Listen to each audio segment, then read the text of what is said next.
Right, I think we're good.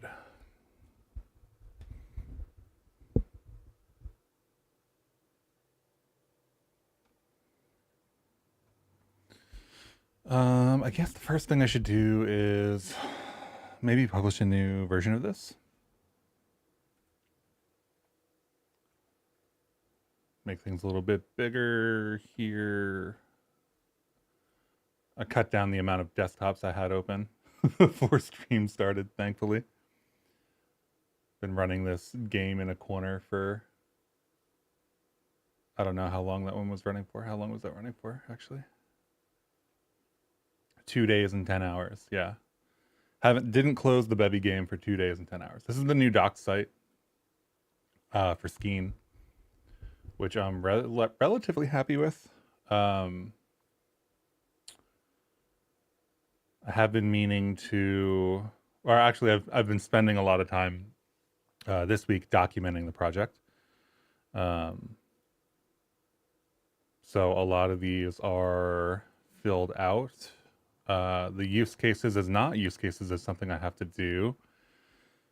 Thinking about doing that on stream today. Contributing is 404, but Blender add-on structure and property groups are not. So yeah, I mean, most of the documentation for Skein is like how to use Blender, more than anything Bevy-wise. There is still some Bevy stuff, but that's the reason it's a separate doc site and not like what is it, like crates.io, like crates.io or docs.rs, I guess is really what we should be looking at. Like Bevy Skein exists on docs.rs, but there's like nothing here because there's not much to have. It's like set up the plugin and you're more or less done. So we should probably do a publish of Skein, the new add-on. The big thing that I changed since the initial release, so we did get an initial release out last week. I think we did that on stream, actually.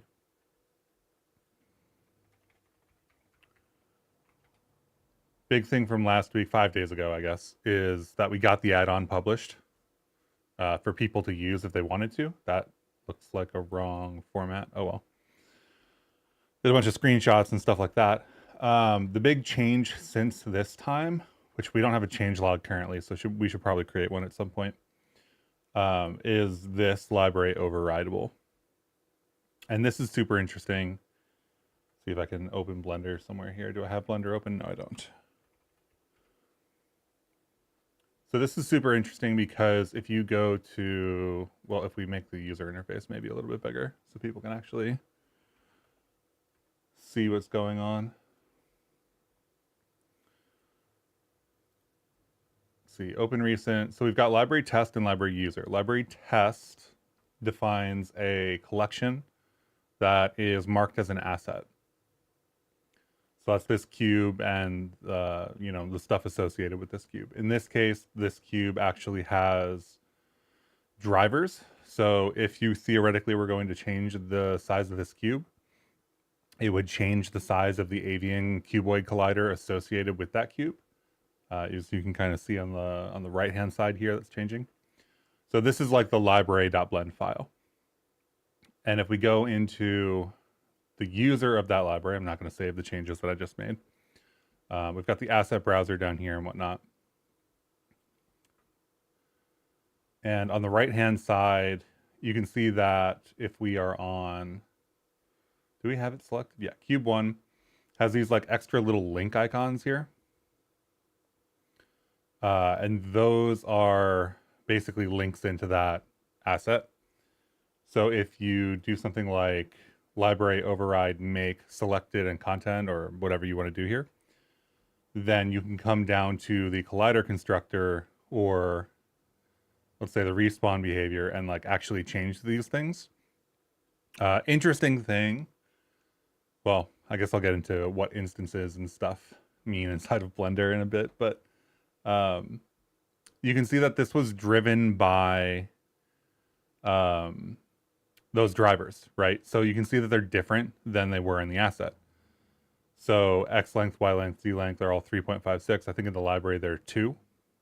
And that's because you can come in here and do, see if I can remember what the right button is. If we go to the data, I think. Yeah, if you go to data and you click this button on the right-hand side here, if I remember correctly, then the mesh will come in as like a separate thing, but all of the rest of the hierarchy will stay the same, including the data. So you can end up with applying a driver to drive an avian cuboid collider in an asset in a separate blend file. So you can't go into edit mode here. But what we can do is scale this cube. So if we scale this up, the dimensions change, but we probably don't want that scale to be there. So if we go to apply scale, we can't apply that here.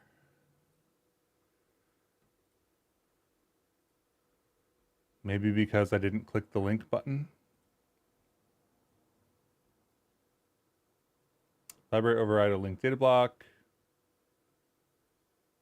Yeah, so we click this, and then this is like overridable or whatever. So now if we go to apply scale, the scale is applied here, and you can see this from the blue like markers on these values. The dimensions have stayed the same, but the scale has reset. And if we go back into our component here, we still have the driven values from that cube applying to the values of the avian collider from an asset from a different blend file, which is cool. Because now you can kind of build things and let them resize in like your levels and stuff without having to like duplicate them around all the time. Now, it's interesting to note that like inside of Blender, there are other ways to like duplicate things. So like, wow, that cube is in a bad spot for this example. Let's move it over here. So if we have this cube, we can like right click and I guess duplicate isn't here, is it? Let's put this inside of a collection.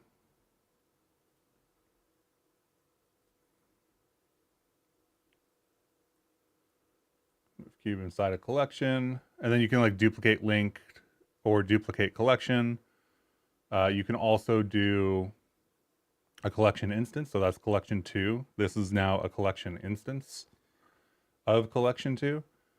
Interesting thing about collection instances is that they don't allow you to modify the stuff inside of them. So instances are like true instances in that sense. They are like exactly what you have in this hierarchy, like instanced around. The only thing that really is allowed to change there is like the positioning, right? So a little bit awkward from like a component data perspective to use collection instances, unless you have like the exact same thing and you intend it to be really the exact same thing. In which case collection instances work really well. In other cases, library overrides can work really well. There's also, this is really interesting. So in December, I guess they had some kind of meeting about, so before library overrides, there were like proxies and stuff. Now there are library overrides. And they're saying that, hey, there's things about this that are like not great that we would like to change. So they're going to loosely calling something dynamic overrides, which looks actually better than library overrides. And hopefully somewhere in here, they mention that this is coming in 2025. So overrides are a main target for 2025. So sometime this year, if we do nothing, then overrides come into place. And because we've written Skein with the intention of being like property groups and stuff, we should just get that functionality like for free, which is very, very cool. You can also duplicate things and whatnot. I think that the biggest thing that I can think of workflow wise that will confuse people is like these instances are like true instances, right? Like they are exactly what the other stuff. Free functionality, that's like the best price. Yeah, I mean, that is like a really nice software design like paradigm where if you align like, so this is aligned with Bevy in the sense that it uses Bevy's spawn APIs and Bevy's observer APIs and Bevy's whatever, Bevy's this, Bevy's that. It doesn't like create its own APIs. The same way inside of Blender, we don't create our own like data serialization path, which we could have done, and I did have at one point. But putting the extra work in to like make sure that these are property groups and stuff. So like sensor is a property group and whatnot. Makes it so that when the application itself or when the underlying technology updates and gets new features, that you get to just like ride that wave. And from a maintenance perspective, riding that wave is highly preferable to maintaining a whole bunch of extra infrastructure and whatnot. So it's kind of like the approach that I really tried to take with this library is make it as maintainable and upgradable as possible in terms of like applying to new Bevy versions, new Blender versions. Let's see, if we click on this, so this can be like a rigid body, right? And this rigid body is defined in that library override, or that is defined in the asset in the other blend file. But we can change it and override the value here. Now, the one thing that I've not been able to figure out, and I don't know if it's even possible, is we can't add additional components, which feels restrictive for the use case. Now, there is a way that we can detect whether these things are being overridden or not. And one thing that we could potentially do is have like a second list of components where if you are working with an asset and you want to add components to that asset, then you add them to the second group of things instead of the first group of things. Not great from a UX perspective, but would absolutely work. So I guess it really depends on whether people want adding additional components to be here or not. But it's possible. Absolutely, whatever you can get away with not building your own layer of abstractions is a huge win. Yes, absolutely. 100%. So that all to say that we need to do a publish of the library override functionality. So I guess we should have a changelog file here at least. What's the formatting people are using these days for changelog files? Or actually, does Bevy still have a changelog? I actually don't remember. I think the changelog got deleted because it was like Bevy's a huge project. There's a huge amount of crates and stuff, and just maintaining one changelog file when they do such great release notes wasn't really worth it. So I actually think there is no changelog file. But I imagine that Skein is going to be a much smaller library with much fewer like changes. So I think that we want a changelog. I think we want a changelog for the add-on and a changelog for the crate. Probably in the same file. Keep a changelog. There are people who are very opinionated about changelogs. So let's just maybe yoink this.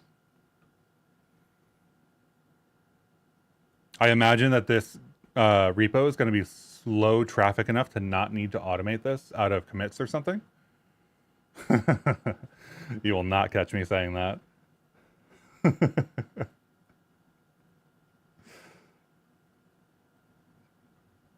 Let's see. So let's see, new file. This is fine for this stage of the project, basically. Like, if it's a year, 2 years, 3 years from now, and this is like still a relevant project, and people like there's so many changes going through or whatever.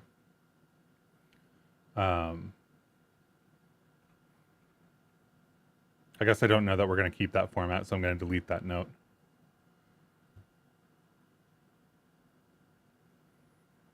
So like if we were going to do this, then we would have enable ability to override override library assets um, component data when instancing.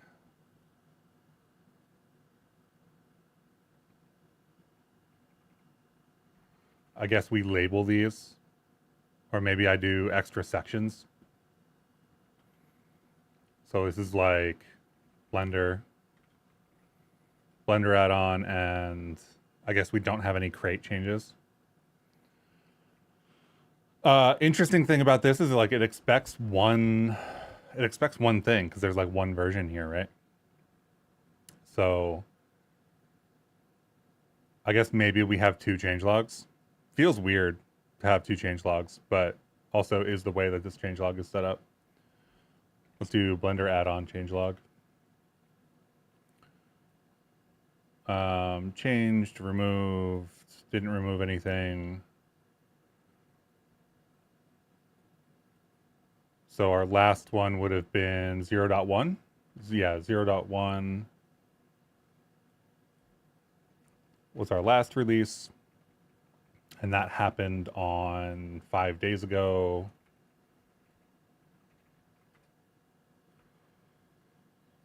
Whatever day this is. Come on, give me like a date here.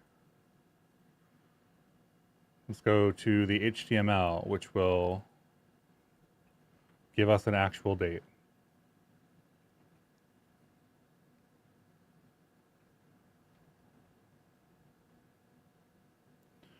So 2025, 3/17.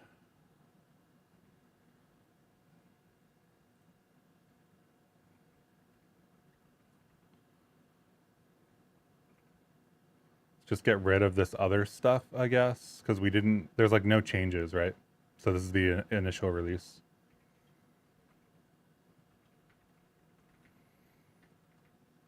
That's not how you spell that.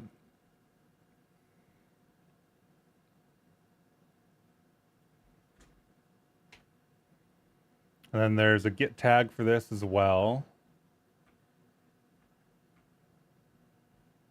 So we've got, where's the tag? Is that the tag? Yeah. So we'll start with, oh, I guess we should link to the release then? I don't know. We can absolutely link to the release like this. And then they want to do compare on tags. So we haven't done a tag yet. Let's do, I guess, a tag and a release. So this should only have library overrides changes. You're working on open source robotic sim. I guess I'll use this to sculpt environment. If it also handles rapier colliders, it's huge. Yeah, it should handle, at this point, the vast majority of Bevy components that you can set. The things that it doesn't handle are things that you can't specify in another program. For example, if you want to specify an entity that will be inside of a component as data, you currently can't do that.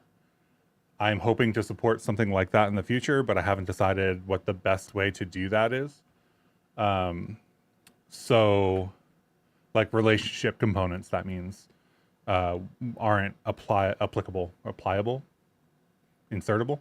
But like most other things are, like avian colliders and stuff like that.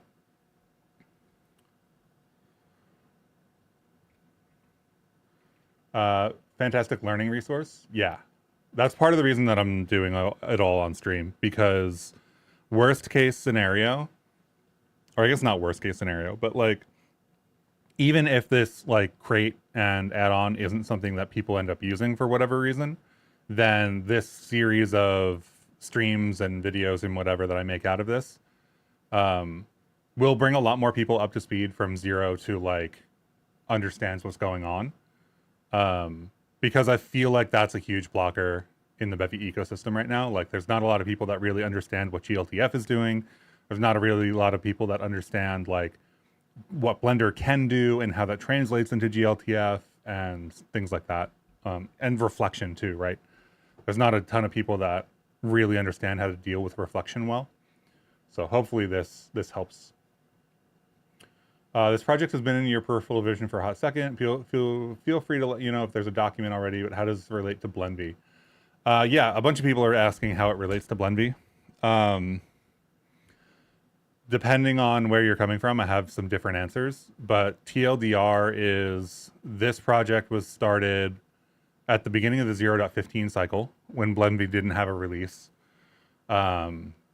Or the game that we were working on, or the game that we're still working on, the game I want to get to working on at some point today. That's this one for anybody that hasn't been around since then. The one where you can pick up and get through levels and whatnot. And there's some respawn behavior and stuff like that. So we got to this point and I went, wow, it's really kind of not great to define all these platforms and their behaviors in just like strings. So I wanted to be able to do this in a more rich way inside of Blender. So that was the start of the project. Then I started building this add-on about a month ago. The add-on is now like done in the sense that it works for all basic stuff. It's released for 0.15. I have the 0.16 version on main. And as for how it relates to BlendV, like BlendV still doesn't have a 0.15 release, I don't think. So whenever that happens is whenever that happens. Same thing for 0.16. Like there's going to be a 0.16 game jam at some point for Bevy. And I wanted something that is like released and usable for that jam. So I figured if I'm going to use it, I might as well release it for other people. This compared to BlendV on a feature set basis is much more minimal, right? If you look at, actually have BlendV somewhere around here. So if I go into my GitHub directory, go into BlendV, and I do like a line count for, forget what the two, there's like tools, which is the Python stuff. Let's make this bigger so people can actually read it. So the tools is basically the Python stuff, and the Python stuff is like 10,000 lines of Python, right? This is all of the BlendV add-on stuff, the blueprint support, the serialization, the property groups, like all of the Blender stuff is in this directory. It's about 10,000 lines of code. And then, what is it, crates is where all the Rust stuff really is. And crates is about 3,000 lines of Rust code. And that's all the like Bevy side APIs and surface area and stuff. If we go to Skein and we look at the extension directory, this is all the Python for Skein, which comes out to 1,000 lines of code. I happen to know more about the Skein code than the BlendV code, so I can tell you that this is like 300 to 400 lines of tests and 600 to 700 lines of like actual Python. I assume similar for BlendV, but I don't know that. And then it's about 400 lines of Rust, of which that Rust is, if I go to the file, this is the Skein like Bevy side API file. There is a plugin with a handle BRP field that adds the remote plugin and the HTTP. There's an observer that will post-process the stuff as you insert it. This is a little bit of an out-of-date version, so don't take the specifics of what I'm showing you too hard. It changes a little bit. So this then takes everything that we insert in glTF, brings the glTF out, does a ton of error handling for like, is this an object? Is this what we expect it to be? Is this the thing that, you know, like all the stuff that you would not, or that would be hard to track down as somebody using this that doesn't understand how it works. So like, here the trace message is like entity with whatever name had glTF extras which could not be parsed as a Serialization value object that was parsed as null. So like this is null for some reason, go figure it out. And the core of it is this. This is the entire, like, this is what Skein is at its most basic level. There's about 15 lines of Rust that really matter here. We basically serialize the component data using the reflect infrastructure from Bevy, and then we insert those. This is Skein. This is it. Like everything below this, everything down here is tests. And that is over 200, like 200 or 300 lines of tests to make sure that everything is like updating as we expect it to. So like comparatively, the intent of this project is to be something that accomplishes the base like functionality that you would want inside of Blender, the insertion of components and the configuration of those values, without trying to add additional APIs on top. So when 0.17 comes around, updating this library is very easy and we can do it fairly quickly. That means that we don't have the concept of like blueprints, right? I just see a spider on my ceiling. So if you go to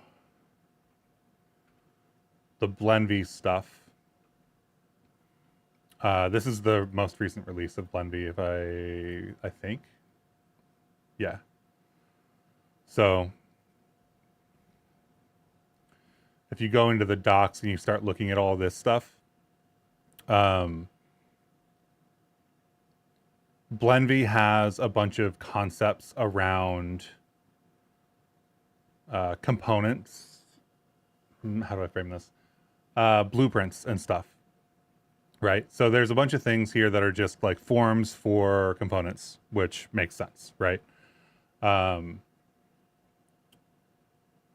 is, I think this is the right one to look at, maybe. In any case, it doesn't matter what the specifics are. The thing here is that BlendV tries to do a lot more on top, which means that the surface area of the APIs and the amount of code required to do that is a lot more. So like, while it may end up resulting in a better user experience and higher level APIs, it is also harder to maintain and harder to upgrade to new versions. So my goal is to avoid like this situation specifically. But the main functional difference is that Skein is the minimal version of BlendV. It's like the insertion of components, the modification of the values. I don't think BlendV supports things like Blender drivers or library overrides. They kind of try to build their own API around that with blueprints and stuff like that. But yeah, I don't know. We'll see. Like eventually the maintainer of BlendV is going to come back. That's still the thing that's in my head, right? And at some point that project is going to get new life breathed into it, and we'll see how it goes from there. But currently I don't know that there's a 0.16 version that's going to get released. So this is intended to be like the, why do I keep hitting Control-0? This is intended to be like that 0.16 release for, because the functionality is super useful, right? Like the functionality of adding things, adding components in Blender is like, oh right, I need to do a git tag here.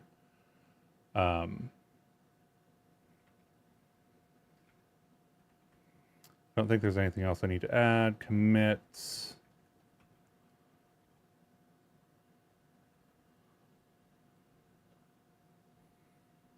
I guess we don't have the release yet, so we don't need any of this. So then that's Blender 0.1.0 ... head.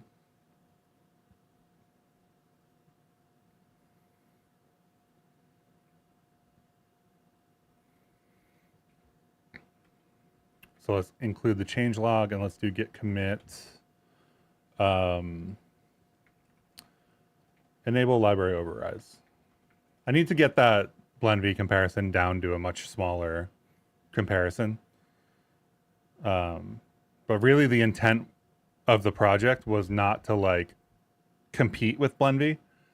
The intent of the project was to like record some of the things that you would need to understand what BlendV is doing and share that knowledge, right? So like that's why I've been streaming all of the development, etc.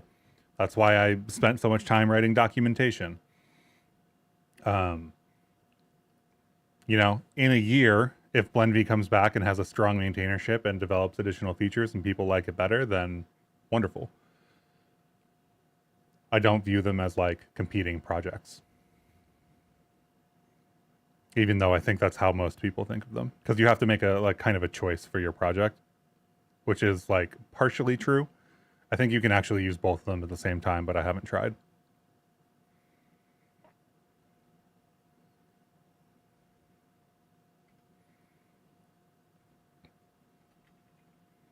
Okay, I'm going to push that up. And then git tag. I update the released version here.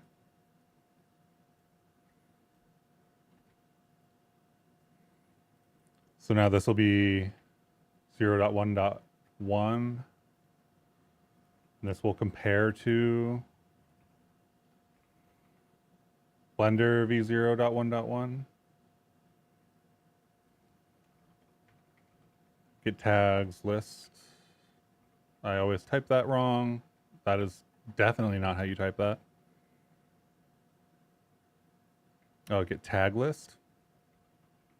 Can never remember. Yeah, so we include the V.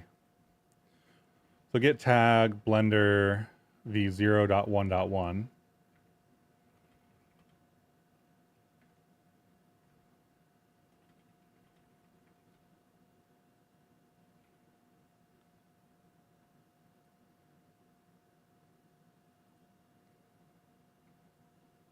I guess technically I should have included this in that, but it's the changelog. So, oh well, I messed up.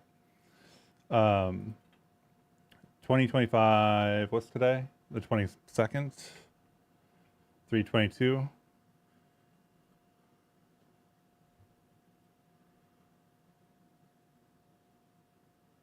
I guess when instancing from separate blend files.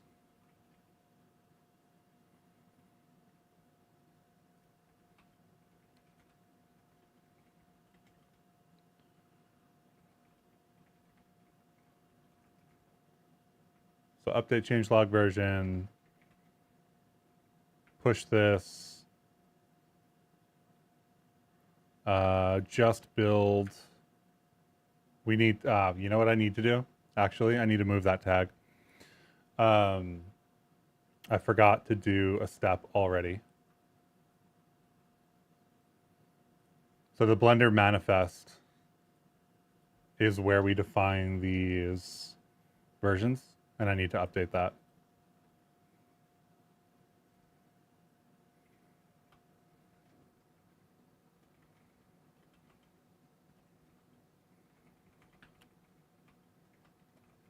Bump Blender add-on version. I think if I git tag the same tag, it moves it, right?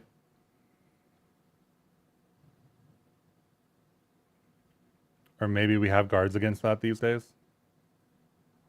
Nobody's using it, so I'm not concerned about like breaking anybody because we literally just pushed it. Nobody's depending on that.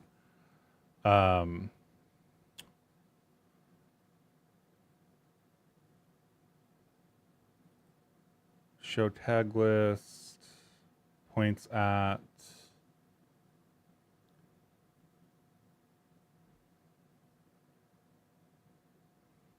I guess we could delete it, but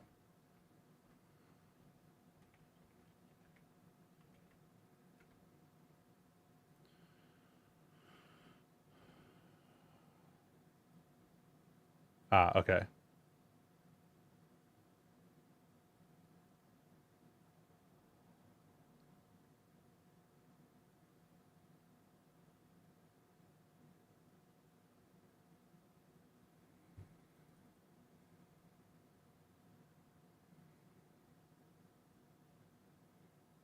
This feels like what people don't like about Git. Push origin, refs tags, tag name.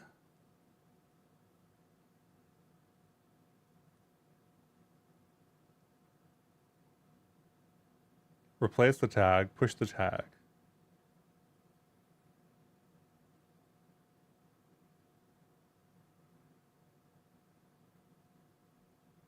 This is not a delete command, yet they say delete the tag on any remote before you push.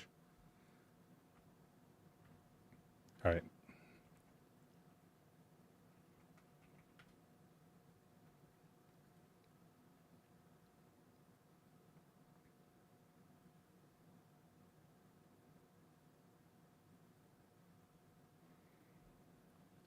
There we go. The tag is gone on the remote. Where's the terminal I was using? Am I going insane? Did it fall behind another window? No, it's this. Okay.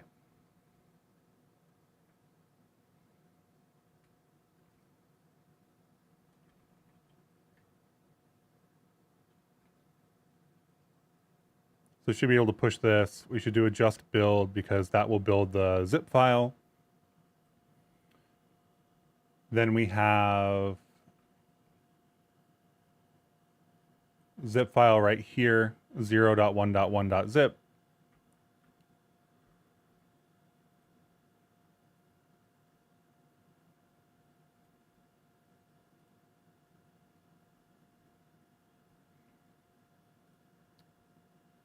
Tags, tags, tags, tags.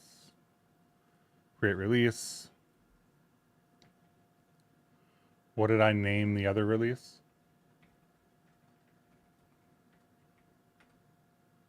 This is like true life of a maintainer. This is why everybody wants to automate all of this.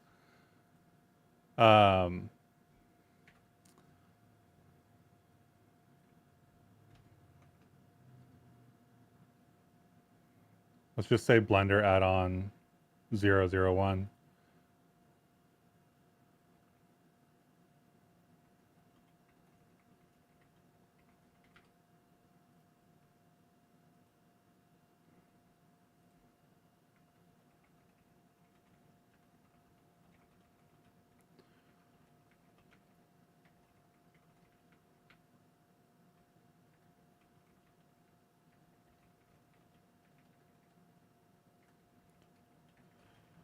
Introduces the ability to use library overrides for component data.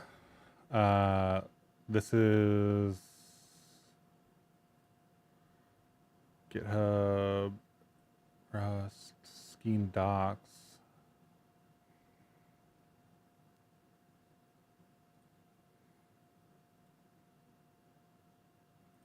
Skein 0.1.1, open.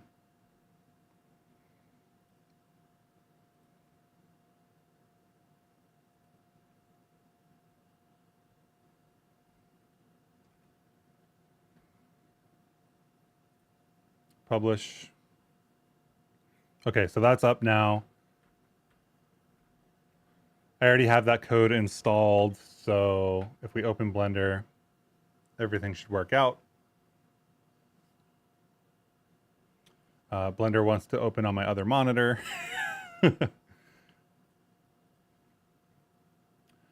Okay, so I think we're good. If we wanted to, this is like a blank scene. For anybody that hasn't seen it, you can fetch the registry data. In this case, we have access to avian, so I could like do a rigid body here and insert that and change it to static. And now this cube is a static rigid body in the scene. And that just works when we spawn it later. So there are two things we can do for stream today. We can go back to working on the game. which would be this. Or I can write the rest of like the use case documentation for Skein, which might be interesting. I don't know what people are interested in seeing today. The website, basically, this is the docs website that hasn't been released yet. It'll get released soon. This has overview, getting started, installation, et cetera, Bevy remote protocol, all of like the different pieces using Blender drivers, etc. And then I've got this use cases section, which is kind of like, okay, how do you build a level? How do you replace a Blender material with a Bevy ECS shader? How do you sync a cube size to an avian collider using drivers? There's going to be another one in here about library overrides, probably. Although I have library overrides up here too. I don't know. Library overrides is going to need more documentation. I feel like some of the use cases are important because that's what people are coming here for, right? Like nobody comes here to read about, you know, the Bevy remote protocol or whatever. Like I could probably move this entire thing to contributing and it wouldn't matter at all. But people will just skip forward to this anyway. So I'm not worried about it.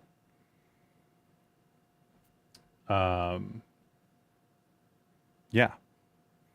Do people want to see like Skein use cases or should I work on the game?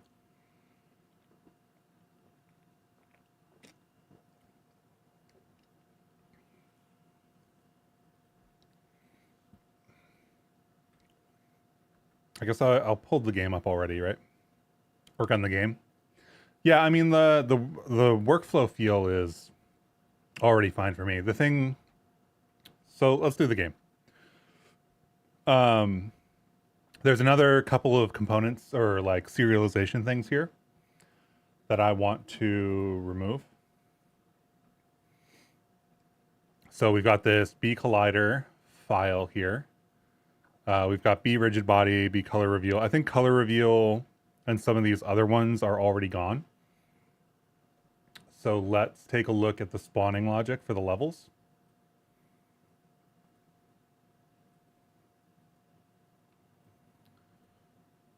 And let's get Blender types over here. So let's run the game for anybody that hasn't seen it.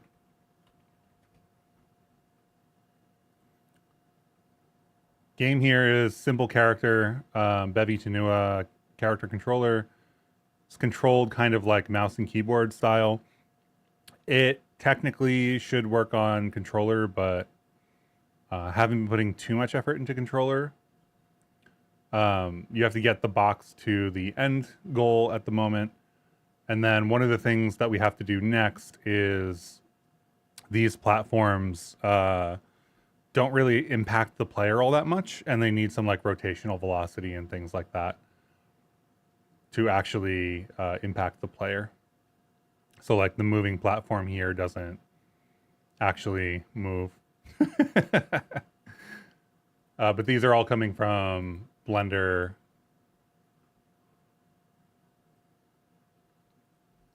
And whatnot. So we don't actually need the game running to be able to modify stuff. This is the first level. So maybe clicking that button really chonks my computer out. So we have component here called goal. We have a material called Bevy goal material. That Bevy goal material has a component on it. So that's how that material is getting replaced inside of Bevy.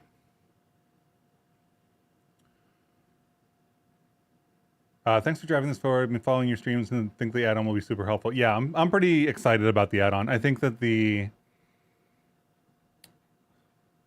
I wish I had better control over where it lived in the hierarchy. I guess once it's inserted into this material, it doesn't really matter. But the order of things like this in the Bevy or in the Blender panels is supposed to be user driven.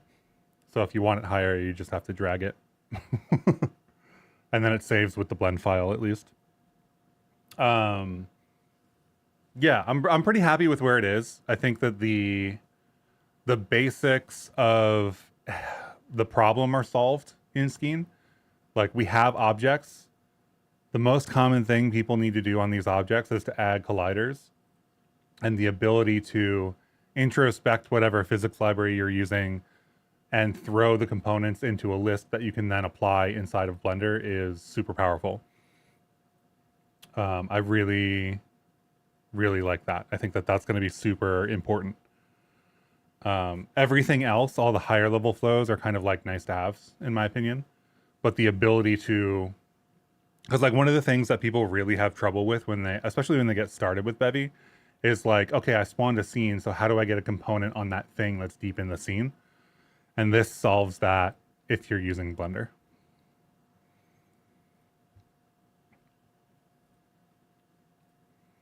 Your voters work on the game so you can get a stronger use case workflow feel, though you probably have a good grasp of it already. Yeah, I've thought through a lot of it.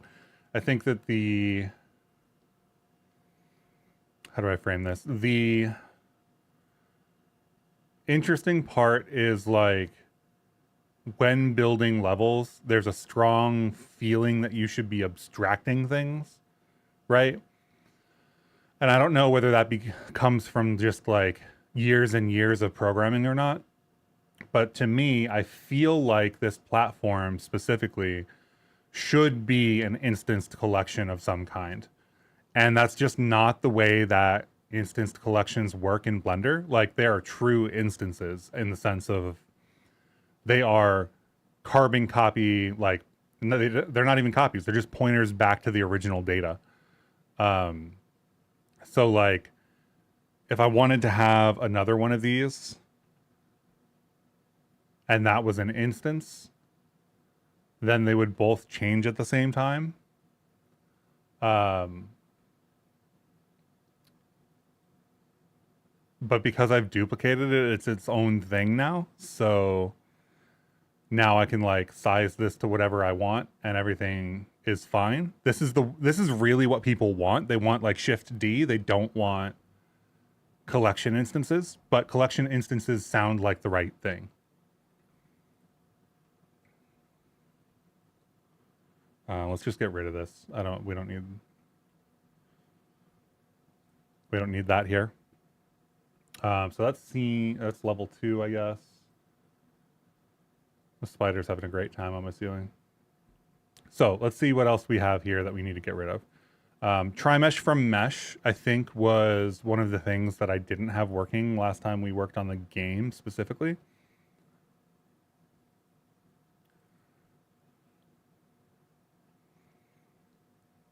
Yeah, Shift D duplicates, Alt D creates a linked copy instance. Yes. So there's a lot of ways to do different kinds of things, right? So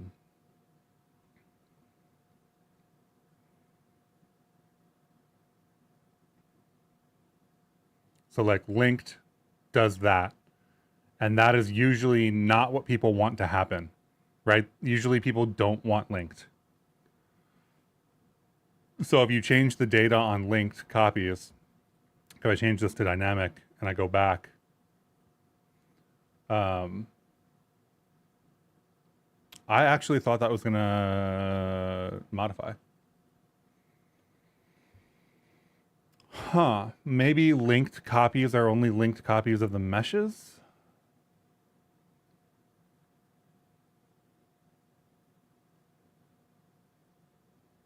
The data model for Blender is definitely like non-trivially confusing in that sense. Like, okay, so why is some of the data, like for example, the scale here, right, linked? And why is, because I know this is data on this object. Why is this independent? And I think that's where most of the questions for the documentation are going to come from. It's going to be, I did this in Blender and it didn't do what I expected. And this, as far as I can tell, is not a bug in Skein. This is just how Blender works.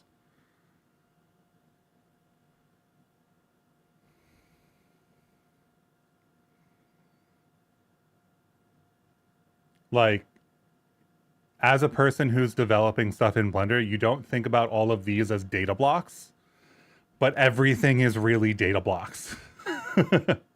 And data blocks, like some data blocks get linked and copied and some duplicated and some don't. And like, if you pull in assets and you start to create overrides, some of them are overridable and some of them aren't for different reasons. And it's not always easy to reason about those. I think what I want to do here is, let's see, this is static, this is dynamic, right? Let's save this. Let's export to glTF. Get the right folder here.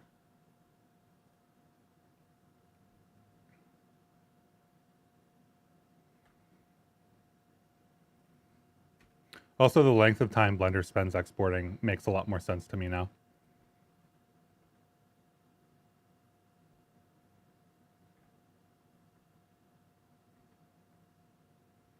Unknown vertex color.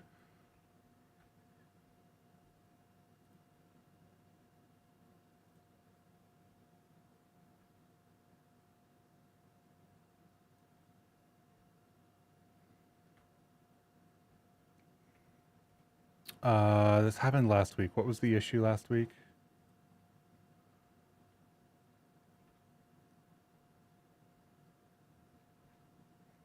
There was like an issue with what we had checked or something.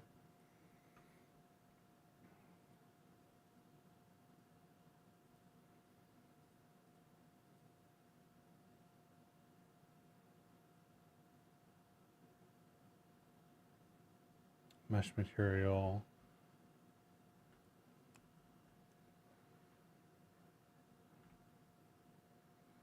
Let's check the glTF. Export. Well, let's do this first. Let's open this back up with the terminal. Yada yada.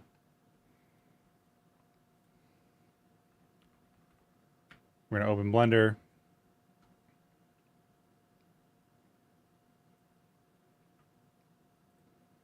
We're gonna open our game files.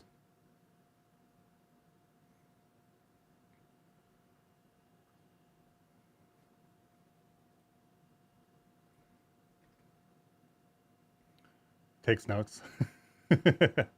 If you modify one of the linked objects in edit mode, all linked copies are modified. Transform properties, object data blocks, still remain copies, not links.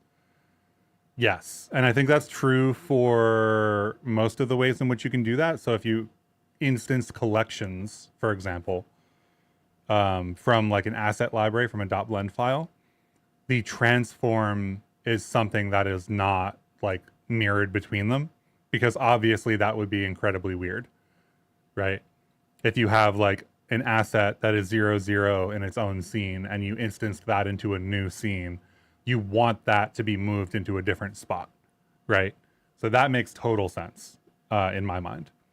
Now, the different things doing that behavior differently is definitely weird. Hello, hello. How are you? Welcome to the stream. So the question here is, this happened last week, and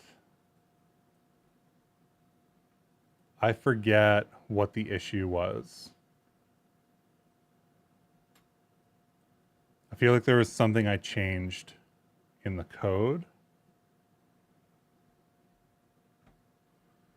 And I might not have updated.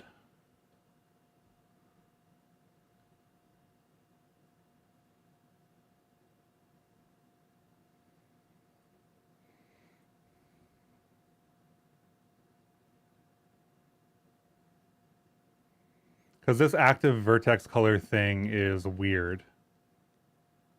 This active vertex color thing is like completely unrelated to Skein, but it's a symptom of whatever happened here.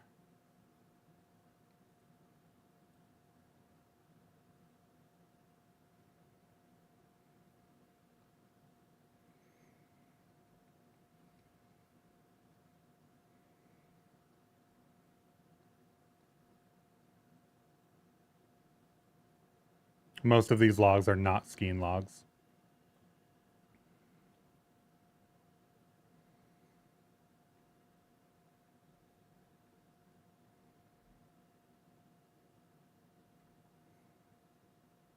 Let's run the game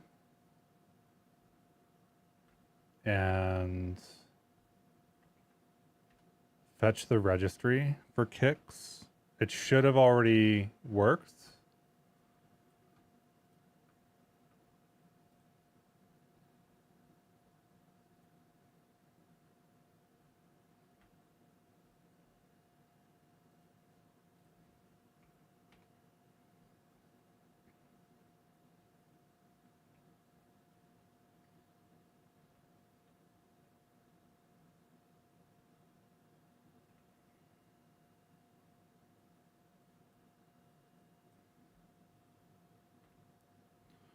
And then if we look at the,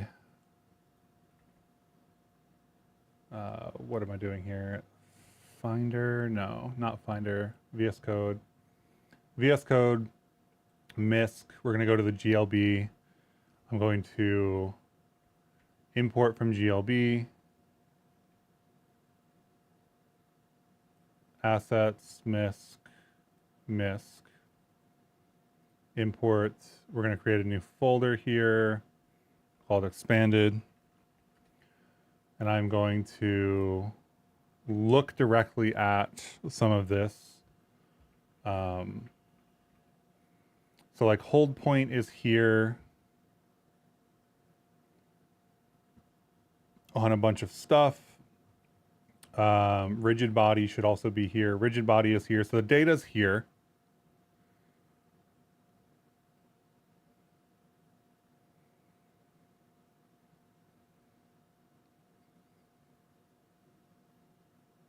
Which is interesting.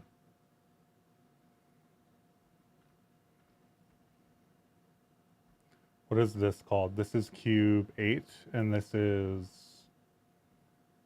cube. What a terrible name. So cube 8 then has a dynamic rigid body on it. So this is the other thing about instances and links and stuff. The nodes are actually duplicated. So I had a question from somebody in the Skein channel, which now exists in the Bevy Discord, about like how do you do cross glTF references if you instance stuff inside of Blender? And the answer is nothing is referenced. Like glTF doesn't contain references. There is no way to like reference another glTF file unless you do something like glXF. So this is like supposed to be a cross glTF reference format. So at some point we may get into something like this. I would love to wait for BSN is what I would love to do. I would love to wait for BSN and see how BSN fits into the grand scheme of Bevy scene stuff before building any serious higher level tooling.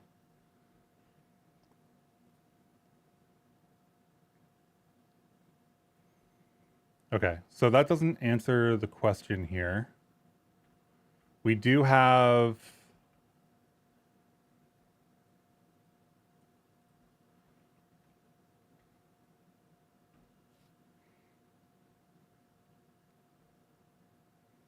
I feel like color 1 and color 2 shouldn't be being exported like that.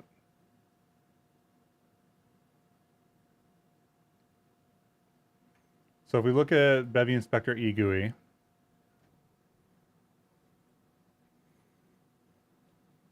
and we look at the scene, and we look at the children, we look at the crate, ideally.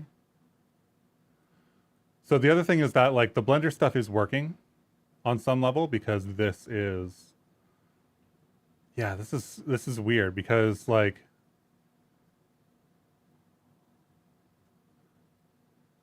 see how that's hard edged? That's not supposed to be hard edged. That's supposed to be rounded. There's something wrong with the glTF export in general.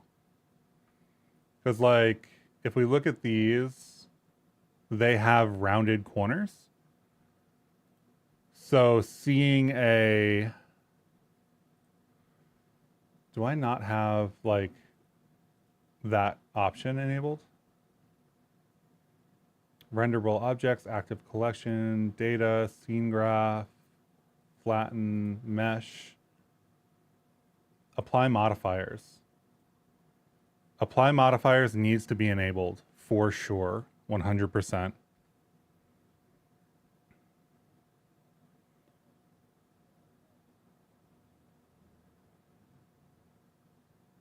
That still looks really awkward.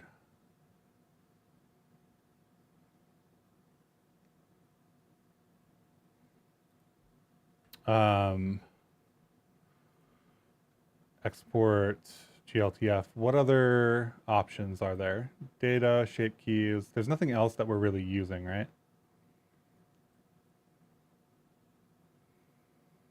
Tangents, attributes, GPU instances, animation, Skein. We could export the custom properties. That shouldn't matter.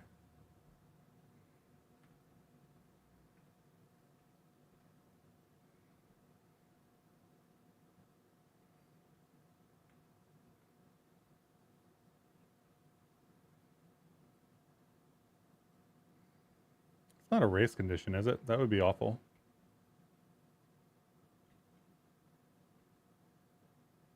God, it feels like when that platform is moving, the entire world is moving, and it's not.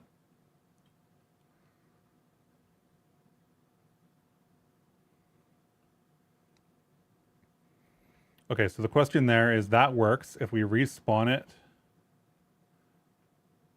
This was not something that we could pick up a second ago.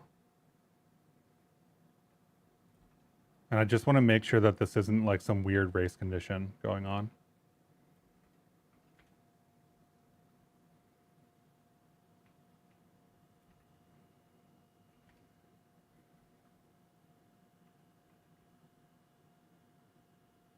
So you see how that platform fell when we joined the second level?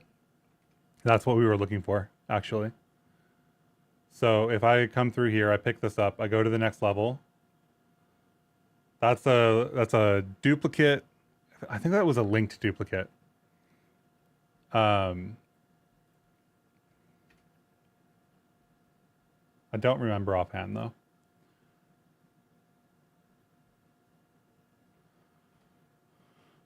Very weird that we're getting vertex attribute color 1 and color 2.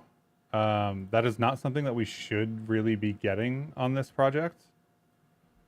Right? Color 1 and color 2, I feel like they shouldn't exist.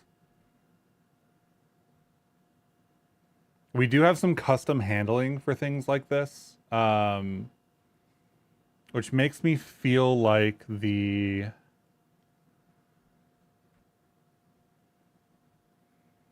So if we go here and we look at, or actually, this is something I changed, right? We looked at this. So this is what everything looks like when it's like, quote unquote, painted. If we go to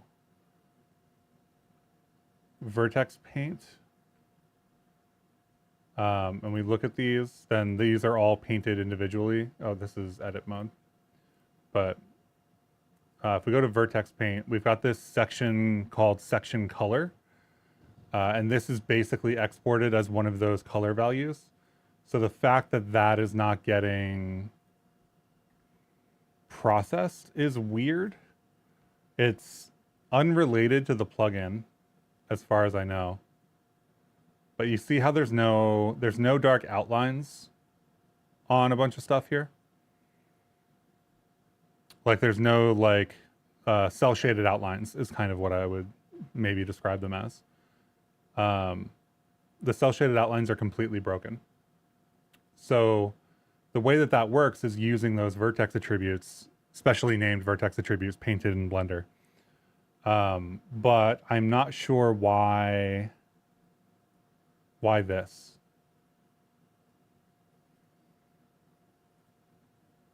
I'm not sure why this is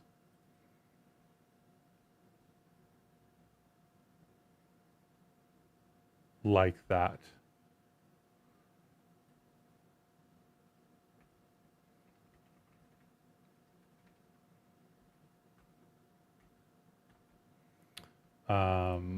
Export glTF data. We didn't need to. This is the other thing. Like, you have to make sure that certain things are checked in the exports all the time in Blender, and it's really not easy to figure out which thing like got unchecked if something does get unchecked. So this is like export all vertex colors, right? And this is export vertex color when no material. I don't think we want these.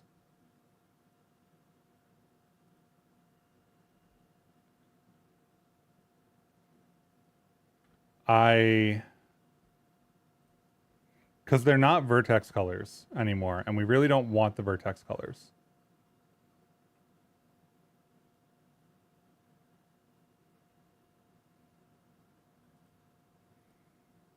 So you see how all the warnings went away when we unchecked those.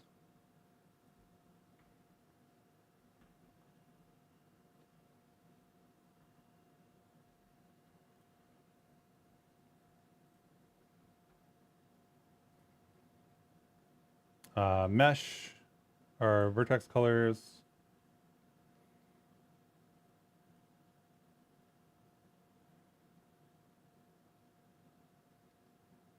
Okay, so let's take a look at what this looks like currently as a glTF. Or rather, yeah, let's take a look at it. Let's get rid of the expanded stuff. And we will import from GLB. The other thing that's worth noting, I guess, is like, I imagine that this is useful for a variety of things, but the long-awaited Bevy editor is also going to happen at some point. So this is really, the reason this crate is supposed to be minimal and just handling like component insertion on Blender objects and stuff, is because it needs to work like for the period of 0 to 3 years in my mind, right? At some point there will be a Bevy editor. I don't know what kind of integrations there will be between like a Bevy editor and like a Blender or anything. I don't know how much in 3 to 5 years we're going to be doing inside of that editor, but we do need something for 3D games in like the 0 to 3 year time frame, and that's really why this exists. Okay, so section colors doesn't exist. Color, like the vertex colors don't exist. That's all fine. The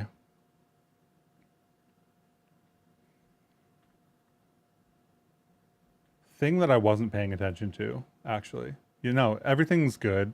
So I need to go back and figure out why that data isn't being handled correctly.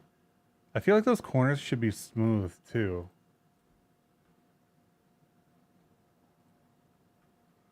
Right, like if I click on scene 1 or level 2, right? And I go to this is beveled, but it should also be shaded smooth.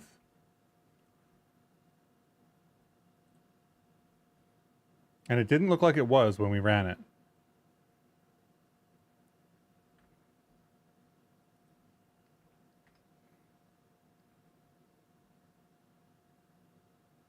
Yeah, that looks significantly better.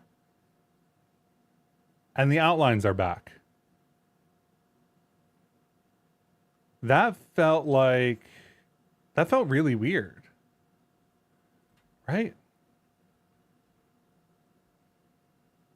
It's not a Bevy runtime like thing, right? Like it's not like a Bevy race condition when we're running this issue, which is good. It is a Blender, like it didn't export things correctly for some reason issue. Let's import from GLB, take a look at the GLB once more.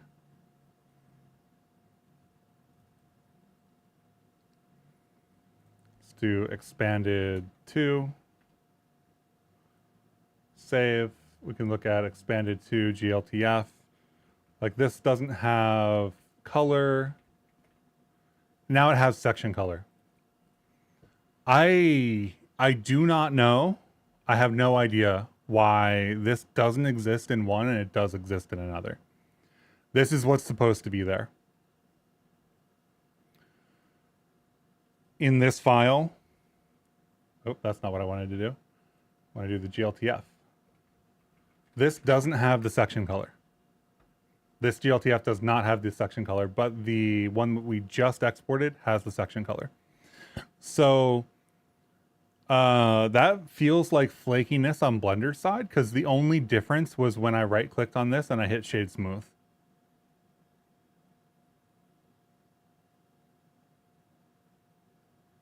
Using interpolated vertex normals.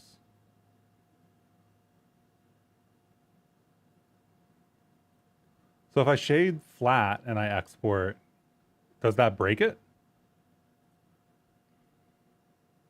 This would be such a weird... No, it doesn't. Okay, so I don't know. I don't know why flipping that little bit decided to fix everything. But that's the way it works, I guess.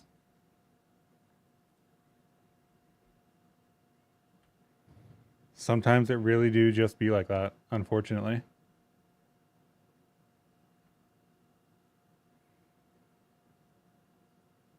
I'm looking at the corner where my player is standing right now on that top box when I'm doing this. I know it looks like I'm like looking off into the distance, but I'm trying to get that corner closer to the camera is what I'm doing. Yeah, so I don't know. I don't know what was just happening. The component data and stuff, none of that changed, so I don't think it's a Skein related thing. It was just like I didn't shade that smooth, so therefore it didn't work for some reason, which is really unfortunate.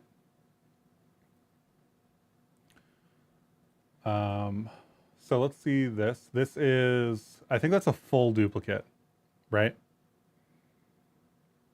I think I did Shift D for this one. What if I do Alt D? How do I tell if this is a linked duplicate? Oh, duplicate linked. There we go. Duplicate object, but not object data, linking to original data.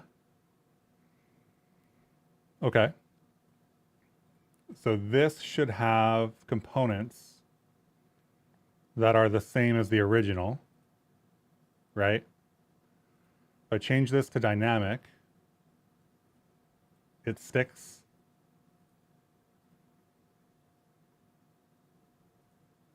So I feel like there's something there that they aren't explaining in that message, which actually happens quite a bit. Duplicate linked, right? Linked is checked. If we hover this, it says duplicate object, but not object data. I guess technically speaking, they could mean this for object data, right? It could be the mesh panel that gets duplicated. So let's check that. Let's say this is a sensor now. It's not, but I want to see if it, yeah, okay.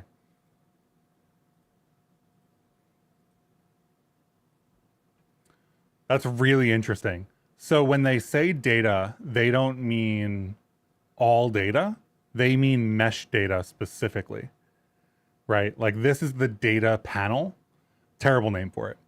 But they mean this object data panel, which is actually the mesh data in this example, gets linked, and the object data, that is this object data, gets copied.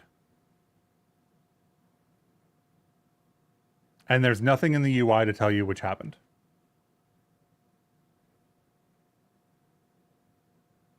So like I feel like there's foot guns like that. That is very interesting. I wonder. Yeah, so all of them have linked mesh data, right? If you change this, then it changes. So you don't really want linked stuff in general if you're going to be. So that was Shift D that I just did. Unlinked, see? Unlinked. Doesn't modify when I modify the other one.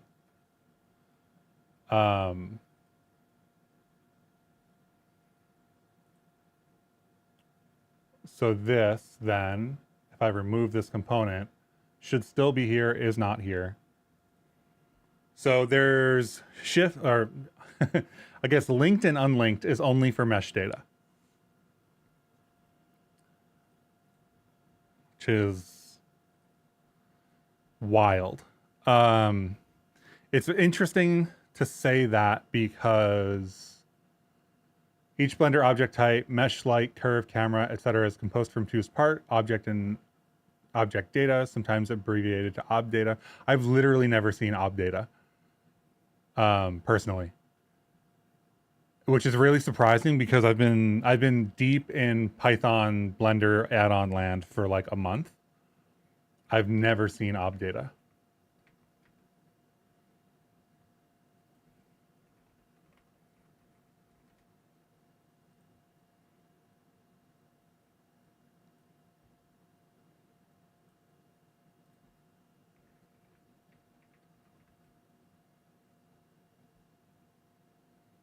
It is so shortened like that in 3 places in the docs, which is really interesting.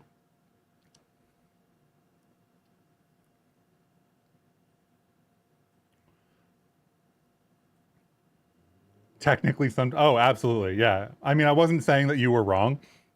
I was just saying that's surprising because I hadn't seen it.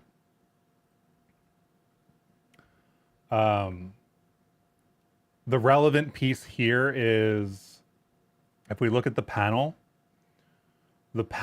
is something that we have to create for each of these types individually. The panel is always the same, so, you know, it is what it is. We just draw this generic panel. But we have to create a panel for the object. I guess not the object data, but the object data. Then we also have to create a panel for the object data, which is the actual object data. And then a different panel for the material, which is at least differentiable from the other two. So like this is the object data, and this is the object data.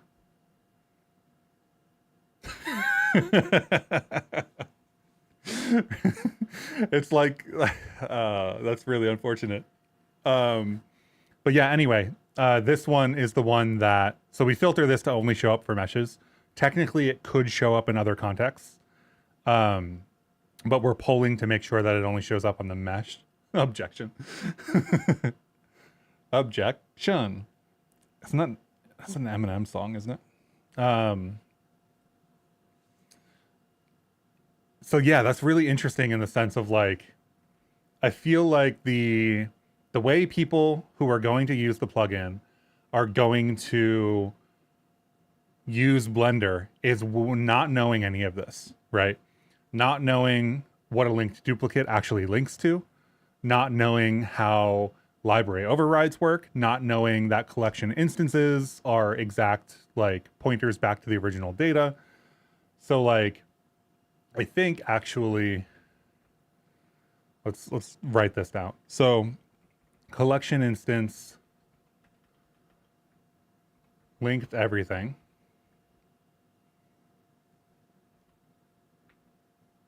not transform, etc. A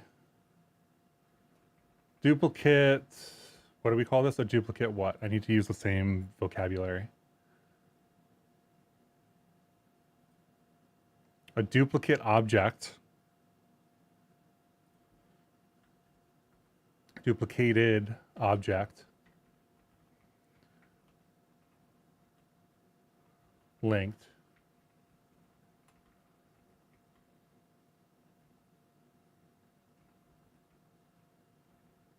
unlinked, not linked.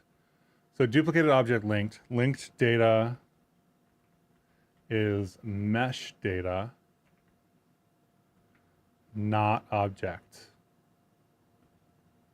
Panel. I'm going to call this, I'm going to differentiate it by panel because that's where people are going to be looking at it. So the linked data for a duplicated object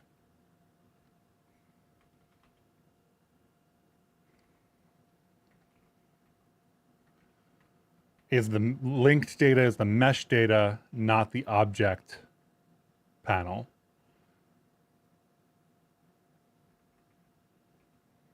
And then a duplicated object, unlinked, is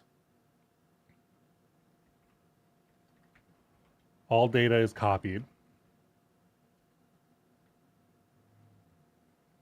And then linked override is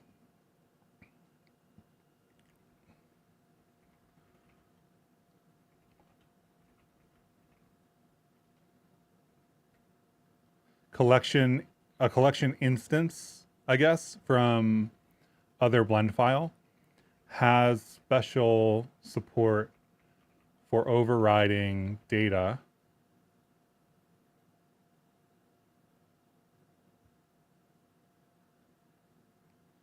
using library overrides.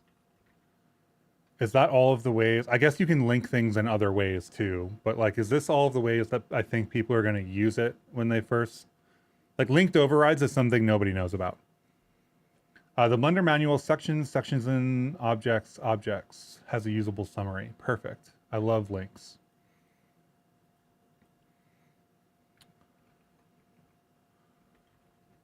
Let's try to, I guess that's not going to be in the Python API, right? Internal data and their Python objects.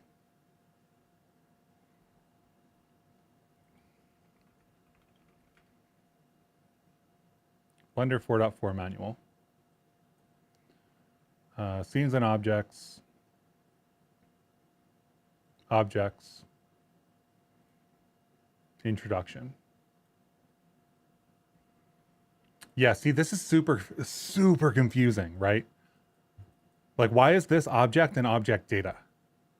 Because that is, like, this is colloquially referred to as object data, and this is object data.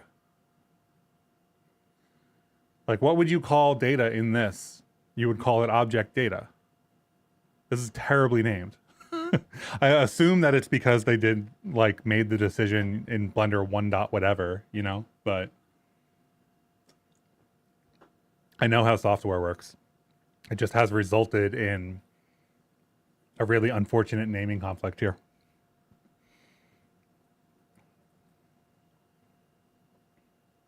We have the object that has subjective and objective data.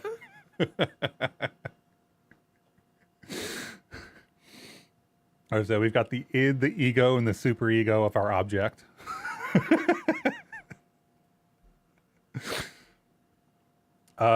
Yeah, meshes, cameras.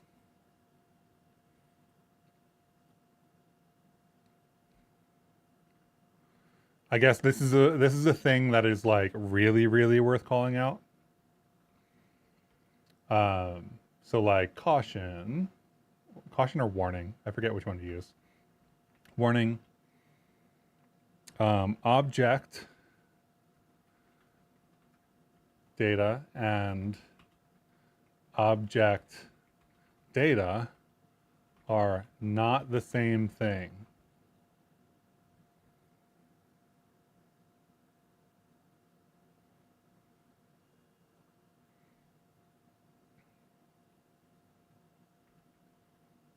link to, so this goes in the docs somewhere. I don't know where this goes in the docs.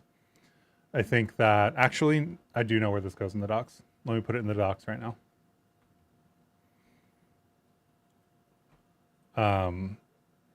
Again, like the big thing about documenting this plugin is actually going to be documenting like Blender behaviors. So this actually goes here. This warning,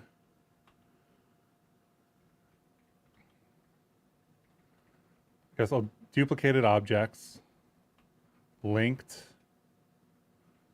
not linked.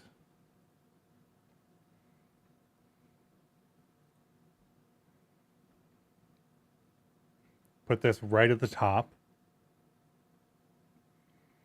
Then take this and we're going to put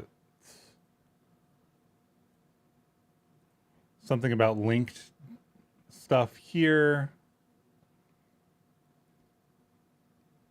I guess this should be a table now that I think about it.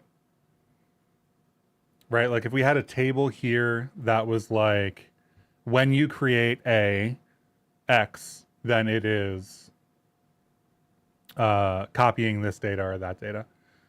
I wonder if it's uniform enough to have a table. It's probably a distinction between a shape and an X form, where the shape is the specific element type, mesh skeleton, and X form is attached to it, so it can be used as a component regardless of type. What is probably the distinction?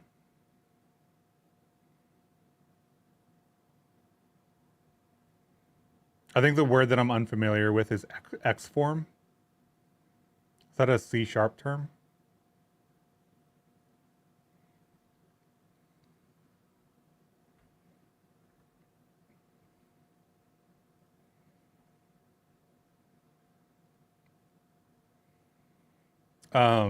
But yeah, super important to realize, for example, that short for transform. Ah, transform.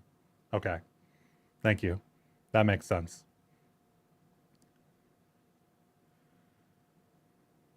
A distinction between a shape and a transform, where shape is the element and transform is attached to it. Yeah, well, transform data, like, no matter where transform data was stored, right? No matter how it was stored, no matter how it was attached, the right behavior for an instance is to have its own transform data, right?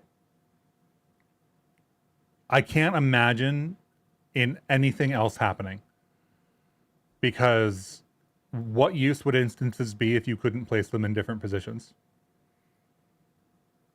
So that makes total sense to me, but it also doesn't imply anything to me about like where this data is stored or how it's stored.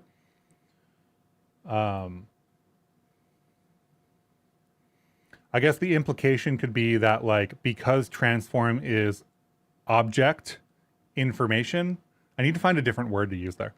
Because transform is object, that is like this object information, then the implication is that all of this panel is not linked data.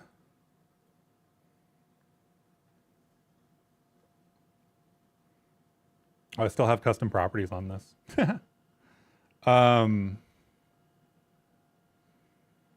Right, so if I do Alt D, right, this is linked. We know this is linked because if I go here and I insert sensor, sensor shows up here. This is rigid body, right, static, static. If I change this to dynamic, I can change it to dynamic. It doesn't impact the original. So the question then is, if we do a new custom property here of prop, we go back, that doesn't exist. If we do a new custom property here of prop, that is linked. So I think that's true. I think that the implication of transform being that like instances data and not the whatever, I don't don't have the great words for it here. That means that relations also, collections also, instancing also, like motion paths also object, and then thus these components also object. So that means, yes, everything in this panel, right? Everything in the object panel is object information, and everything in the data panel is object data information.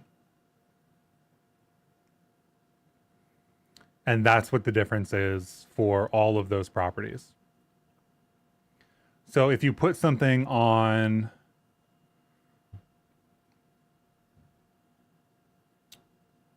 so you can duplicate this, right?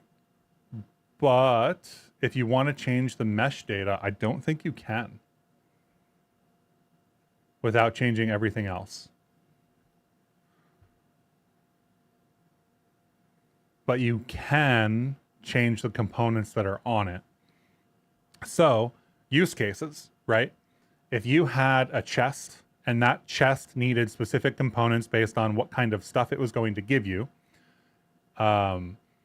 a linked duplicate is a good way to do that, because then one of them can have components for this gives you swords or whatever, and one of them can have this gives you experience or whatever, or, you know, health potions or something like that. And those can be different components that are applied to different object information. Whereas the fact that it is a chest can live on the mesh data or whatnot.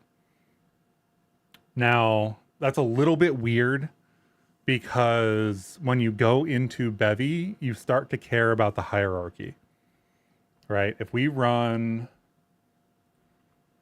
the game here, right, and I full screen this, I need a hotkey to make this UI bigger. Let's see. So in the level, what was I going to look at? The hierarchy, right? So if we go in here, yada, yada, yada, we were looking at, I think platform rounded object might be a good example. Wow, what a terrible display for that value. So you have platform rounded object. That is the root, platform rounded object 002. Let's identify that inside of Blender. That's this object, right? Because collections actually don't get translated into the glTF file unless you choose to have them. So we've got the object, and the mesh is in the hierarchy under the object, and the material is under the mesh data in Blender, but on the same level in Bevy.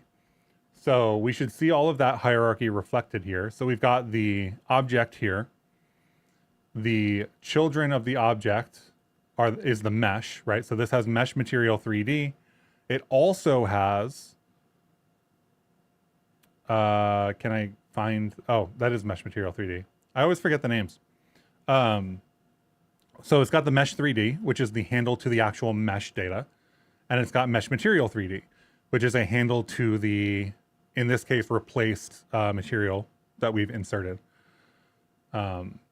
So if you have components on the mesh data and the material data, they end up on the same level in the hierarchy in Bevy. Which means that you can actually get things to like, and I think this is the right behavior. I think the right behavior is to have the material always win.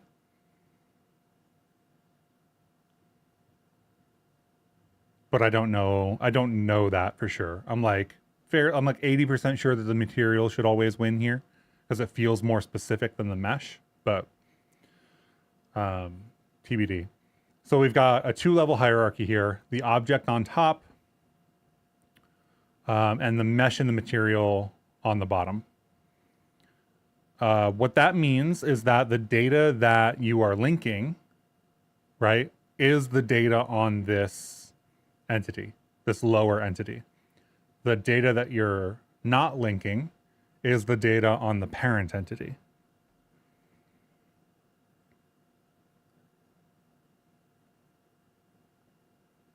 Which feels interesting.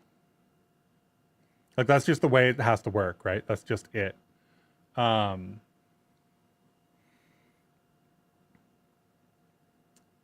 because the stuff is getting exported from Blender in this format with a node and a mesh or whatever. They get directly inserted into the Bevy hierarchy.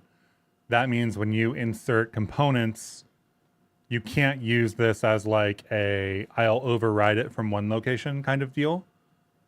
The thing is, if you want your mesh data to have individualized components, then what you have is not a linked duplicate. You have a different thing, right? You have a completely separate thing. If the mesh data is different, you have to have a completely new thing. If the object data is different, that is the parent entity. If you have different components here on the parent entity, that can be a linked duplicate. And translating that into use cases is probably going to be hard for people who are not used to using Blender. Like I said before, if the mesh and the material, right, if all of this is for a chest, then you should be able to place an observer on the parent. That observer will have like other components on this parent and whatever. So you could like read the components off of the parent when the, I don't know, whatever event happens to the mesh. That can bubble up. You can then access that data as needed. If you wanted to place that data on the mesh, it would be a little bit weirder, but you could do that. So yeah, and I mean, the other thing is like, there's no right way to do it either, right? You can put that data on the parent, you can put that data on the mesh. It's really however you want to do it. Both of them work,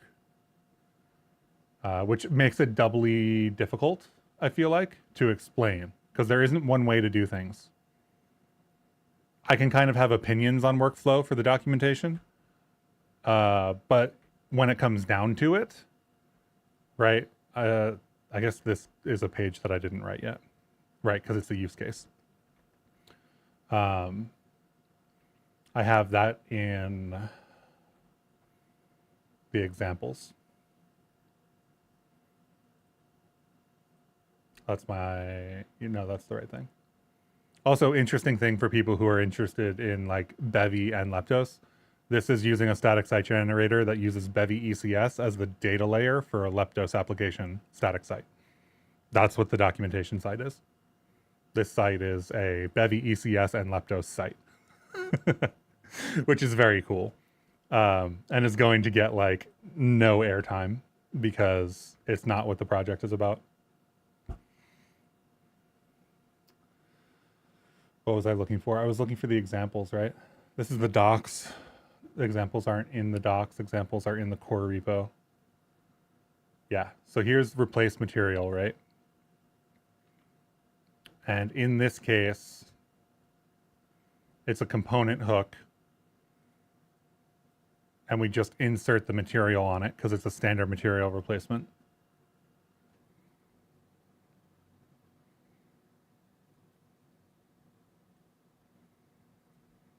So yeah, I don't know. There's no like, it's interesting to need to know the particulars of how the data gets pushed around Blender, but I don't see a way to get around that. I feel like a theoretical Bevy editor would be able to solve this problem.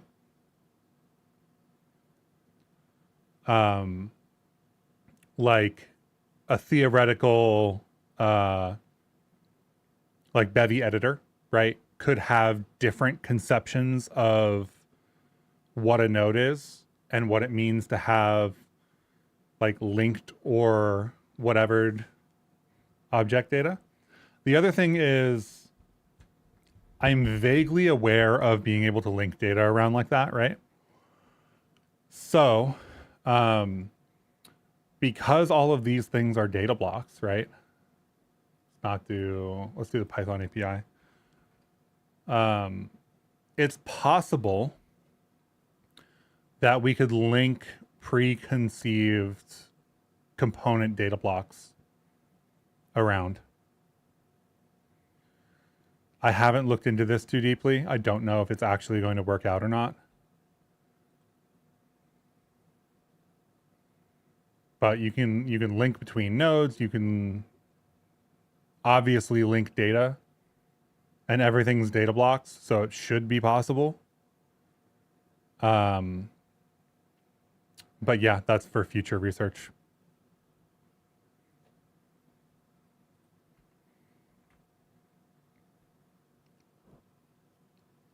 So yeah, so we have collection instances, which are full, everything is linked, right? If I took this library, I think this platform rounded is the right thing. What's on platform rounded? There's nothing on the mesh data. So this is a rigid body static, let's say cuboid, collider, constructor, insert, not a sphere but a cuboid, not an X length but a driven value from the object.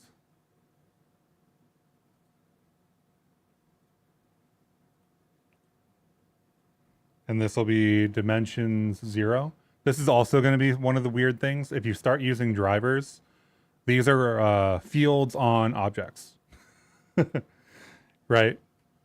So like dimension 0 works because dimension 0 is, this is not the Python manual, Blender Python objects.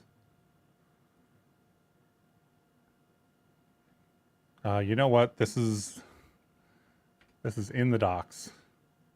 Inserting components using drivers in the docs. Dimensions is a field on a bpy types object, right? So this is like effectively the bounding box, which for us works for our collider. But there's a whole bunch of other stuff here too. And I think actually, because there's data here and whatnot, I think you can reach into other objects' component data and drive it from other objects' component data. I think. Haven't tried it. But if we are going to do this, single property, grab it from here, edit the driver, because we are in Blender, and Blender is Y up, and we need Z to be Y. We do dimensions 2 instead of dimensions 1. We add a driver here. Single property. This workflow is a little bit awkward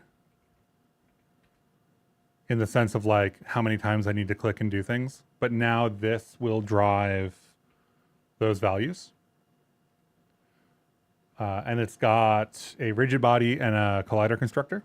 So it's a static rigid body with a collider constructor, right?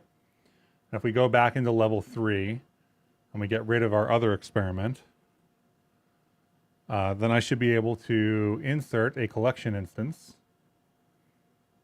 What was it called? What did we call that? Platform rounded. Collection instance, platform rounded, right? Name collection, collection platform rounded, align world, location rotation. So let's take this and move it on the x-axis so that it's like next to what we have here. Let's, I guess, drop it down a little bit. And if we look at the object data, we can't actually reach into this, right? There's nothing, we can't even see what's on this, right? That's a collection instance restriction. You can't even see what's on this. You have to, like, this is an extra node, basically. So if we export this,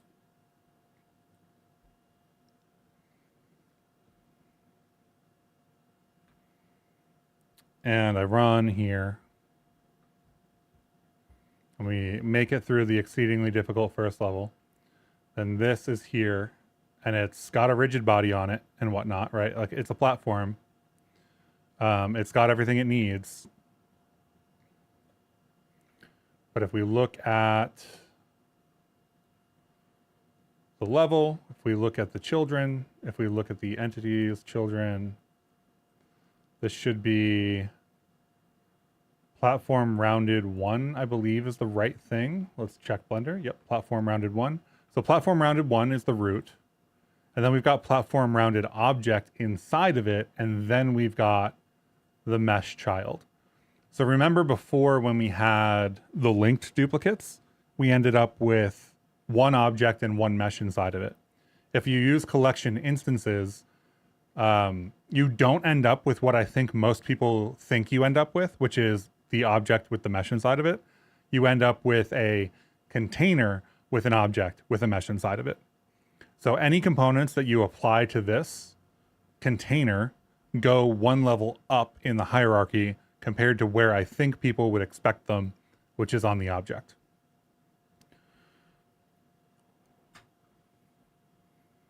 And there's no way, as far as I know, to reach into this. Like there's nothing to do here. You can't, as far as I can tell, you can't get into that collection instance. I think you can realize the collection. I don't know actually where that button is. Convert, constraints, link transfer data. Transfer data from active object to selected objects is interesting. This kind of thing I haven't played with much, but this is what I was talking about earlier, in that I think if you wanted to, if you had a set of like data that you wanted to apply to a bunch of meshes, you could do this kind of linking.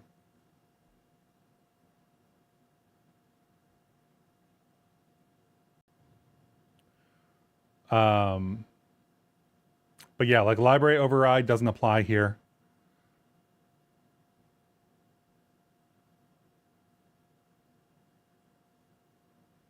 You would have to like realize this as an actual thing, which I think there's a button for. I can't.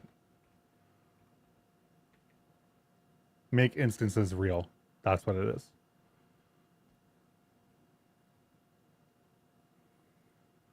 So if you make instances real, then you get the object with the platform mesh, etc. And you can keep the hierarchy or whatever. And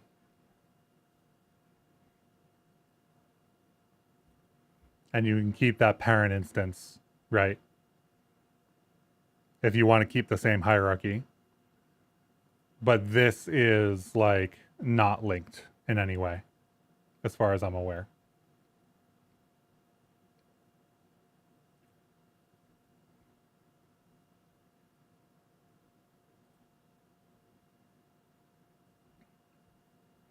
So I think people are mostly, especially because I think that BlendV kind of put people in that direction. I think people are going to try to create collection instances first and then realize that that doesn't work the way they think it does before moving on to other things. Okay, so let's... Been monologuing for long enough. Not that the whole stream isn't just like one long monologue. So we got try-mesh from mesh here, right? And we've got cuboid. Cuboid's still here. Interesting.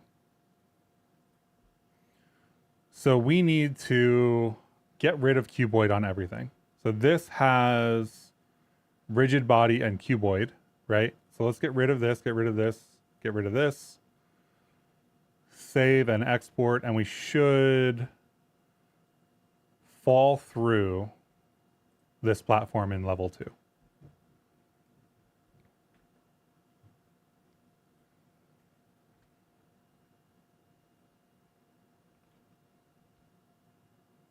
We fall through this because there is actually a rigid body here, but I think it's like a 1x1 cube at the moment. So the question is, actually the rigid body doesn't do anything because we don't have a collider. So if we insert collider constructor here, we do cuboid, and we add a driver just like we had, right?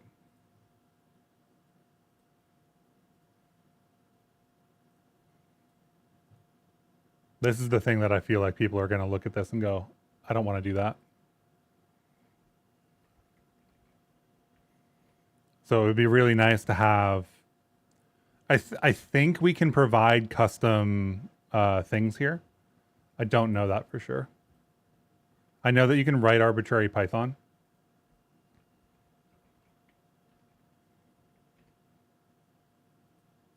Make sure I wrote this one correctly. I kind of spaced out. Yeah, single property. Edit driver, single property, cube, dimensions, 1. So now we've got 10 to 20 on this. We should be able to export this and have our collider there back again.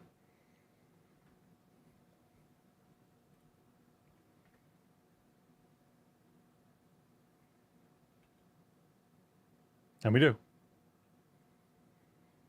So now the collider here is completely driven by Blender, which is sweet. And if I ever decide to change this size, it works. Now, it only works for a cuboid because I've set up the data to work for a cuboid. So if I did what I just did and I did like only the bottom and made it like a, I don't know what you call that, a prism, then the sizes are off. It looks weird. But this one in particular, the mesh data for this has tri-mesh from mesh. This is a really interesting one because we need to be able to do this and we need to be able to do tri-mesh from mesh, and this needs to work.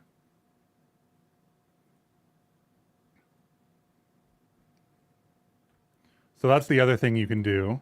It is not the most performant thing to do for all of your colliders. I don't know what the performance expectations of tri-mesh from mesh are supposed to be. You can see here that the mesh is actually working. It has tri-mesh from mesh on it. So I think actually what I want to do is just get rid of this whole collider logic here. And anything that no longer has a collider needs to be handled.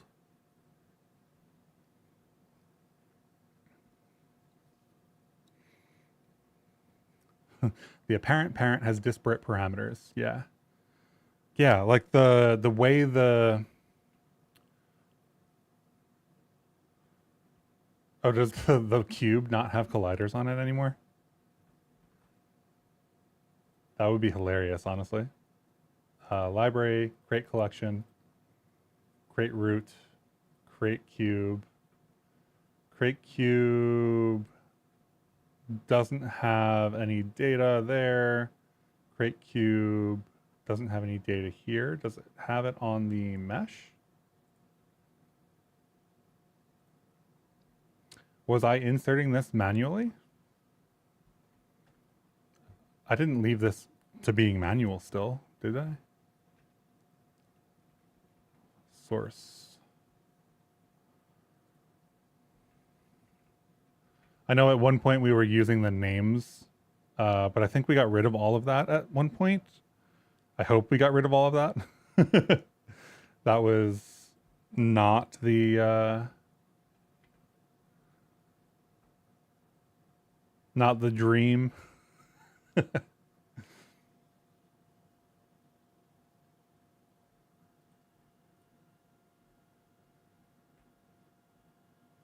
Where did the data come from? No custom properties on this, no custom properties on the mesh, no custom properties on the object. Rigid body, out of bounds, target, color reveal, cuboid. There we go. And this is cuboid 111, so actually we don't even need to set anything. It's just a cuboid. And I think that takes care of all of the data on the crate. So if we export, we should be able to pick this up again.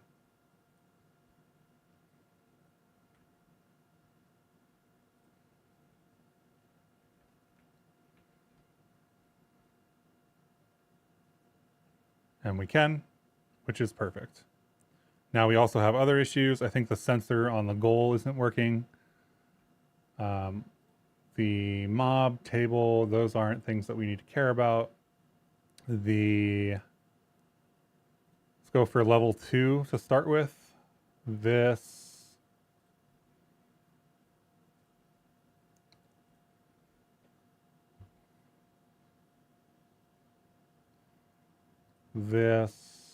cuboid.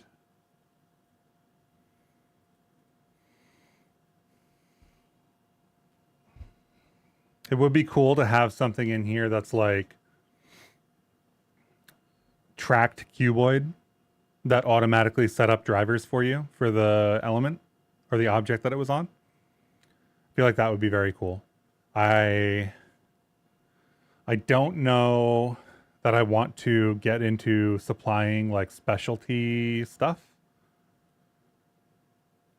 But it would be very cool.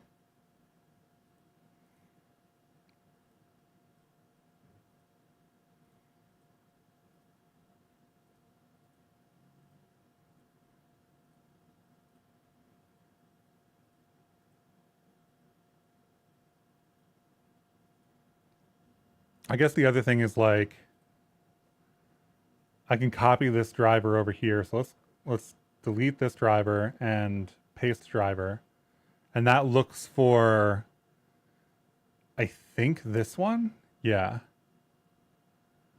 Because if I tab into edit mode and scale this, it doesn't change, right? So this is still looking for the wrong thing, but it has the same logic. So I can actually go here and click on that. Failed to find empty string.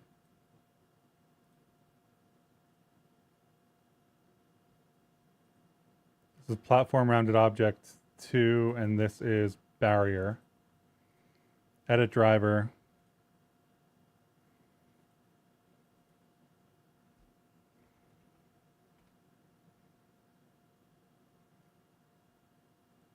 And then that should be it. So technically you can copy and paste these around. At least for the like the paths and the values. There's also interesting stuff. There's also a way to set up fallback values for a scene. So if you put drivers on something like this and it's set up in its own scene, you can have it fall back to a default value if the value isn't set on the scene, which is interesting from a how do you actually get this data onto like an object you can't touch perspective. Because if you have collection instances, right, then Z length is 15, really? No. Did I set these up to be the wrong thing?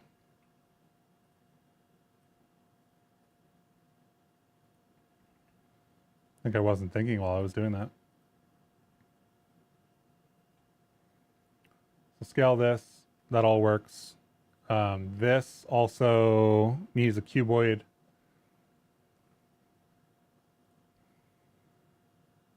So like same thing, right? We get rid of these, I guess.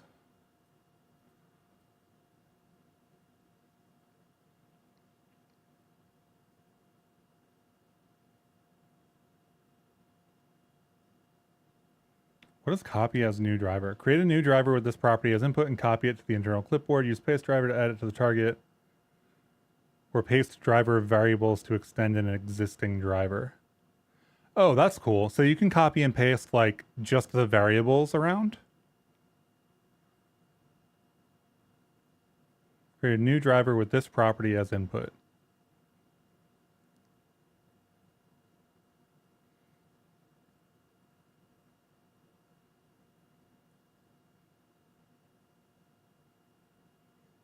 So if I copy that and I do it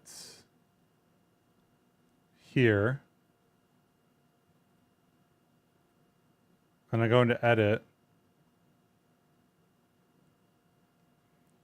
Oh, that's super interesting. You see what that's doing? That's actually reaching into the component property on another object. I think this is really hard to see on stream right now, but let me try to open the drivers editor and maybe I can make this a little bit bigger. It's really hard to read. So this is looking at the barrier object and looking at the Skein path, the first object, which is actually the collider constructor cuboid, right? That's the path here for the key. And it's looking at .cuboid.xlength. So if you wanted to drive one component via another, you could. Now, I think that because we're not using IDs here, like we're using array indices, if you ever modify that list and move it, I don't know what happens to this path. I have no idea what happens to this path. It's not what we want right now, so I'm not going to dive into it. I just wanted to point out that you can, right, drive values from other component values. And I think it is also recursive. So you can drive component values from component values and also those parent component values from real Blender objects. So if you think about that, it's a little bit complicated, but if you think about collection instances that have drivers on their properties that have fallbacks for the scene, then you can actually expose like a set of properties, quote, as an API on the scene level that you can then queue into from other objects, which is wild. I'm I'm hesitant to say that I want to explicitly support the index access there. There's one more, I think there's one rename that I want to do before anybody should be depending on that long term. I want to rename Skein 2 to Skein, I think. But we'll see.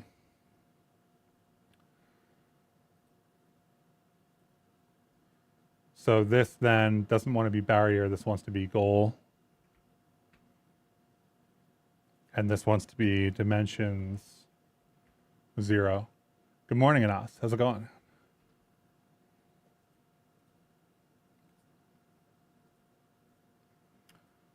Single property, what is it, goal? Dimensions 2. Single property. Like it's not the most ergonomic to set up all these drivers. And like you don't need to set them up all the time either. Like you can just set these values to whatever you want. But it is very cool to be able to have these values modify when you scale stuff. I think that I want that on most of my stuff.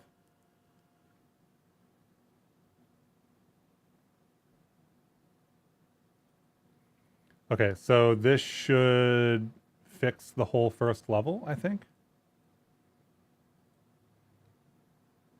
Unless there's some more information on the mesh or the material that I didn't check. I don't think so, though. Yeah.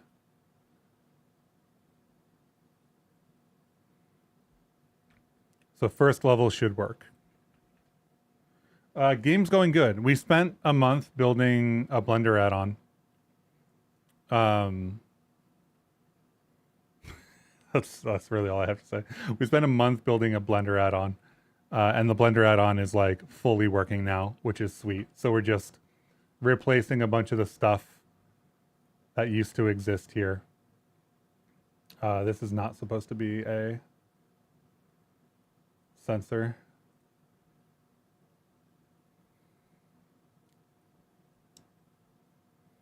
Collider constructor, perfect. This is the tri-mesh on the mesh material, perfect.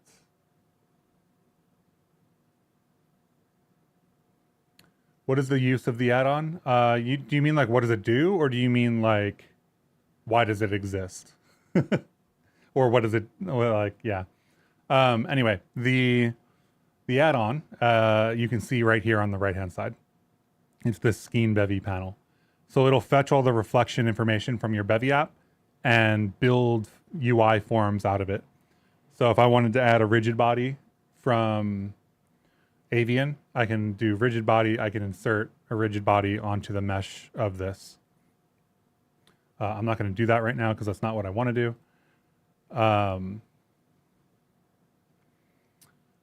But that's what it is. You can use objects in Blender and you can apply components to them. You can insert components on them.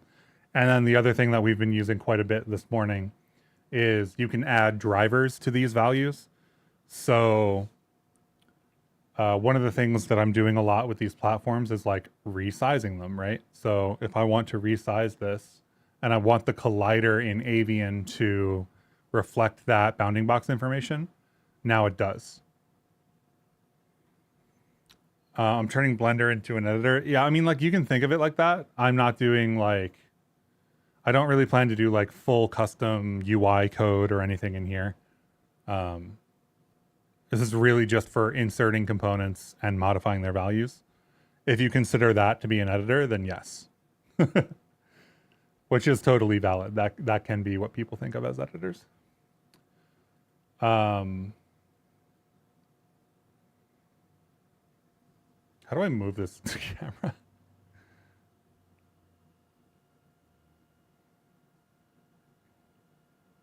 Yeah, it is. I like it a lot. It's very cool. So right now what I'm doing is I'm basically getting rid of a bunch of old stuff that we used to have here. And I'm replacing it with the new way of doing things, which is the add-on. Which is a lot of typing, but it is what it is. As they would say, I did this to myself.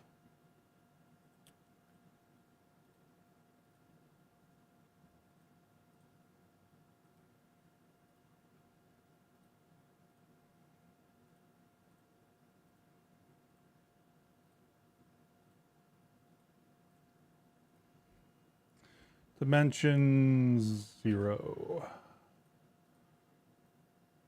Dimensions 2.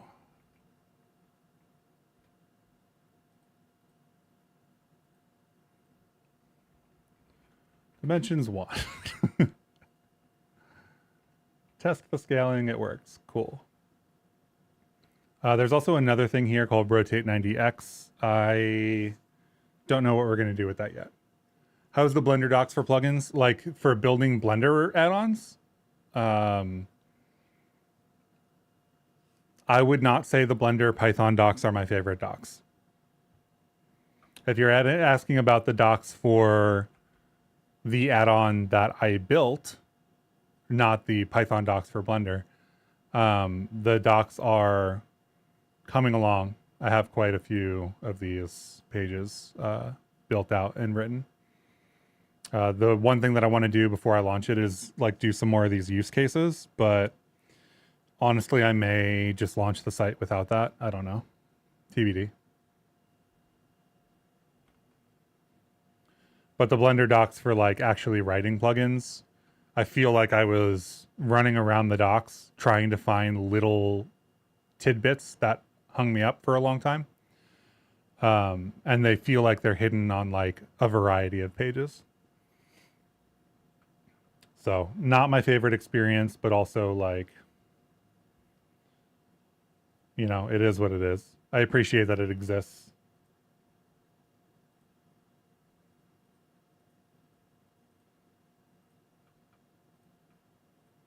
I've been programming long enough to like appreciate that the functionality is there and that people are working on it.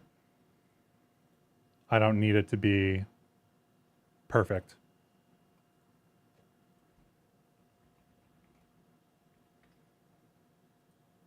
But I do wish the docs were better.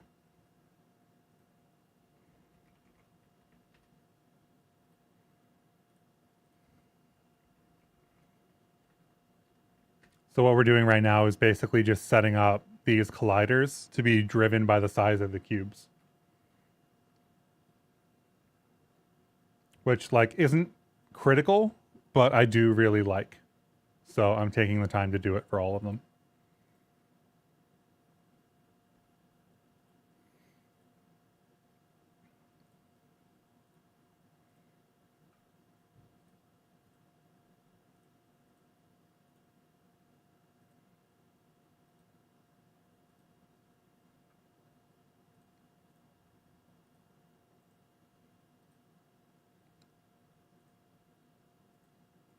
Single property there.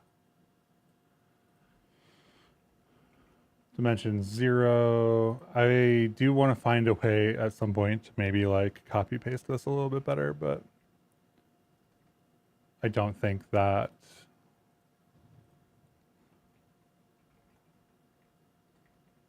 there's a lot going on there. Okay, so there's that, and then there's the final one over here. And this one shouldn't be rotating, so let's get rid of rotate 90x there. It's the final platform. There's no reason for it to rotate. Also, purple is the color of kings. Can't you automate this so that the collider automatically matches the object bounding box? So the answer to can you automate it is yes. The answer to should we automate it is an open question. There's definitely higher level tooling that you can build. I think that one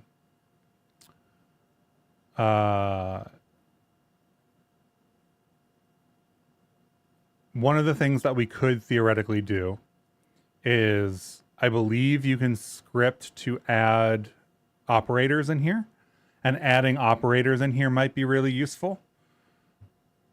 I don't think you can get rid of all of it, but we could potentially add like custom operators here, which might make it significantly better to do. But yeah, so we're basically like, this is the original implementation, like the base level. We could make higher level stuff. Hey Sean, how's it going? Good to see you. Are there variables and property links like Fable had? Yeah, so you can write arbitrary Python inside of any of these drivers. Right now, all I really need is simple property access, so that's all I'm doing. But like, you can write anything you want in here.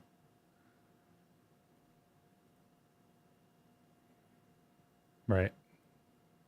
And all of these variables, like this expression takes Python. So you can do whatever you want.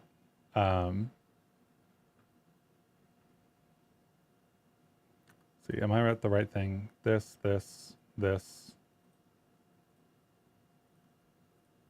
Single property. So yeah, add driver, switch to a single property because I'm just doing something simple. Grab the eyedropper tool for picking this object out, then going back through, specifying the property that I want. Dimension 0.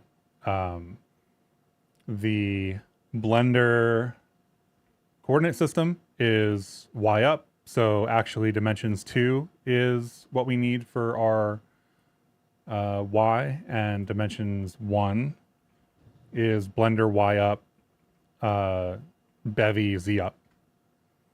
So a little bit of a flipping there. Python is everywhere. Yeah, I've been writing so much Python over the last month. And I don't write Python either. Like, this add-on is 1,000 lines of Python. I've written more and deleted a bunch more over the last month. And like, I don't even write Python. Like, it's not my language. And then I'm doing some scripting, some automation for This Week in Bevy videos to do automatic rendering of like subtitles and stuff for the showcases. And that's like, that scripting is also Python. I also have the option to do Lua there. I'm not going to use Lua. So this is the goal, collider constructor, and then basically it's just this. I think this is the very last one, actually, that we actually need to do here, which is great.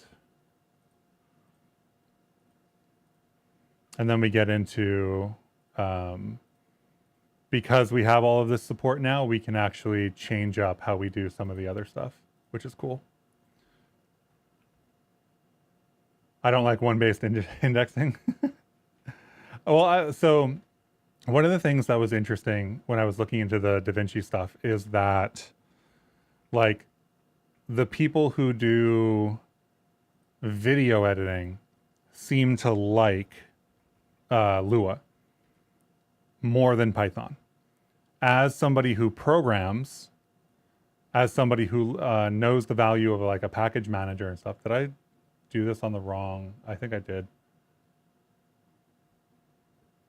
This is selected the wrong object because I'm not paying attention. This is goal 1, right?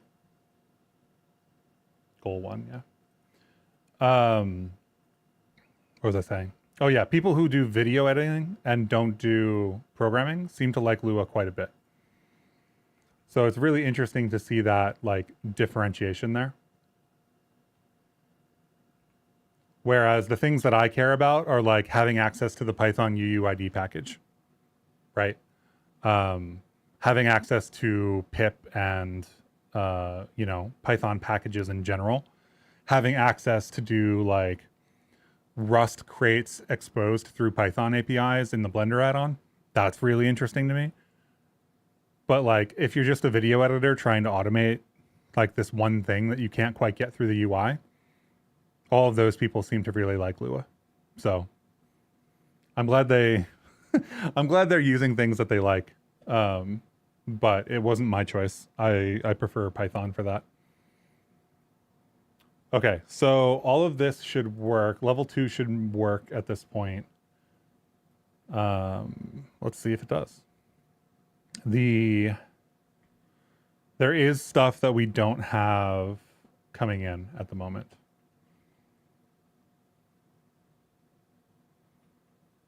So let's just make sure these colliders work.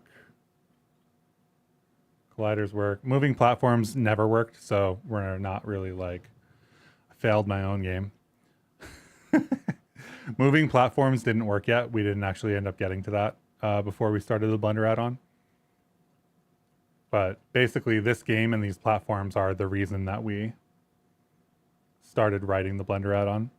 Respawn works for the cube, respawn works for the player. I like the way that it like feels like you're doing the same thing. I don't know how to explain that. Like you're falling down into the floor, which is also the top of the level. Okay, so all of that works. Let's see. We have tri-mesh, so we need to get rid of this. Start end still isn't handled. Platform behavior still isn't handled, etc. So let's make sure that we didn't break anything by removing tri-mesh. That's really only the like triangle collider. Or like the wedge-shaped platform in the second level at the moment.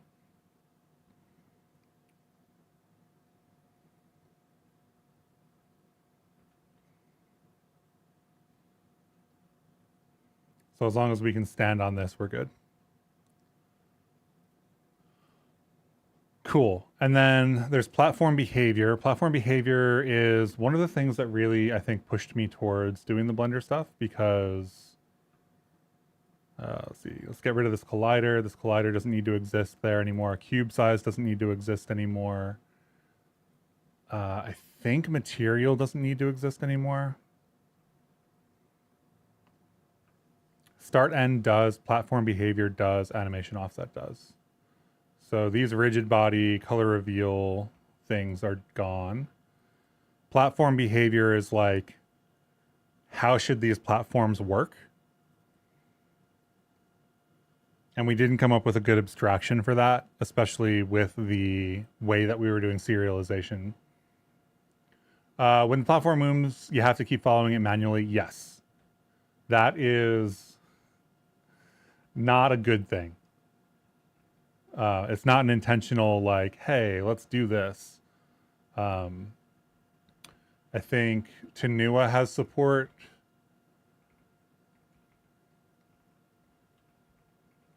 for it built in. Moving platforms.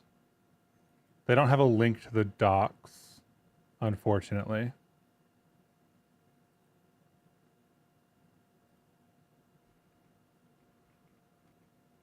So I'm not really sure how to enable it, which is kind of why we didn't get around to it. That's not what I wanted.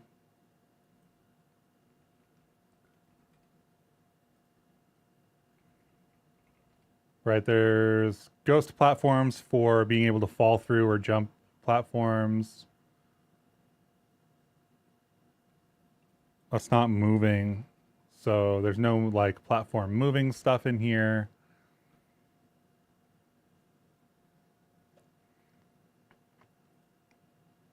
Read Genua controller, basis, action, walk.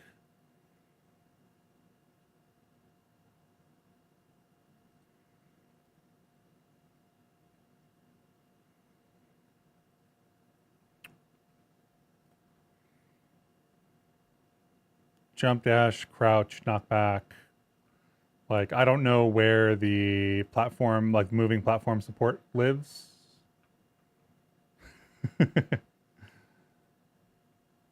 So that's a me, I need to do some research before we do that on stream kind of thing. Because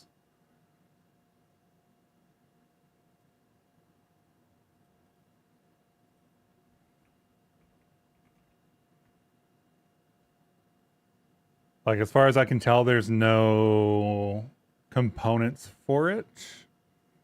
At least nothing that immediately jumps out to me as like, oh, that's what we need to put, like we need to throw a component on a platform or something like that.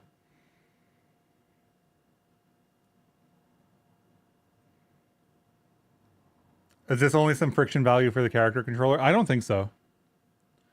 I don't think that it's a friction value. I don't think it's a friction value because it's a floating character controller and thus the friction really doesn't apply anyway, right? Like it's not colliding in that sense. It's floating.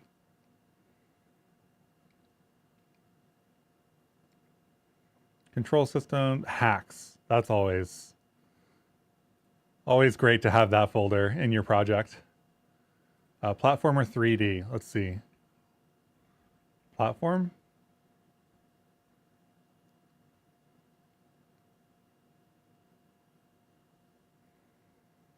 Actions in air, dash distance, fall through, knockback. Yeah, I mean this is just something that I'm gonna have to like look up and figure out and debug off stream because there's a moving platform example. Moving platform, but it doesn't like have any docs or anything.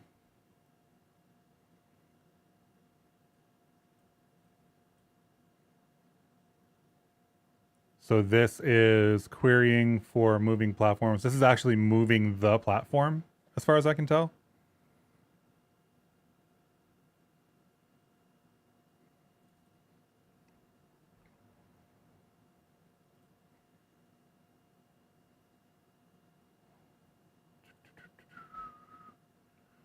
Moving platform plugin.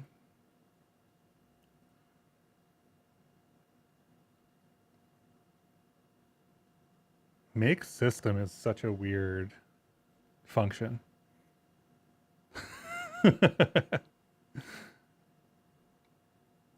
Velocity vector. Oh, it's one for each of the, okay. This is the thing that always confuses me about the Chinua examples is they have 4 different functions here, but one of them is for Rapier 2D, one of them's for Rapier 3D, one of them's for Avian 2D, one of them's for Avian 3D. If you had to implement it manually, how would you go about doing it? Can't you just send an event when the platform moves? It sends an event, and when the player is standing on a given platform, it listens to those events and reacts appropriately. Probably not event-based like that.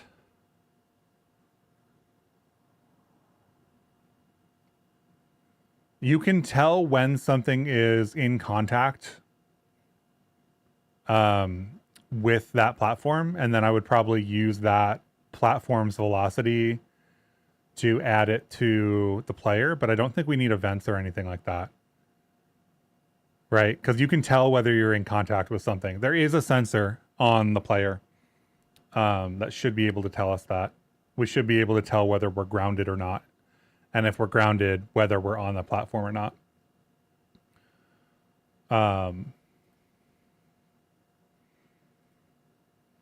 But like this isn't moving the player. Right? It's not querying for the player itself, which makes it feel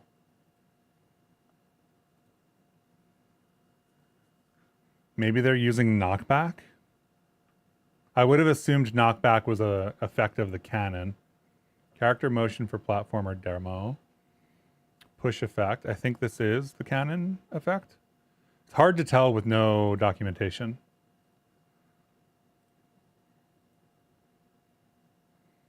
Right, and this is like the level mechanics plugin, so go up and this is all the same thing. We have to go find where the character is being spawned. And it's got, okay, like dimensionality in that one and proximity sensor, ghost sensor, fall through, crouch enforcer. Like I don't really see anything, which means that I basically just need to like read all of this and then come away with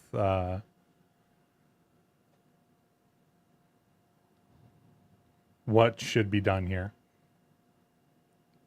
But that's why I'm not doing it on stream, because it's like reading through those examples takes 4 times the time because there's 4 times the platform support, even though they're all, as far as I can tell, the same, et cetera, et cetera. So this, we need to remove those. This. There was some other stuff, right? Okay, so animation offset and platform behavior. Animation offset is an F32 currently.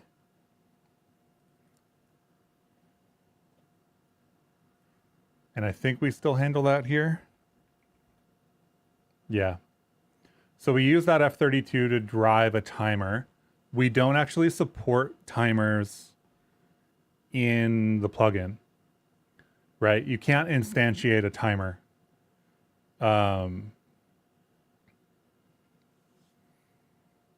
Where's the test for that? I think every time we have something that like we don't explicitly support, I kind of add a test for it. So show me the timer test. The question is, there's timer. So that's timer container. And we don't actually have timer container in the tests currently.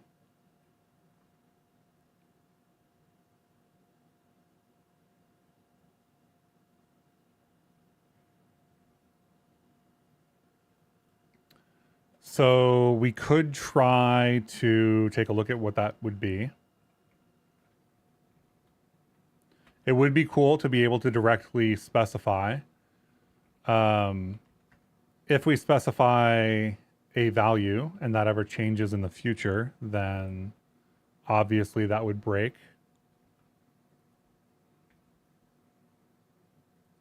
That's one thing that we probably do need to deal with in the future, but because nobody's using it, it's not really a big deal at the moment. How do you deal with schema updates?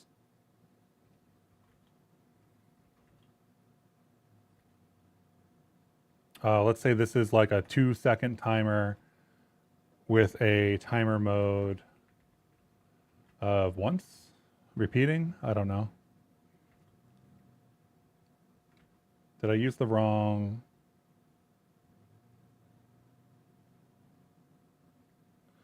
It's taking so long.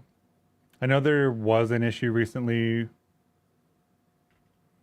with Rust Analyzer becoming like absurdly slow for some reason, but I don't remember what that was.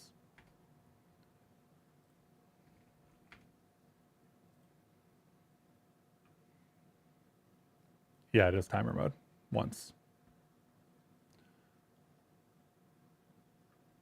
So my guess is that this doesn't work for us in the sense of like, this isn't really this is not a struct with color. This is timer support. So yada, yada, yada. Let's get rid of all of the data in here. So this is pretending to be a, how do I say this? This is pretending to be a marker component at the moment, just for the testing purposes. I guess I changed my Rust version since I last ran these tests.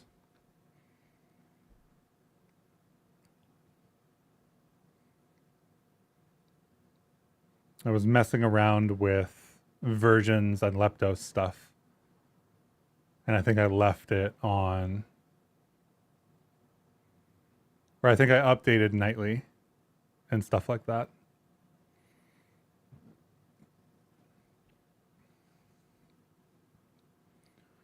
So yeah, for the floating platform, I don't think we need events.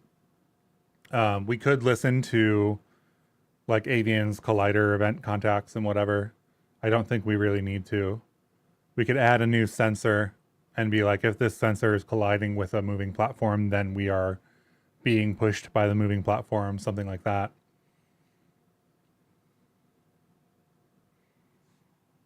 There does seem to be some kind of like explicit support in Tenua for moving platforms, and I want to figure out what that is beforehand. Wait, why are we compiling 0.16 dev? That's why. Oh, no, it is 0.16 dev. Never mind. This is the tests for Skein on main. That's what this is. Yeah, okay. Duration is not registered in the type registry.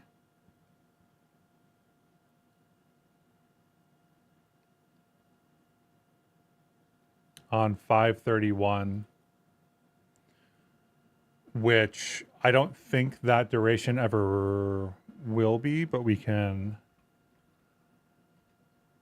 do this in a couple of other tests here. Maybe like one of the tests. We have to register our type actually. This is doing like very raw access, so let's do timer container. This has to be mute now. We're going to test this. And this is what we get out of it.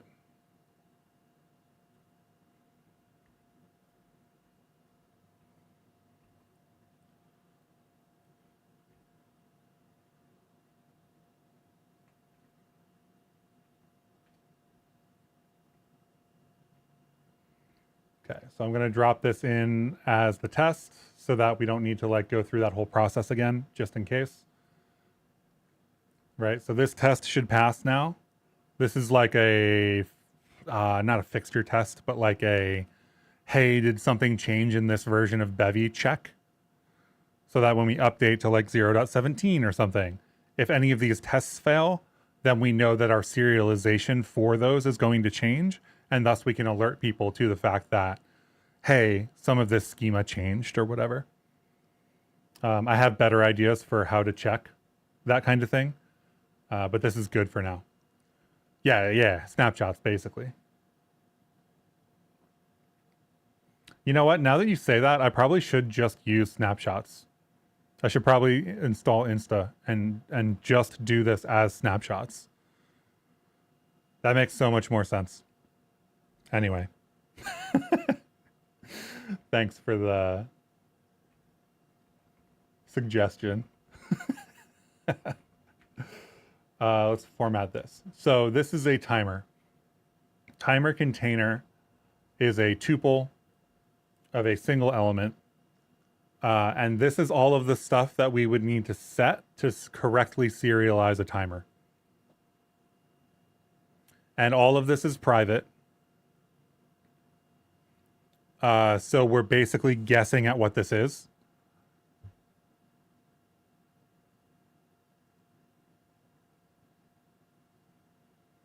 We could definitely set this up intentionally inside of Skein.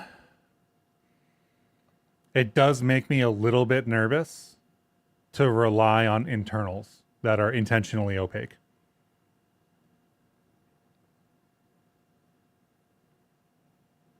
I don't like putting things that can change version to version inside of hard-coded Python for a Blender add-on.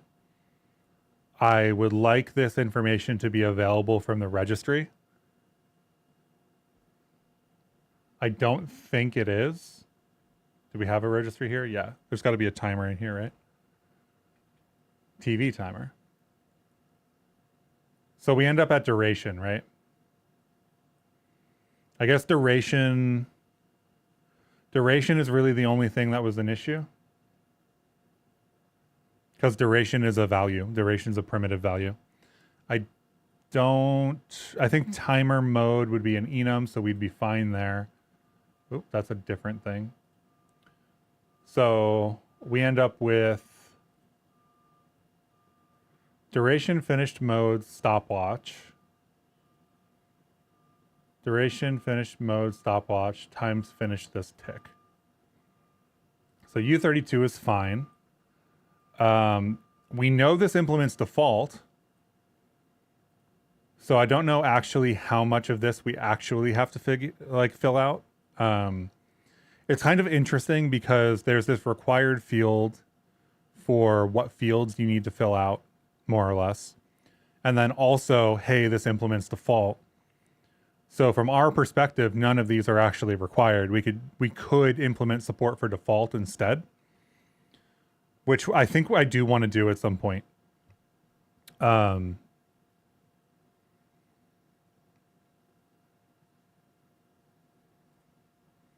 isn't currently available. So really what we would need to do is implement support for core time duration. And then I think everything else falls out of that actually. Although it would be a bad experience from like the authoring's perspective. So duration is seconds and nanos, which we could implement support for like right now.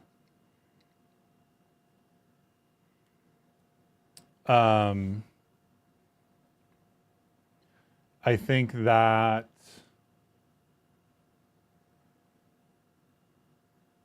none of the rest of this is supposed to be user authorable.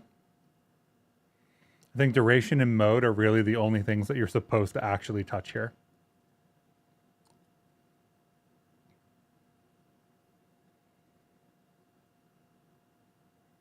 So we could definitely set up something that was duration and mode from a timer and then kind of like hard code this.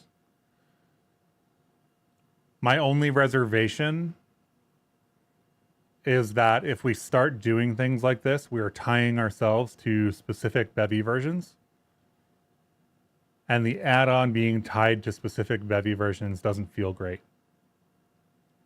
I wonder if the registry itself has a version. I actually don't know that I've checked. You know what? That would be... Wow, I really messed up making this file that big. That would actually be... I wonder if I can get that into 0.16. I wonder if I can convince people that like, hey, this registry comes from 0.16, should be in the registry information.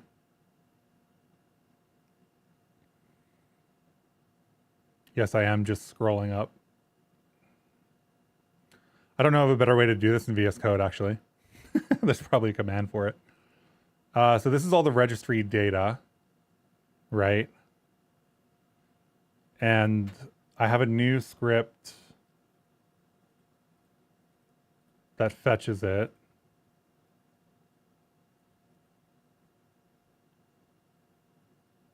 And that's just the whole result.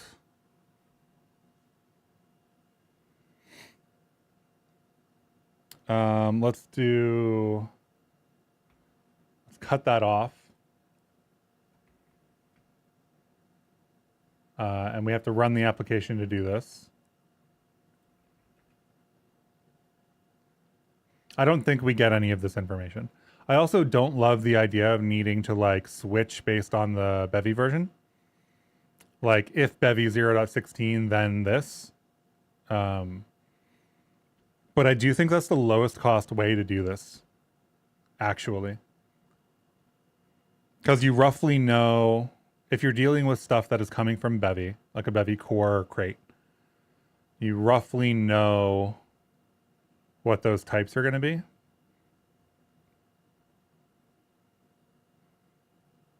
That starts to sound like we should be looking at the lock file, though. I don't want to have to look at the lock file.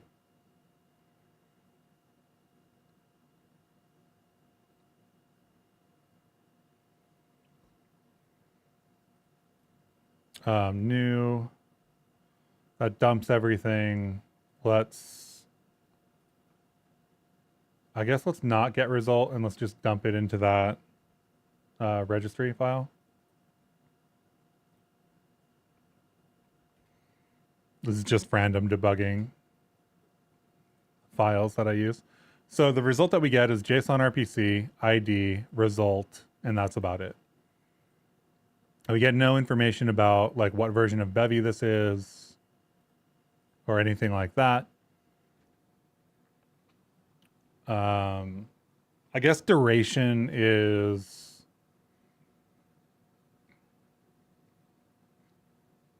I think ideologically what we should do is implement support for core duration and then let the rest of this show up in the UI.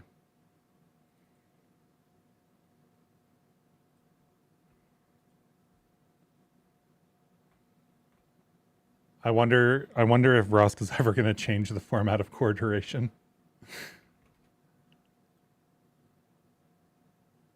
Private fields. So if we do this, then we are relying on private implementation details of duration, which opens us up to this being an issue.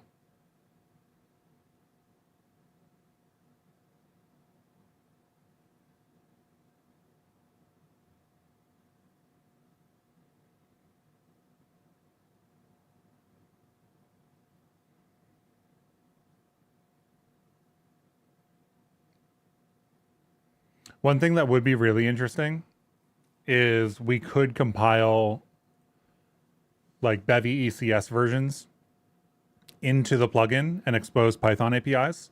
And through doing so, literally just go fetch the like information from each Bevy version,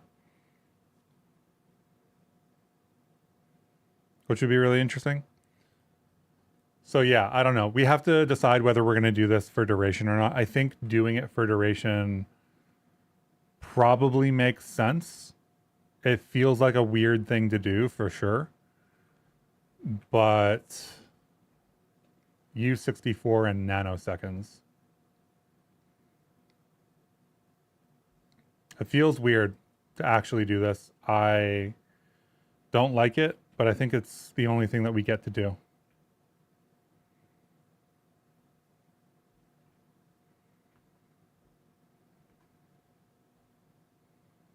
So where is it? Property groups. Right, we have duration here.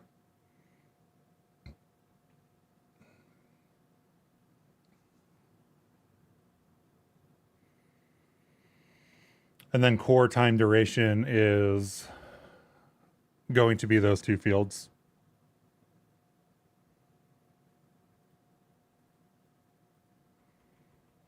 I can't think of a better way to deal with this, honestly. I can't imagine that this is going to change very often. But like the one time it changes is going to be really painful for everybody.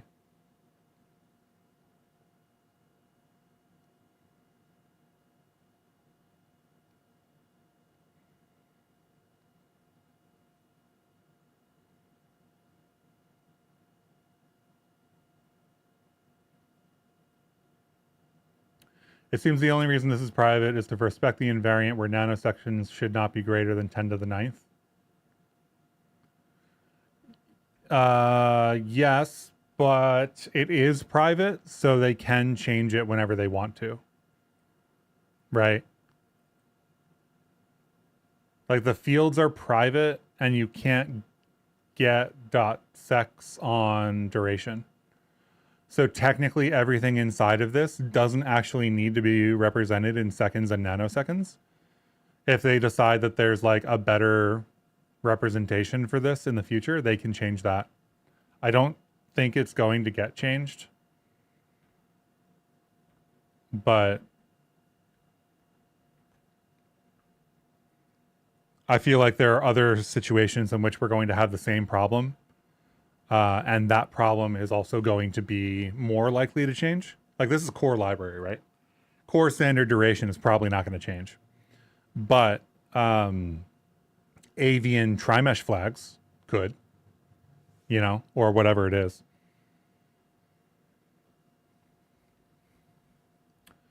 What is nanoseconds?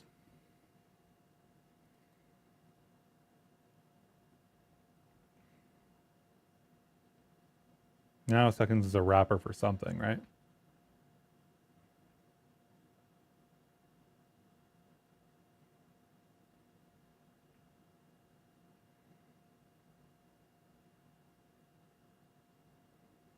Niche types nanoseconds.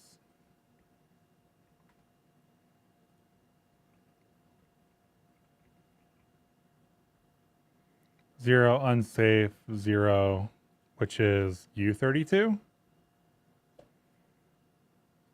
I32? I32 is default there. U32.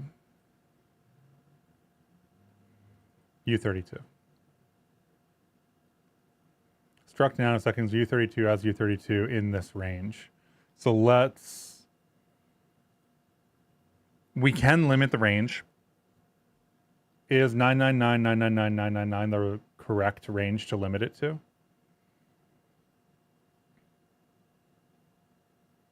Nanos per second. What is nanos per second?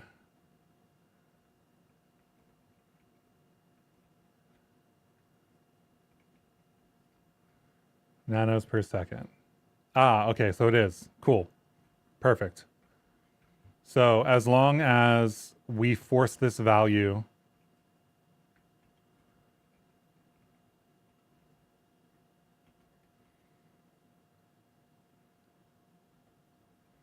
to be less than this value,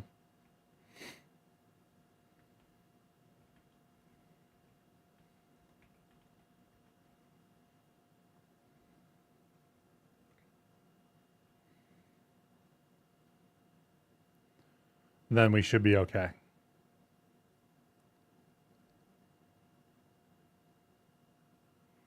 So really the question here is, do I want to hard code that? Or do I want to push it through the recursion? Because this is U32, right? So U32 is this value. I guess that's non-zero U32. Where's U32?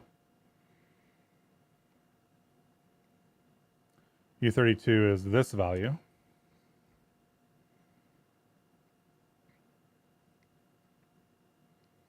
And technically duration is going to have to be a struct of some kind, right?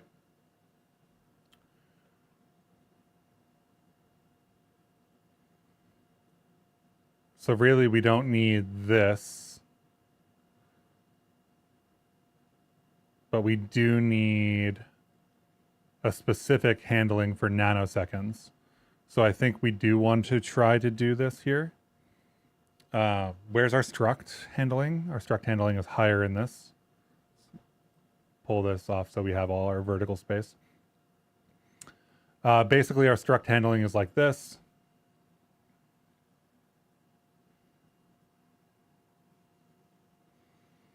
I don't think I want to fake this. Because one thing we could do is like fake construct a type here in the type registry format and send it through. That would be totally valid, and then all of our regular code would operate on it. The struct handling is this.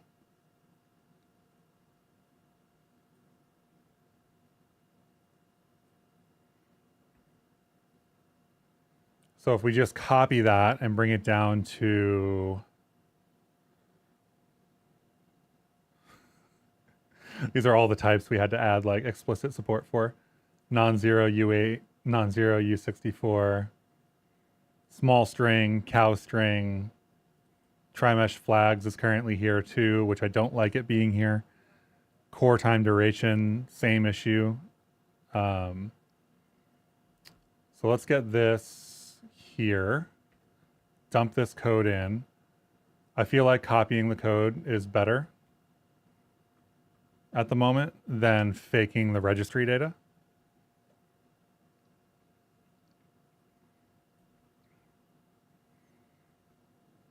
Because then we don't need to recurse here. Because we have two primitive values here, right? So we need to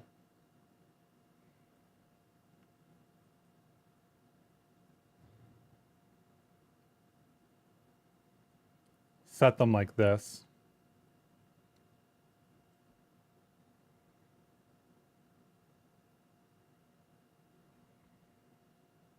So annotations sex is equal to, what was it?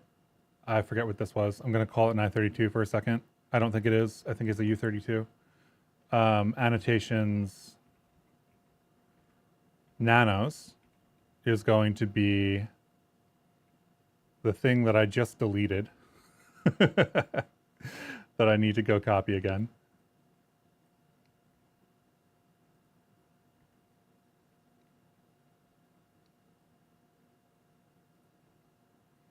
So bpi props int property min 0 max 1 2 3 4 5 6 7 8 9.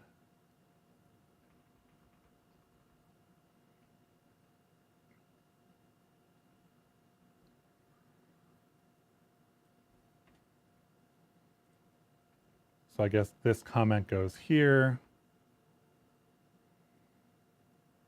And then that doesn't have any restrictions on it, so I think it's just a regular U32. Let's go check. No reason to guess when the code is literally right here. U64. I don't think we can do U64 values. actually. Like if you try to set a U64 value, I don't think you can actually get that high in Blender. So we just kind of like uncap the max.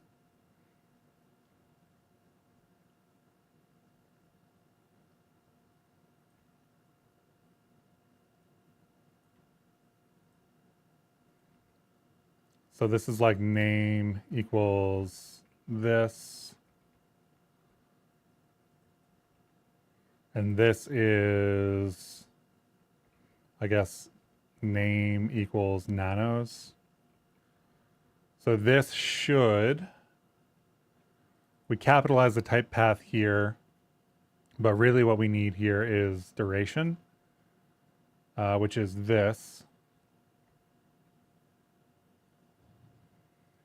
And I don't think we need to hash it. Hashing is for nerds. No, hashing is for, we have type paths that are too long, right? So some of the type paths are more than 64 characters long, and Python and Blender crash on those if you try to set them as keys.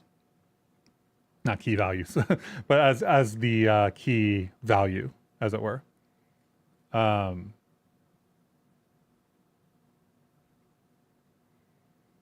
So we get to just capitalize this path and set it here instead. We set that in, we register it, and then we return. And then this is the one that we need to get rid of. So now we should have support for duration. Assuming that I didn't just bork something. Which is possible because why is this red? Who knows?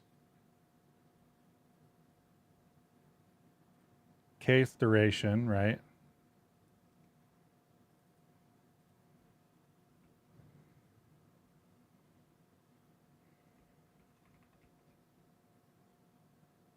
Semicolon expected on line 9.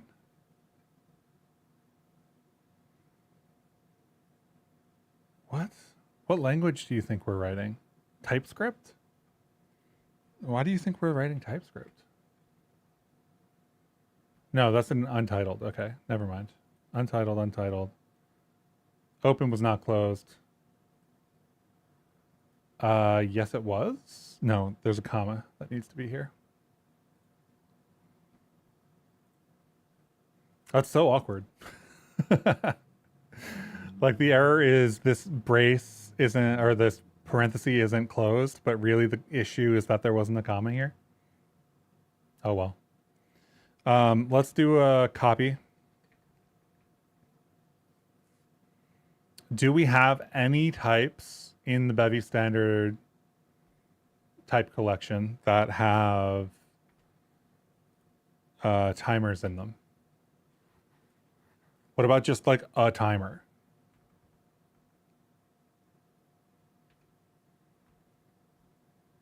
Let's go potentially break the game. Let's save before we do that. Let's add a backup.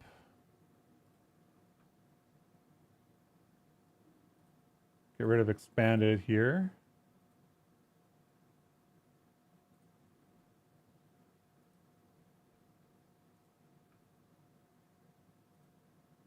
So let's back this up. Rename it to MISC1 no timers. The blend file should also get backed up.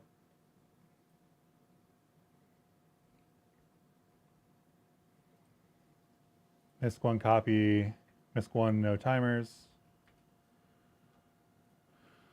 Let's run the game, I guess. Do we have a component? Because like animation offset timer is this value, right? Is animation offset timer registered? I think we chose to not register it. Yeah, we didn't even reflect this.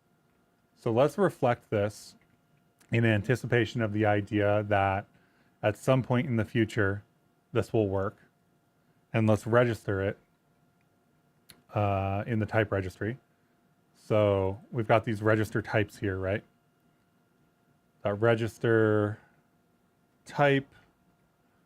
Animation timer offset or animation offset timer. Probably could have a better name for this. But let's do a cargo run. Cargo ton. Cargo ton is not what we need to be doing.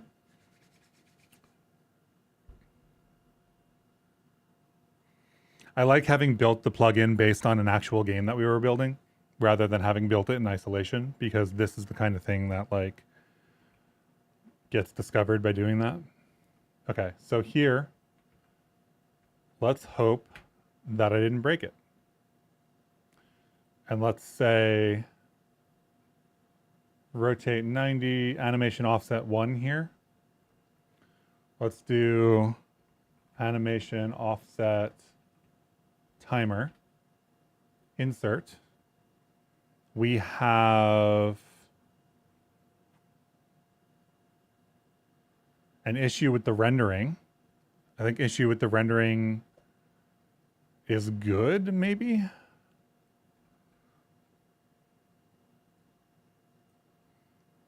It is somewhat hard to tell because a lot of these are intentionally failing. We spit out the logs for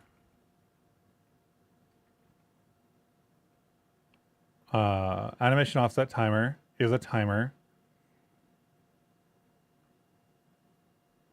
I don't see it in the errors, and it did get inserted, so I think that's okay. This is looking for a pointer property.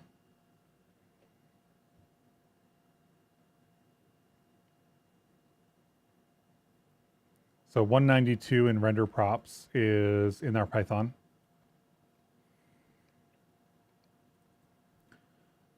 We could turn debug on.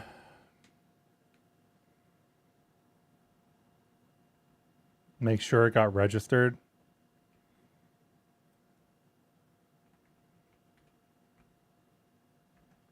You know what the actual issue though is? Let's remove this component. The actual issue is you actually need to restart Blender if you change plugin code. You actually do need to restart it. So MISC1, allow execution, animation offset timer, insert, same issue, which is fine.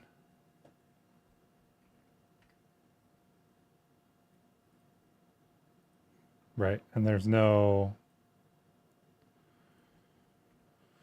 pulling that back. Cool. You on the U32, etc. This is a weird case of Blender. In Python, every int is at least 64 bits wide, but when going the Blender C, C++ side, some of them are cast to 32 bits. Interesting. So we kind of can't have U64 like numbers, which is kind of what I expected overall.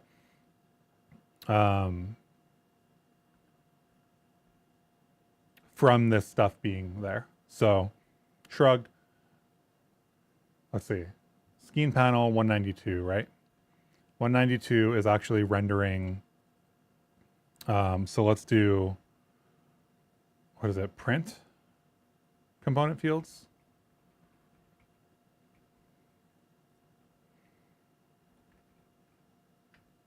So basically we're implementing timer support at this point.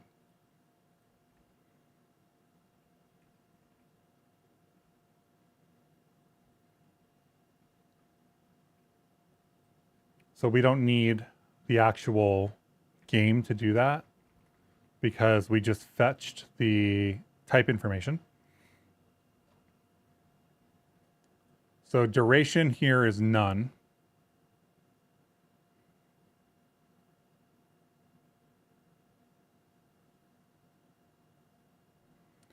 Which is interesting. Why is duration none is a great question to ask. Duration none, finished bool, override, mode, stopwatch is even there. Times finish this tick works. So duration is definitely the only thing that is coming back none. The reason for that is what? Did we mess up the way that we're handling it? Core time duration, right? Annotations. Duration then is, duration's got to be a pointer property to a struct. So annotations here then is secs and nanos. We create that type, insert it, register it, return it. But really, this is a pointer property. Because it doesn't know that it's going to be a struct. Right? Whereas normally when we're doing a struct, I think it does know.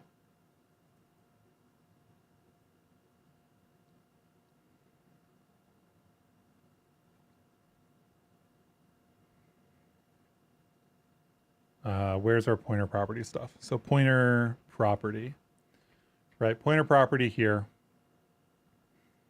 is basically saying if we are in an enum that has an object, so it's a rich enum, variants have structs, then we're going through each of the one-ofs and we're making properties. And if the property that we're looking at is a class, then we have to do a pointer property to it. If not, we get to do the regular property. So we do need to do this, I think. Duration comes in as a value. So I think we have to do this in the duration itself.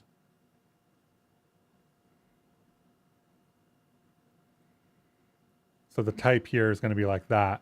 And this is going to be name equals duration pointer. I don't know. Something like that.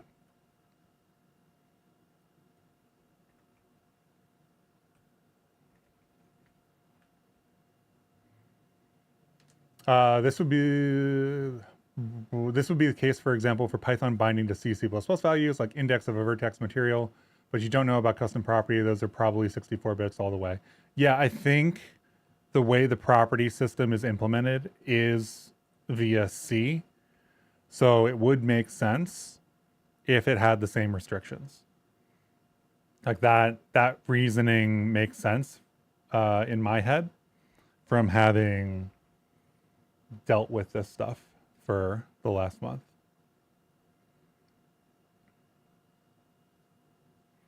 Okay, so duration is still none here.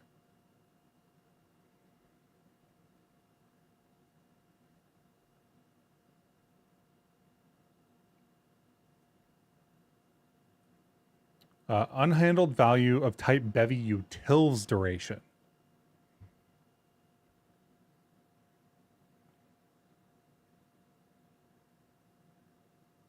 I think those are the same thing. And when I say I think those are the same thing, what I mean is that I think that, so if we go to the timer container, this is pub timer. The question is, which timer is this?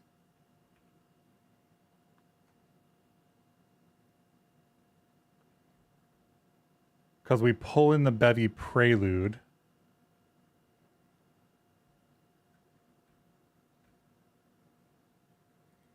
This is the other thing too, right? Bevy utils timer. Right, Bevy prelude timer is here. But Bevy prelude timer is then a wrapper struct. This is Bevy time.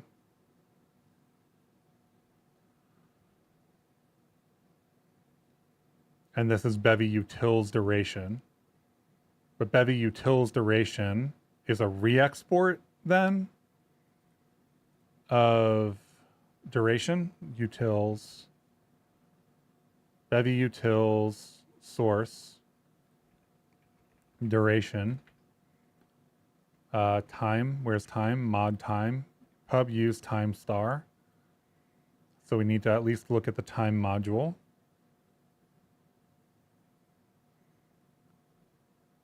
Time module is not something we can click on through the docs. That's unfortunate. Let's go to GitHub. GitHub's going to treat us better. Release 15.3, because we're working with the release here. Crates, Bevy utils, source, time, and then this is just a re-export of duration,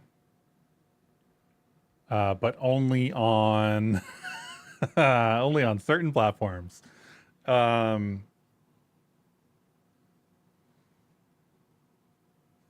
let's go take a look at web time duration, which I assume has the same structure, but I don't know that for sure,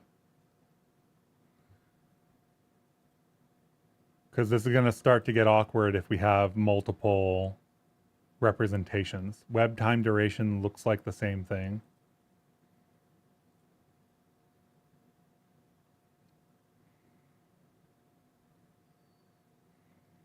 Why do all these people re-export the same core duration?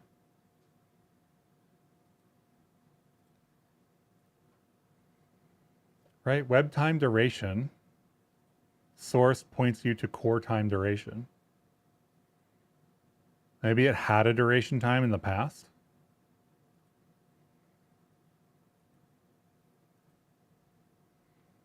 And then that's core time, that's core time. So I think we're good. We do need to have Bevy utils duration doing the same thing, which is awkward.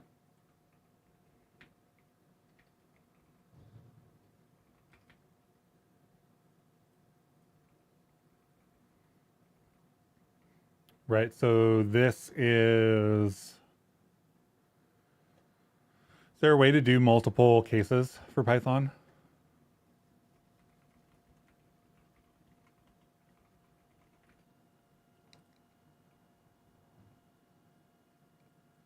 Pipe.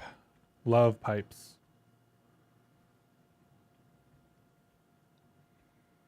Bevy utils duration.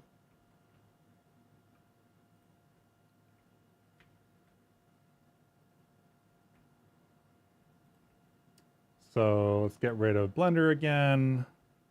Let's open this back up. We already did that. Blender.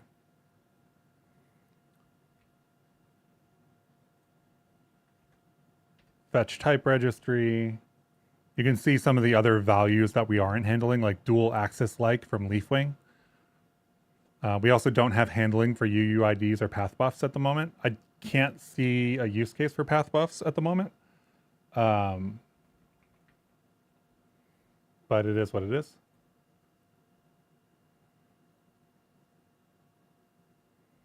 So here's finished and mode, once repeating, stopwatch, and some other stuff. Component fields cannot access local variable component fields where it is not associated with a value. Sounds like we're fetching that data from the registry to render here. Weird. That is 159. 159 is in the enum.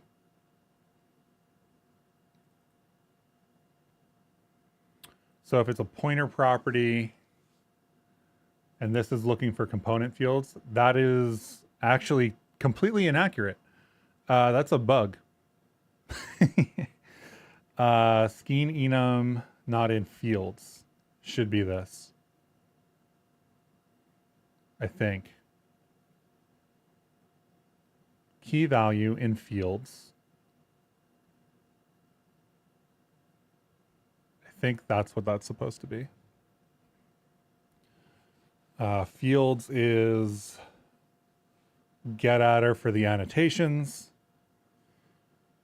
So we could do, yeah, that is supposed to be if Skein index not in fields, then we have that. I'm starting to get hungry. Oh, it's like 11 already. My stomach's going, hey, you got to eat.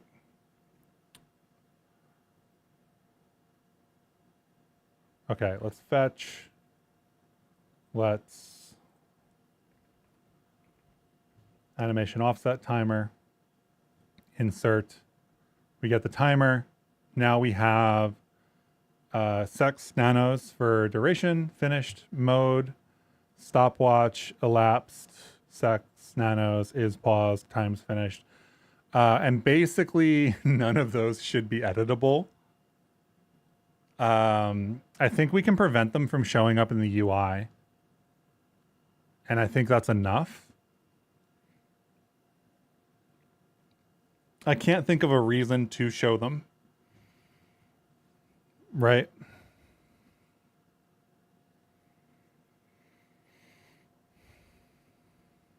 So basically, we could go in here and say for timer, right? It's going to be like Bevy utils timer or something. Or Bevy core timer. Here's duration.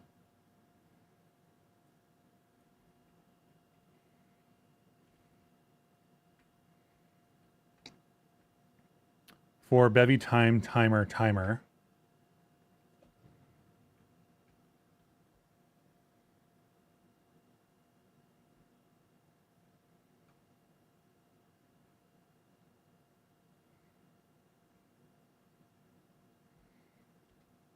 Oh, that's the wrong, okay. Let's get this as low as we can. There. For tuple contains timer. Timer has duration.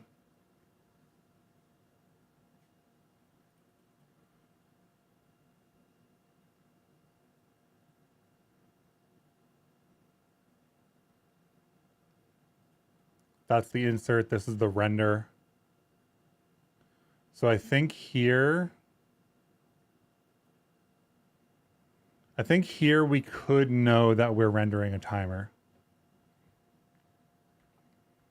So the same way we do the Skein Enum index here, we could do,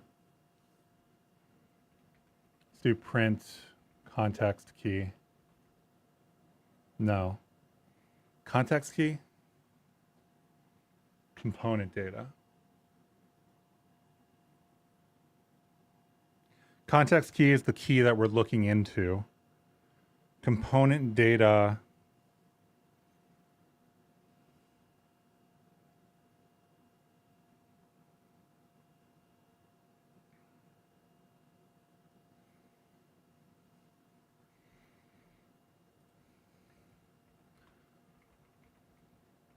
Right? If we do context key component data, although you know what? Yes, technically you shouldn't be modifying these other values, I think. But is it the add-on's responsibility to prevent you from doing that? Is an interesting question.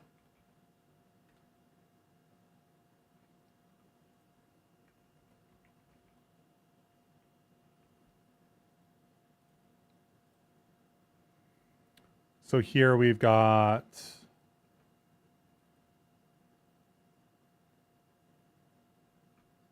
stuff happening.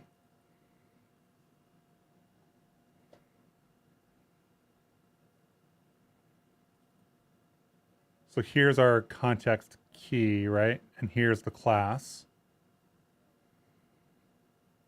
And then that goes through and renders in the second path because these are in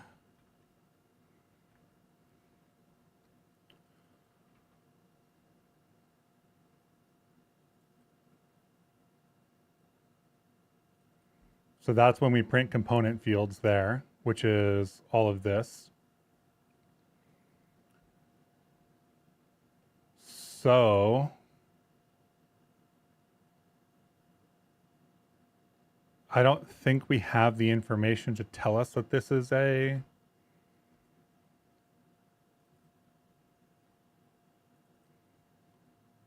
right. Component fields gets the annotations for the component data. The component data in this case is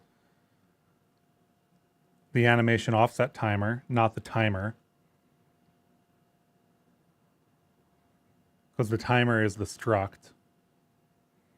So it may take a little bit more effort than whatnot to make that work if we want to remove those. But in the meantime, let's take a look at our game code. Because now that that works, we can look at animation offset timer, which is being added in level spawn, right?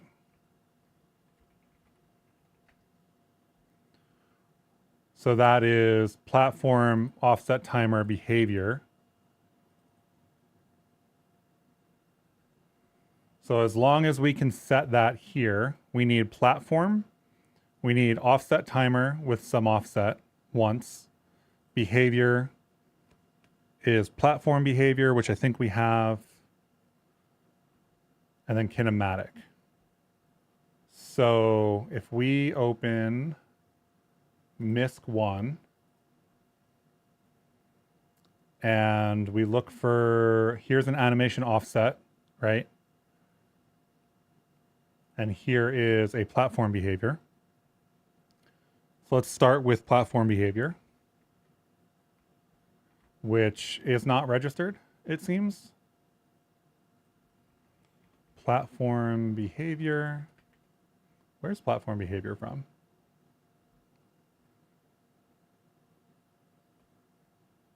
Did I put that in a platforms file?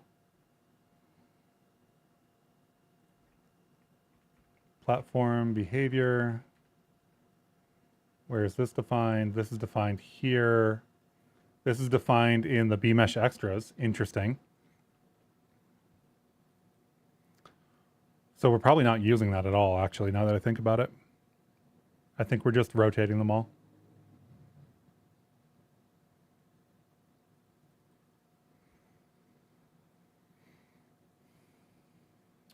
Because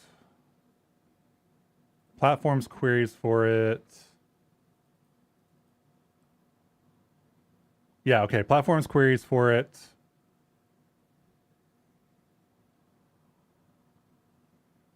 And then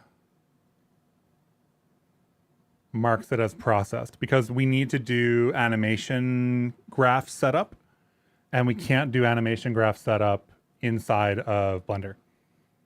So that's what's going on here. So we do need this. Why didn't we register this?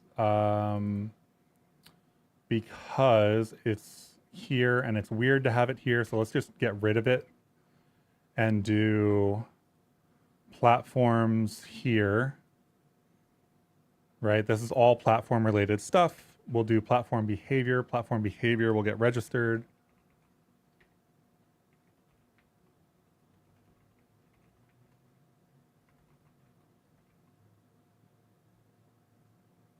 If I spell right, things work better. We need to reflect and reflect component, and we can get rid of serialize and deserialize because we already have the reflection and we can just rely on that. I think that's all we needed, right? So let's run this again. Platform behavior, right? In level spawn, we no longer have this. So I'm just going to comment it out for the moment.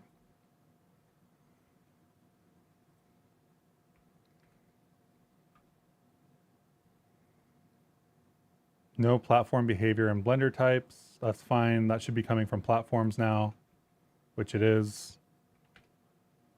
Is it possible to configure components like defining where the platform would move and such? Sorry, just joined. You may have shown this before and didn't see. Did not show it yet. Don't worry about it. Even if we did, happy to answer the question again. I'll show you what we're doing currently. I'm actually about to change the way that happens. See, like there's nothing moving right now, which is intentional because we literally just intentionally broke this. so that we could do platform behavior, which in this case is rotate 90, right? So we'll get rid of that. And I think we also need platform because we're defining this as a platform. And what else did we need here? We had some other stuff.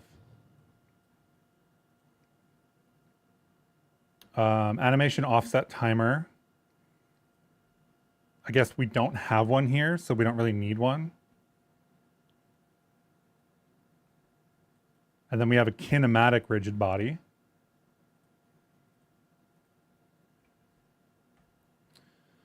And an optional angular velocity at some point. So platform, animation, offset timer, behavior, kinematic. So let's see if this first one behaves correctly without the timer.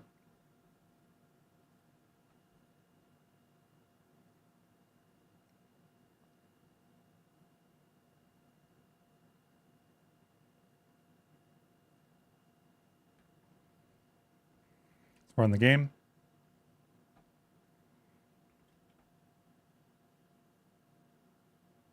Does not. I think we have to have the timer, even if it's 0.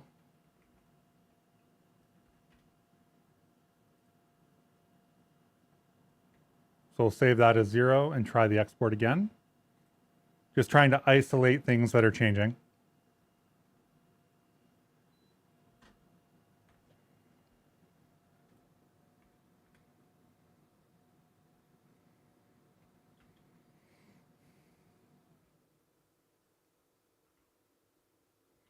Okay, and we're not getting our rotation here.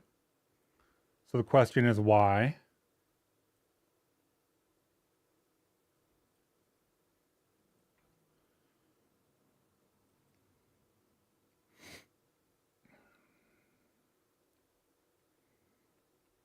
So this is the last piece of logic that we're removing here, effectively. So the entity that has the platform behavior gets platform, the timer, the behavior, and kinematic inserted onto it, which then gets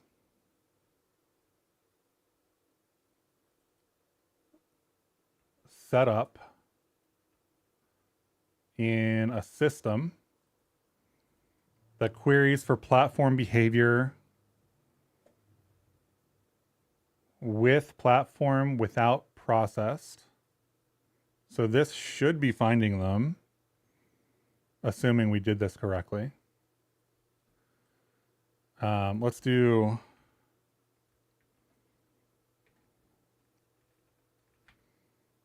a trace for the Skein information.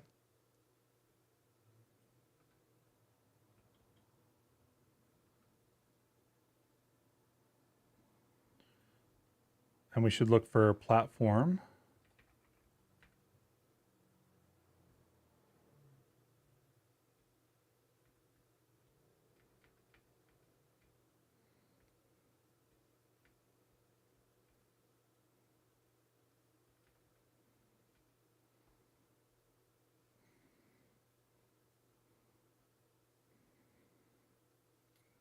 Skein to rigid body. What are we looking for here? We're looking for the, oh, there was an issue. Is our export not working? Object of type Bevy utils duration is not JSON serializable. There you go. So it's not exporting.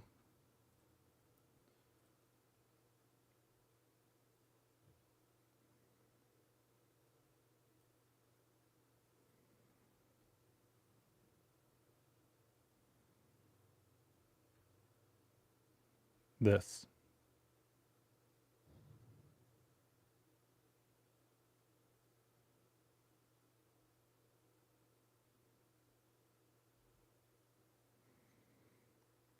So the question here then is in our exporter,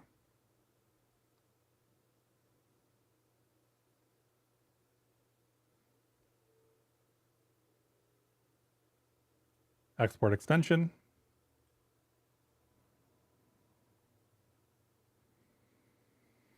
Our gather node hook for the export extension looks for specific things. I guess the question is, if we are turning this into something specifically, then we probably also have to turn it back into the other thing when we serialize it.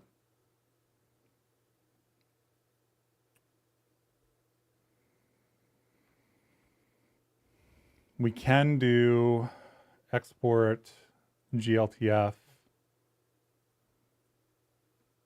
include custom properties, don't include Skein, and then put this in a test folder as regular glTF.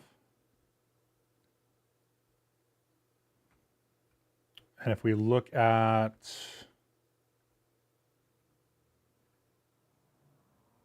the test folder for the glTF, we should be able to see, what is it called? It is platform.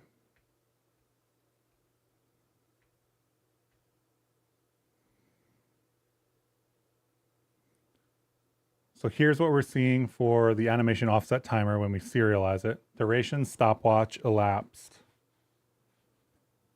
I guess these need default values, is what that feels like.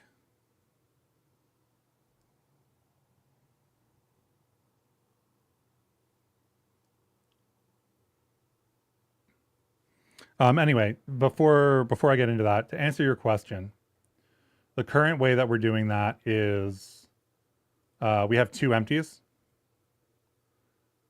and those are being used to drive the information. We can consolidate that using drivers to have a singular component on this platform that gets its starting location from one empty and the ending location from another empty through drivers, and have one component on this entity. So the answer is yes. The answer is you can definitely do that.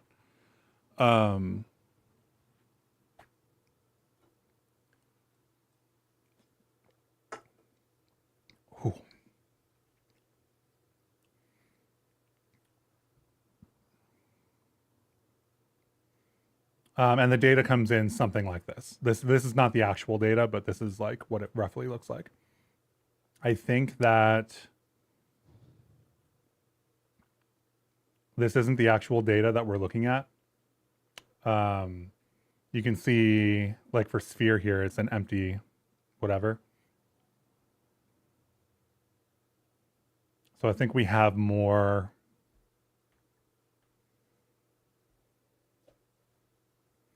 We have more debugging to do here in terms of the error that's happening. Oh, that's the wrong logs. These logs are the Blender logs. So let's do an export attempt, a real export attempt. We just added new support for timers, is what's happening here.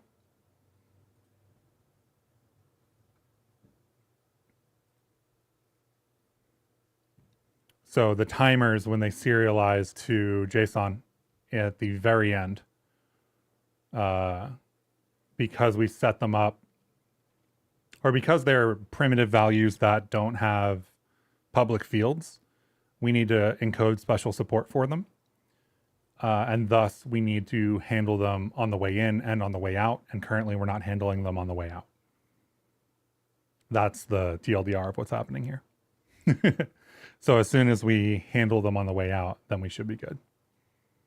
JSON dumps.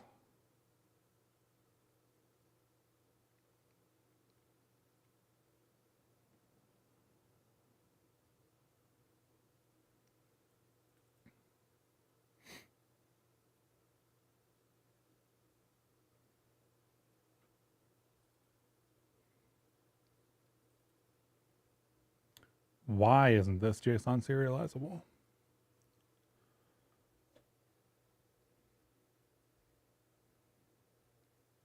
We've got an enum.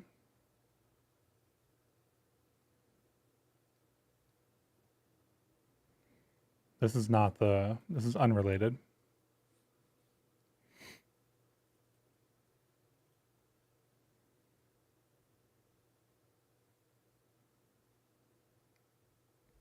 I think that there's a way to do this on the class.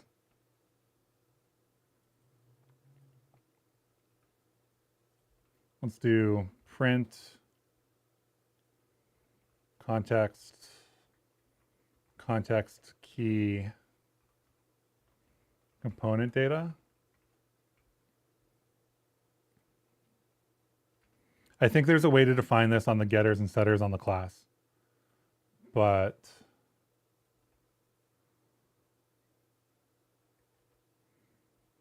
I think that's a later thing. That's a refactor. So let's fetch the registry. I'm not running the application. You do have to run the game for things to work. So animation offset timer is the particular component. All of these are effectively default values. So if we export glTF, it doesn't really matter where we put this. I'm gonna put it in test for now and hit the button.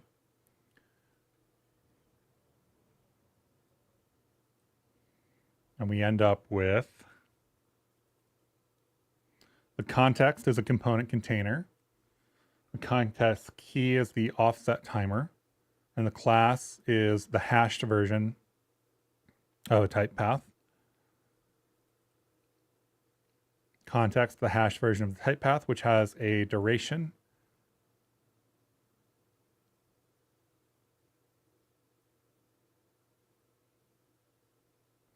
You know what?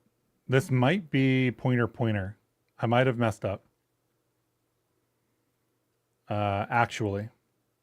You know what? I thought I needed to do the extra pointer, and I don't think I did.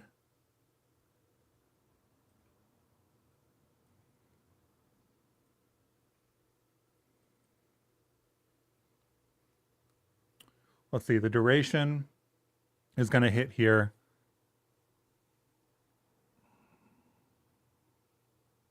I think I do. Let's look at the fetch.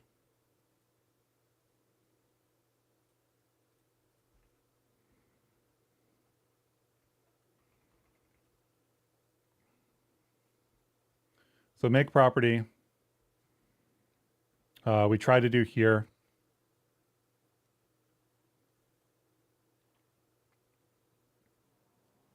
Yada, yada.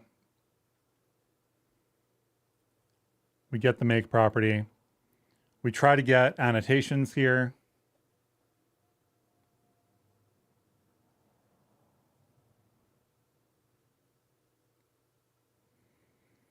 So we should be handling that pointer property anyway. So I think I did double pointer property this.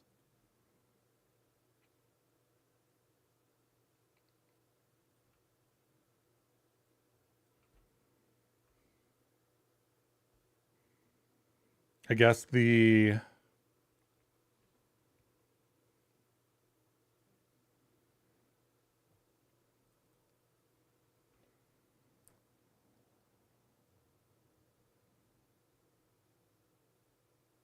match pointer property struct if is class, the key is the pointer property.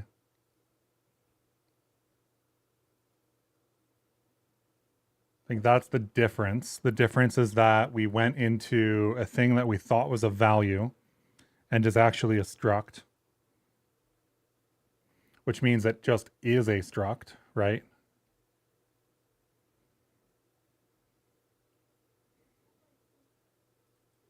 All right, same thing as entering a property and getting here.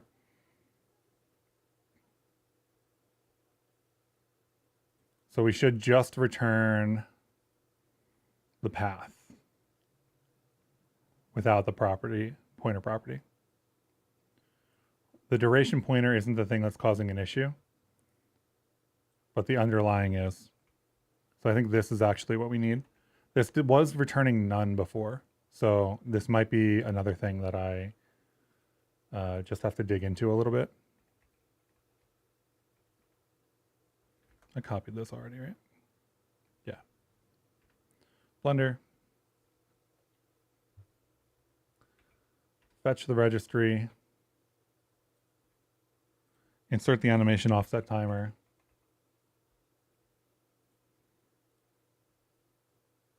Right?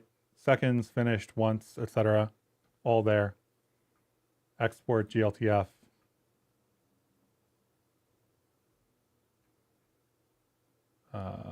In test. And it did fail. Yeah, Bevy utils duration is not JSON serializable.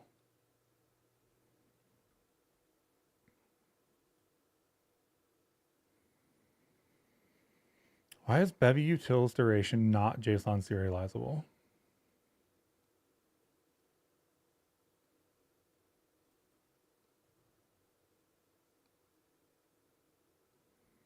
The duration is a pointer property to a Bevy utils duration. A Bevy utils duration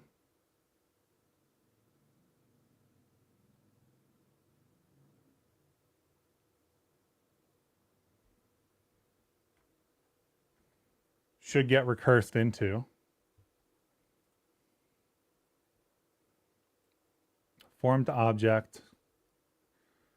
So the flow here is if we have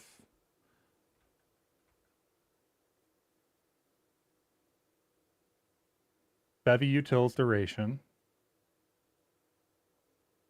right? So context key is duration. Component data is a Bevy utils duration. It's not the first recurse, so we check here for the annotations. Doesn't have Skein Enum, so we go down to this one, and I think this is what we're ending up with.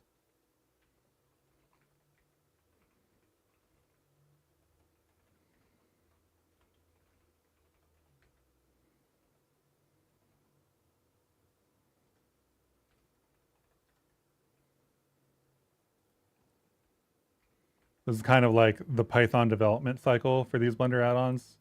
It's really tough to know what's supposed to be coming back in these values. So having tested a whole bunch of shit is really the only way to nail it down.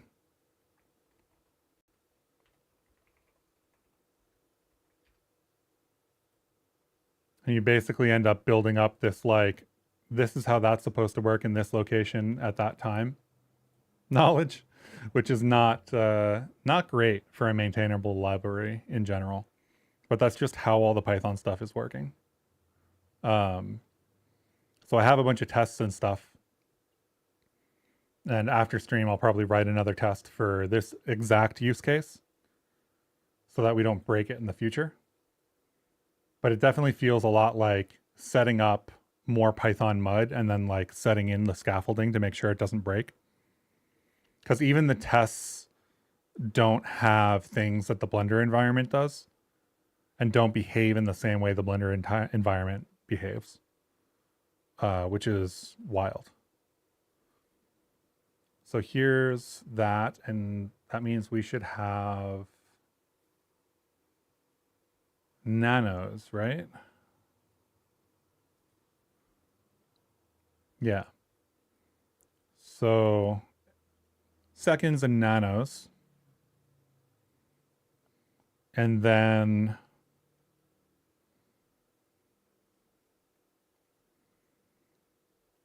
it says that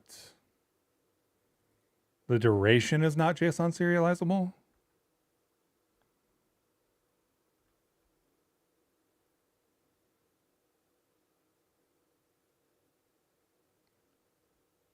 I feel like this is a Pythonism that I am stumbling over. like to make something that is iterable, I have to do something specific, and I didn't do it.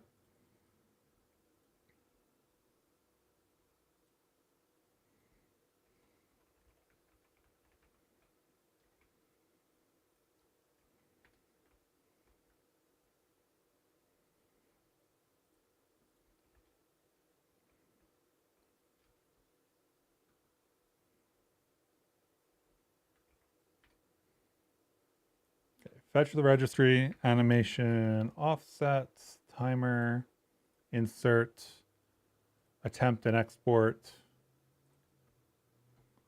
put it in the test folder, hit the error.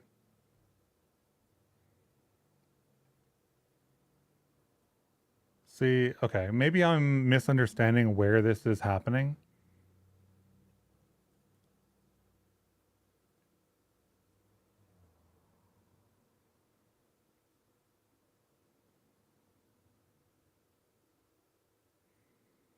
glTF encoded, JSON dumps.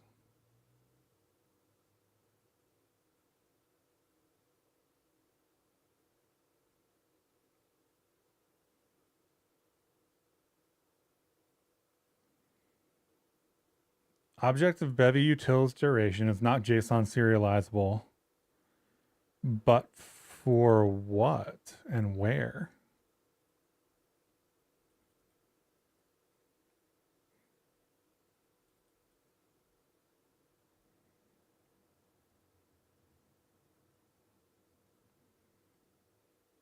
Oh, this has to be in the Skein 2 stuff.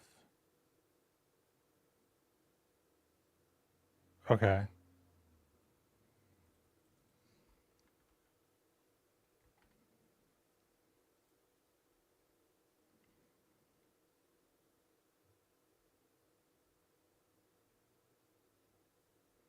Okay, Django is not what I want.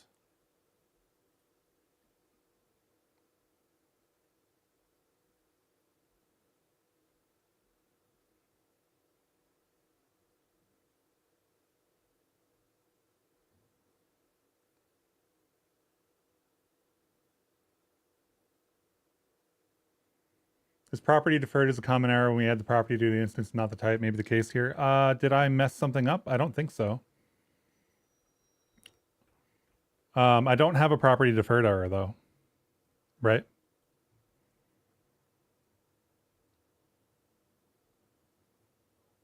Property deferred is just the type of the thing that is there. But I think that that's supposed to be the type of the thing that is there. Because, for example, here's the data serialized out from our exporter.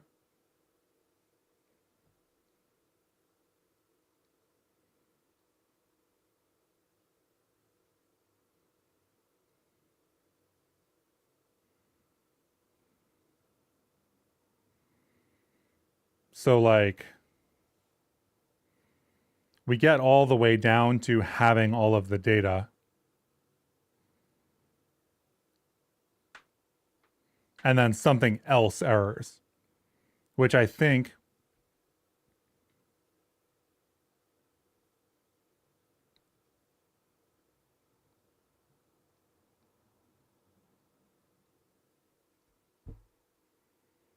elapsed is weird for sure. Why is elapsed like a data path?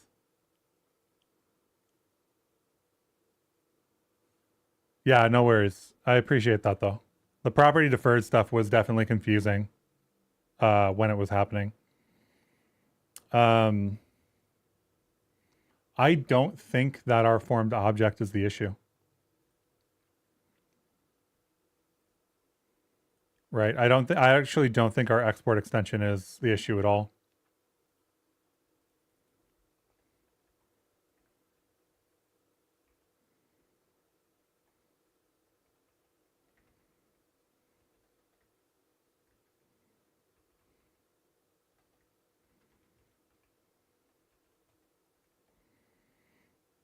I'm curious about this.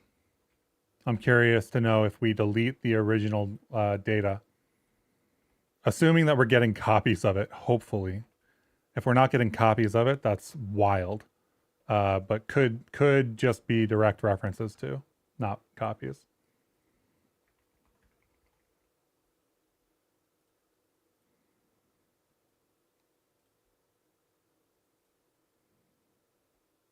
Test, export.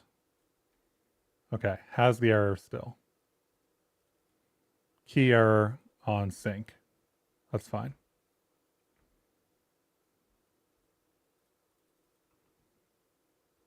Because it would need to be source.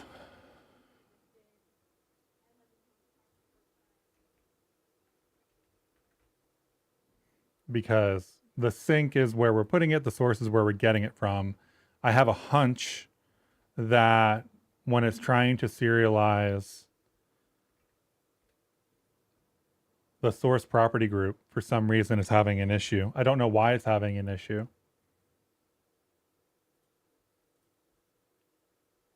But it is.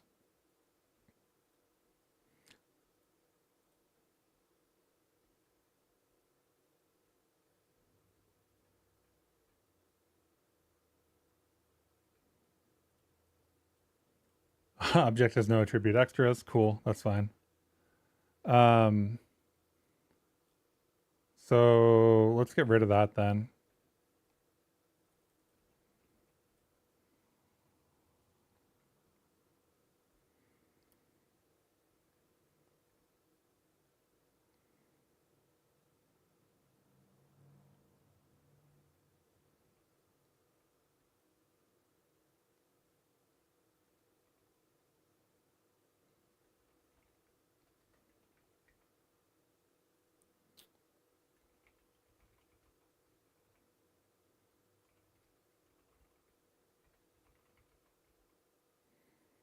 Add a couple debugs in here.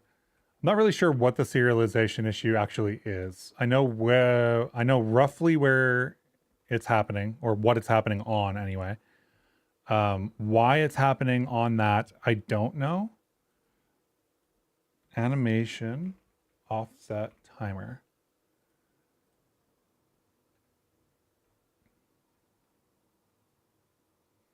Right, this didn't. If we don't export, then we don't get to see the export error. glTF test export has the error.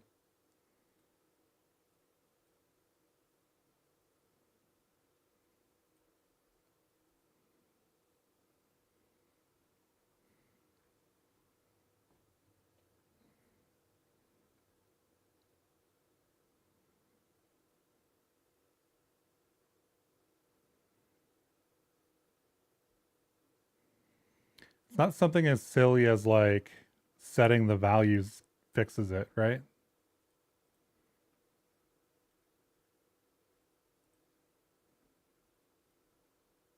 Good.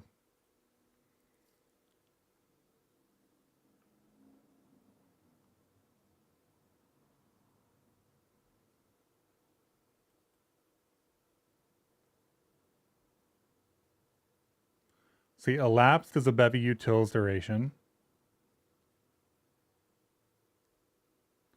And that, I think, is where we're heading our issue.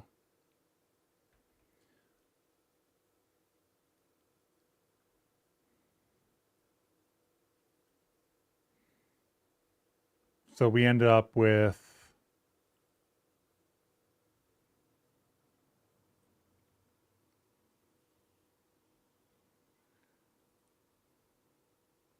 looking into duration, which is a Bevy utils duration. And we get seconds and nanos. Right, this is seconds and nanos. We get the data. We get into the next type. That's the stopwatch. Stopwatch has elapsed and is paused, right? Elapsed for some reason comes back as like a data path.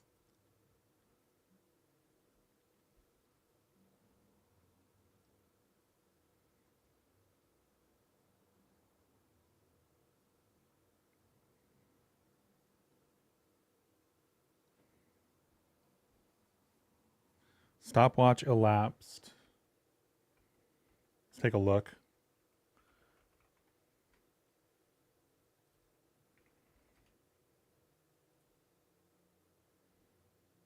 Timer. Stopwatch. Elapsed and duration, or elapsed and is paused, and then duration is the 2 that we need.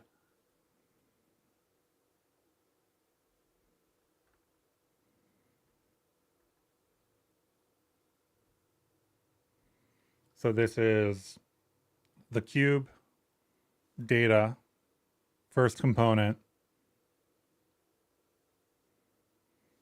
the path, the full path for the animation offset timer, the stopwatch field, the elapsed field.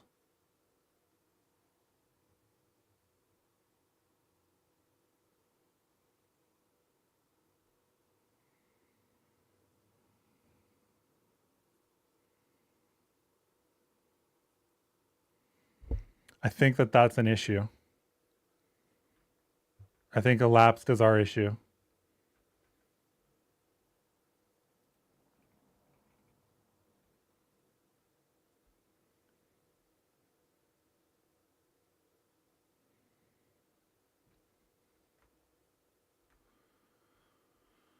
Okay, so in that case,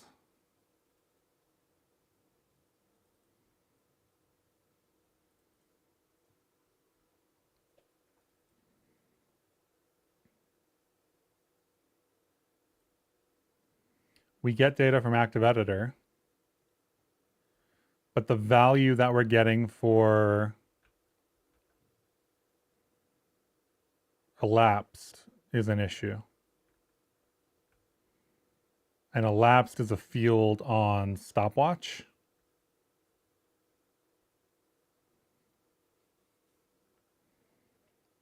So we basically just keep recursing down here. So if it's not the first recurse, we get stopwatch. Stopwatch does this key value. I think we want context key here.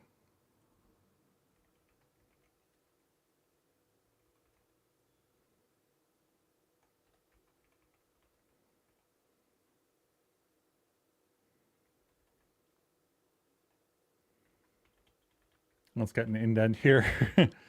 So context key there, which means that we would just be getting the key, which I don't think works. So if that is the case, then we have an issue in the processing. And I need to think through it if that's the case. Because I am, yeah, it's 12. I'm running out of steam. I've been running out of steam for like half an hour now. But here we go. Export, glTF, test. So here's stopwatch. Stopwatch has elapsed and is paused.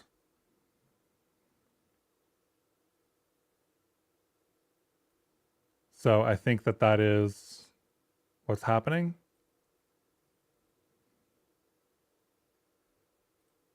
Because elapsed is a pointer property, and I think we aren't handling that.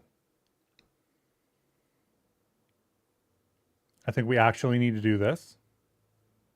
Context key value.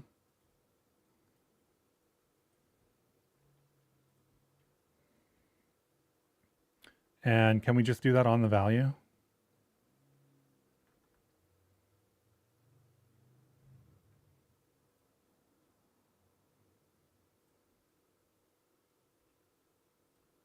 Value.function.name. Then we need to grab it.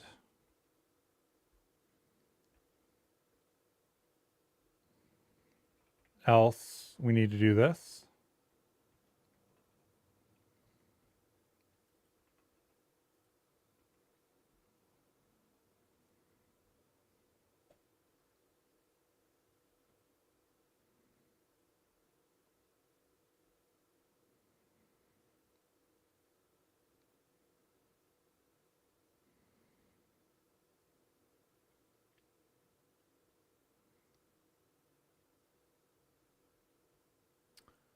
What is the function signature on this? Context, key, data, context, key, data.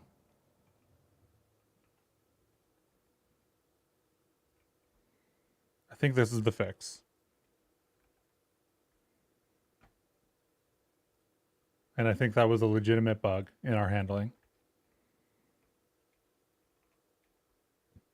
That was unrelated, actually, to the timer. One of the tests that I meant to add was like a 6-level nested struct, and I never added that test. And I think that it just bit me that I never added that test. Okay, I think that's good. So let's open up our actual game file.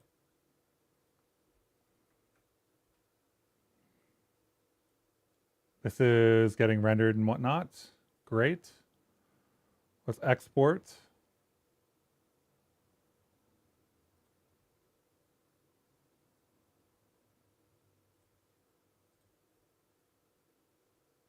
We have way too many logs, so I need to remove some of those logs.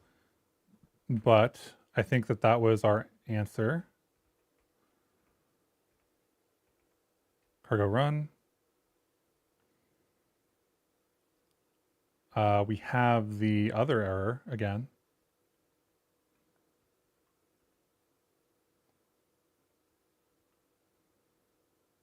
What just happened there?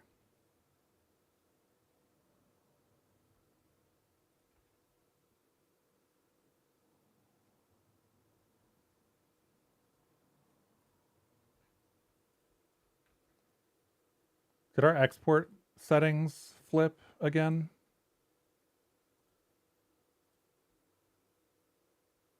Apply modifiers.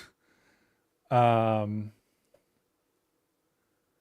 else did we have? Get rid of the vertex colors because we don't need them.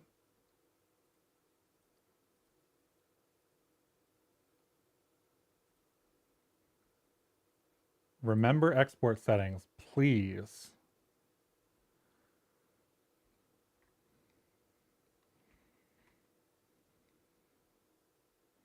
Why this thing doesn't remember export settings, I don't understand. Okay, and there we go.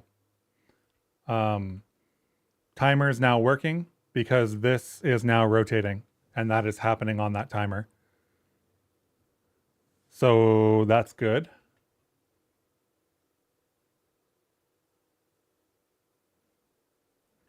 We don't get to fix the actual platform today, unfortunately. But let's do... Can I copy this?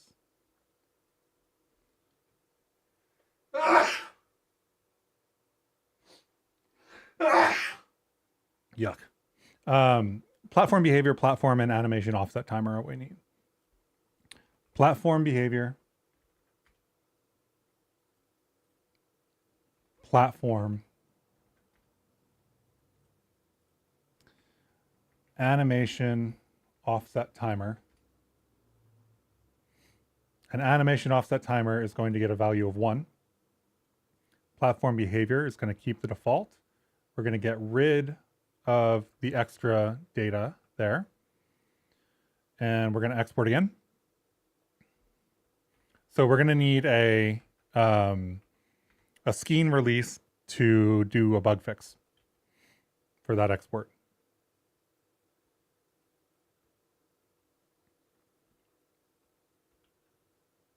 And now these are rotating and offset. So we officially support timers in Skein now, which is cool. With the caveat that if you decide to use timers, it is possible that the format for timers will change in the future, and just be aware of that. Not that it'll happen very often, but... and then there was start and end. I think that this is going to be an easy change overall. Because right now we're doing some weird, funky stuff, like start, end, whatever. So let's do something else instead. Let's do derive component, reflect component, struct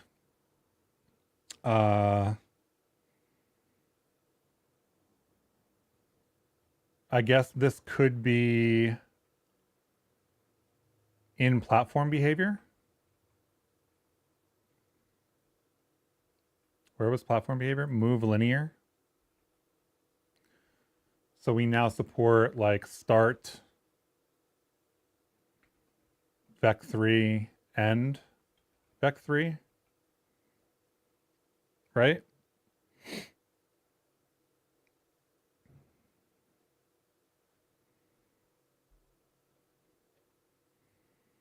So we don't have anything that has this data, so making this change is fine. But normally something like this would be kind of like a breaking change.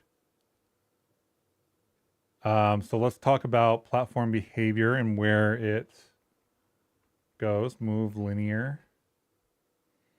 Right, so move linear now has a start and an end. So we ideally don't need to do this or that.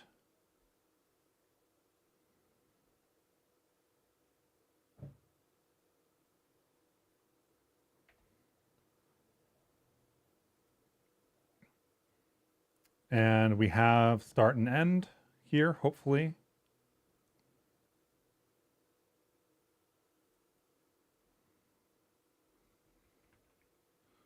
And this will be end.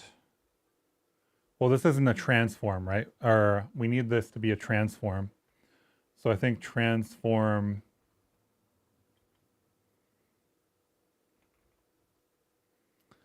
from XYZ, right? Or can we do it from XYZ? Should be start dot x, start dot y, start dot z.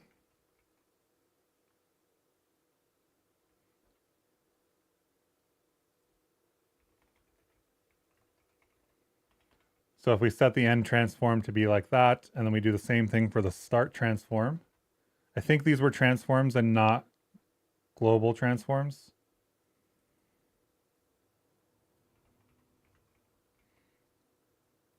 So this one needs to be end. So we've got start and we've got end. And this is reparameterizing it, which is having an issue because method not found in easing curve.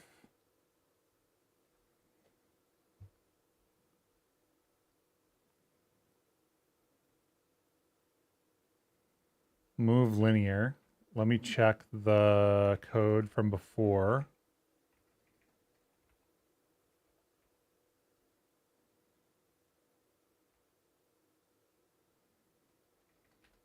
Forget what I named this repo when I actually pushed it.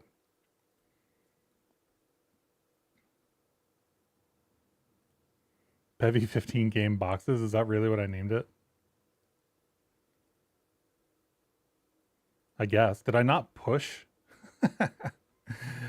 I haven't pushed in a little bit, so unfortunate.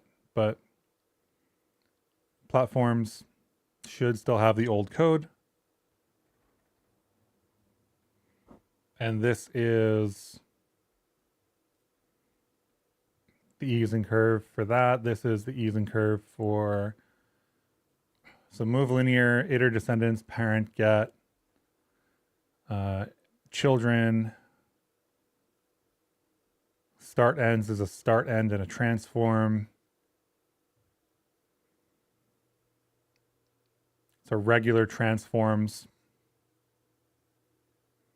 This might have needed to be global transform anyway, but we'll see. Let's see. Iter descendants starts. So end then is the children.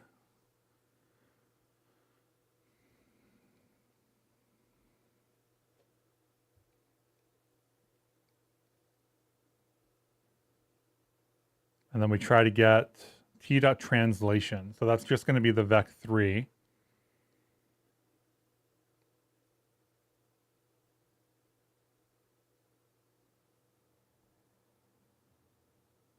Right, translation is the vec3.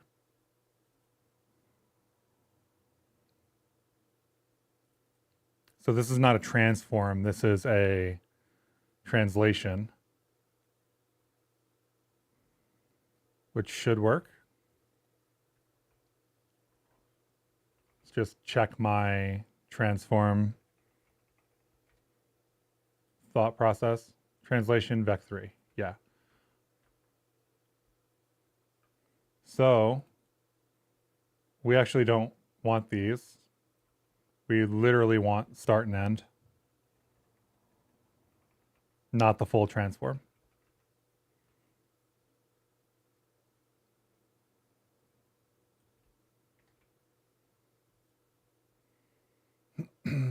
Hold position end curve. Are these actual issues or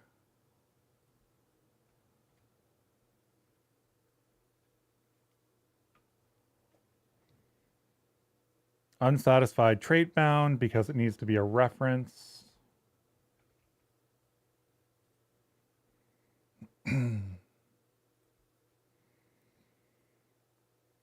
Something needs to be a reference that isn't a reference.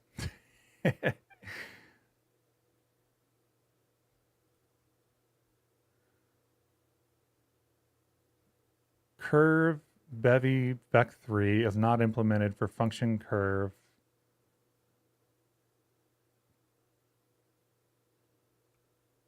Double reference.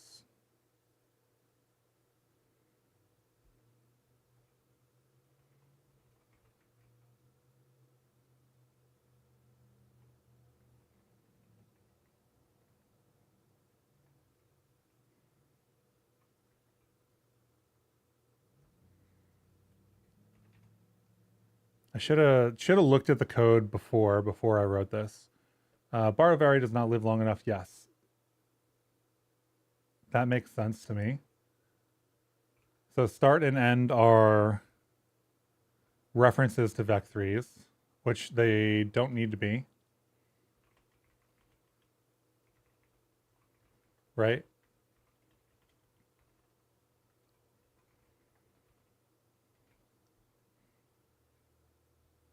Yeah, that was literally it.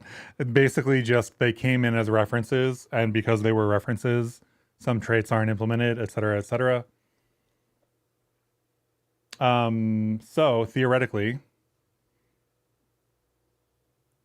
if we set that component, right, like this should not work currently.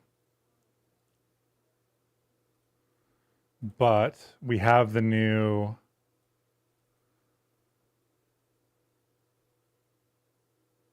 do I ever worry about the cost of cloning? Do I ever worry about the cost of cloning? Sure. Do I worry about the cost of cloning before I'm doing performance optimization? No. Right, like the cost of cloning is not something that I worry about before it's an issue. Right? If I know that I'm doing something that is like highly performance sensitive, then we're like benchmarking the whole way, right? Yeah, vec3 is just 3 F32s anyway. But yeah, like I wouldn't say I never care, but I would say that the vast majority of time, especially through like 80, 90% of development, cloning doesn't matter. I care a lot more about the semantics of what I'm doing. Like, does the thing that I'm, or like, does the function that I'm writing require cloned owned data? Or does it operate on a shared reference to something, right? That's what I care about a lot more compared to, is the cost of cloning going to be an issue? You're working on audio synthesis, but you don't have a mentor. You can ask questions. Yeah, I mean, you feel free to ask. Since it's very real time, I idly worry about bottlenecks from cloning. Since the cloning sometimes resolves these issues like you fixed with the compiler. Yes. So I would not worry about cloning until you have your functionality built out, right? Especially if you're learning, especially if this is something that is fairly new. Definitely don't worry about like cloning in that sense. You can definitely start writing benchmarks, right? Write benchmarks, do whatever. Make sure that you're aware of what the performance is at all, but definitely make sure that you wrote your features before you optimize. Because if you if you start optimizing before you've written your features, you'll end up optimizing for things that don't include what you want your program to actually do, and so on and so forth.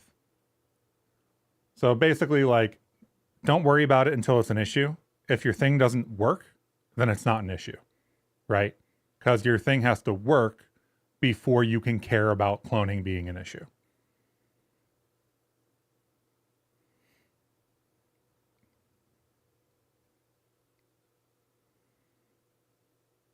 Obviously, that said, there's like obvious situations in which that advice would go negatively. Like if you were just storing all of your audio data and cloning it every time that you needed to like output an F32 for the audio stream, that would obviously be bad because you would be cloning entirely too much data. But, you know, within reason, I think cloning first and then optimizing later is a valid approach. Otherwise, you waste a lot of time. You put yourself at a lot of risk of over optimizing for things that don't actually matter. Also, cloning an F32 in the vast majority of things doesn't matter. Yeah, I would say that like just because you can see it being cloned doesn't mean you need to optimize the clone away. Right? Rust makes it obvious that things are being cloned. That doesn't mean that that clone is a bad thing. Okay, so where was I on this? This is the moving platform, right? So platform behavior, animation offset, maybe? I forget what the actual functionality was here.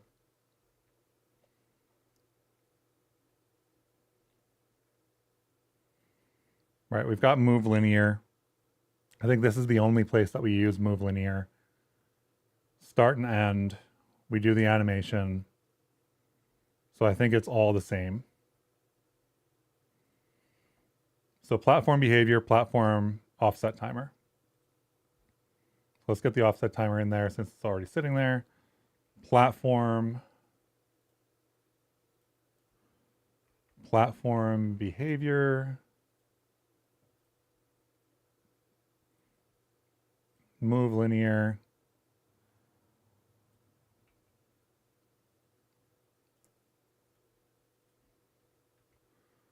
That looks like it didn't pick up the changes. So let's get out of here and get back into Blender.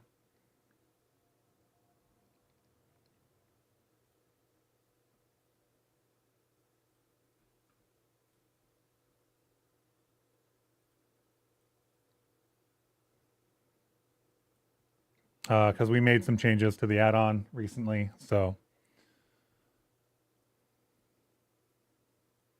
move linear here. Move linear's got start and end. I think that we are going to add a driver to this. We're going to look at the empty here. The empty here is, I guess, start, end, moving platform.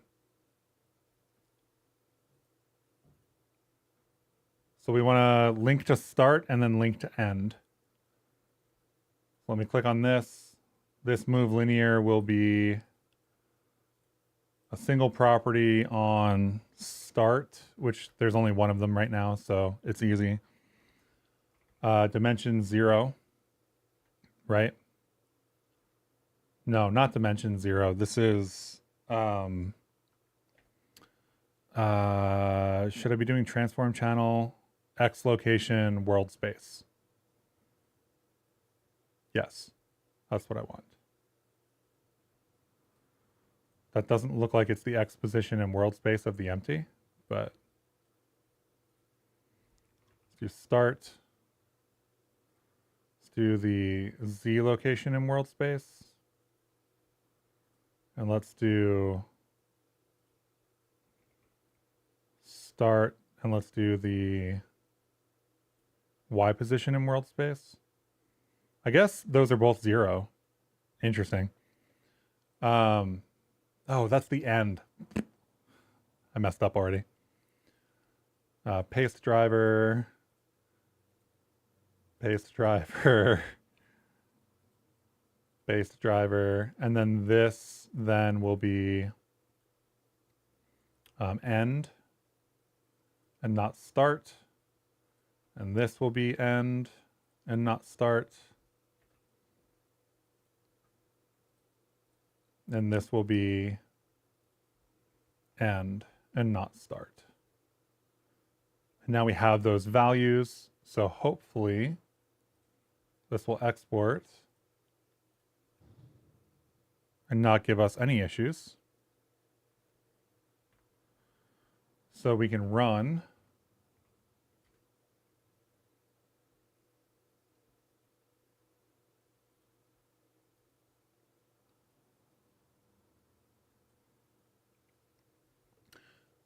just calling something that needs a memory allocation is probably bad in a real-time system, like inside an audio loop. Yep. In this case, vec3 impl copy of the clone is probably not necessary, and there's probably another syntax that can be used to make the compiler mem copy the data instead of accessing by ref.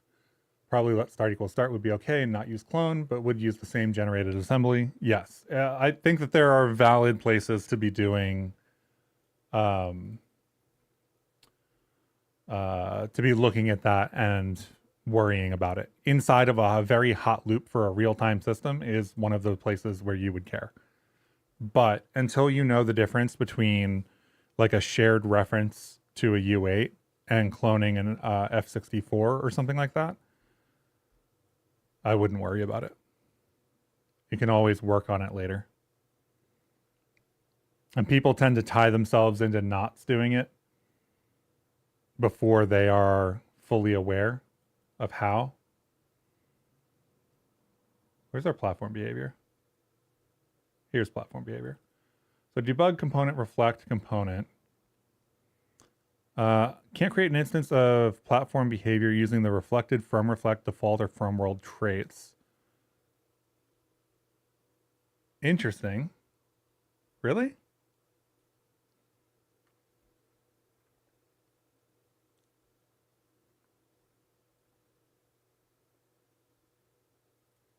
Let's do an export. And then I really have to be done because I am I'm too excited about the thing that this is doing. And it's preventing me from leaving to go eat. So let's see.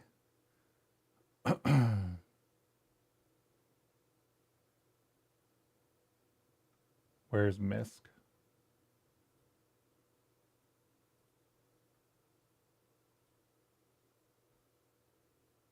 New folder.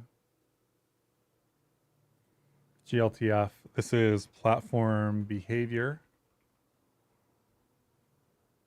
And the original ones are directs. And then this is move linear with no values. This is a serialization issue. That's what this is. Move linear in a struct having no values is a serialization issue.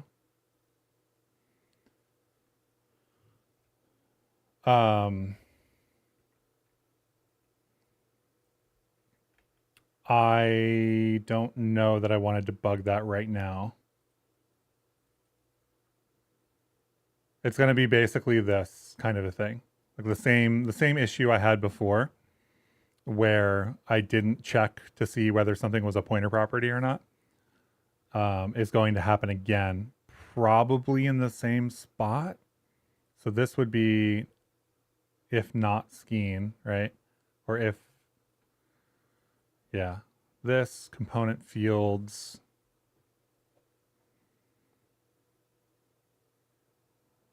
This would be top level, so it would be here.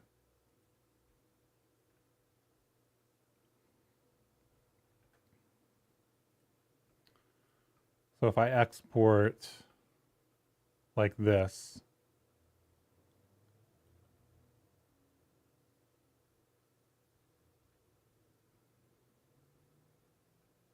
there's a bunch of primitive stuff, yada yada. Container, cuboid.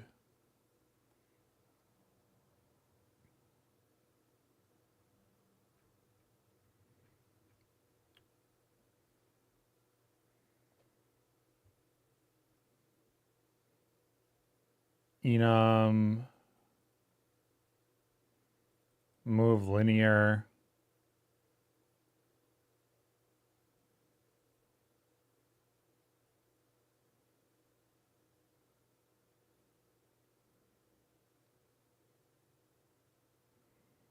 Move linear, end, property deferred, start property deferred.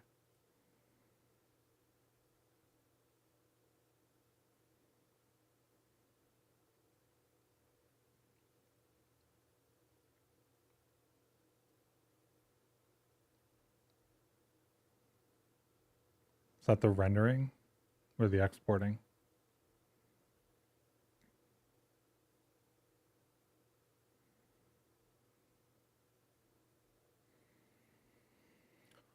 Hold point target, collider constructor,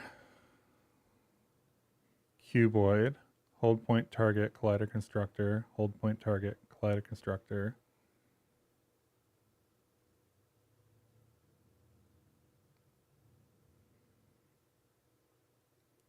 Hey, just joined in learning about Bevy Skein. You tried out BlendV with mixed success. What's the goal with Skein? Will it be an alternative, BlendV, or complement? Thanks.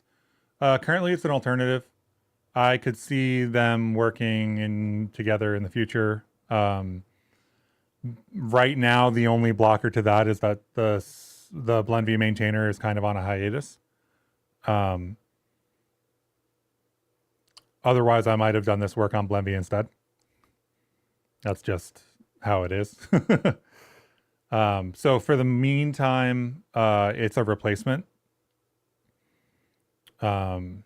Especially since there really is there's no like 0.15 release. It's in a PR, and there's no 0.16 release coming that I know of. And I need something that will work for the next 3 versions. So in that sense, it's a replacement. But I don't really think of it as like I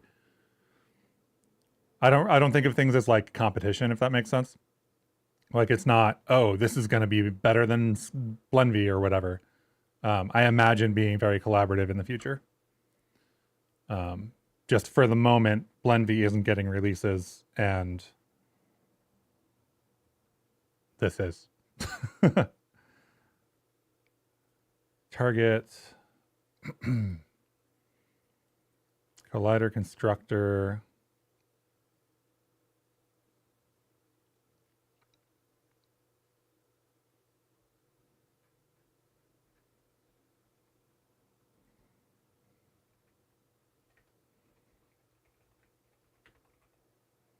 I'll have a doc site up for it over the next day or so. So people will be able to dig into it a little bit more.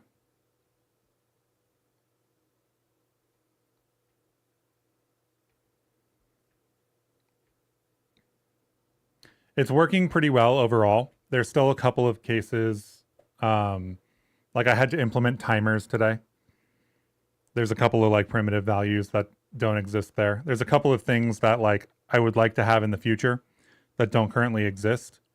like relations are coming in 0.16, but this doesn't support them because we don't support the root entity type. So it would be cool to figure something out there and support like entities and relationship components. I think that would be really powerful. I think it's possible. There's ways we could do it. It's just finding what is the right way. Because I don't want to build like a ton of, like, I don't want to re-implement BSN or something, you know, to support relations.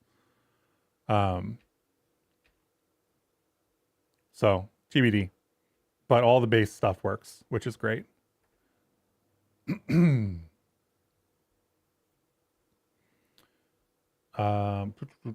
So root, platform behavior, component. I think I am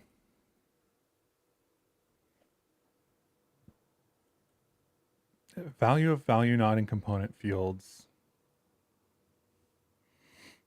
Return value.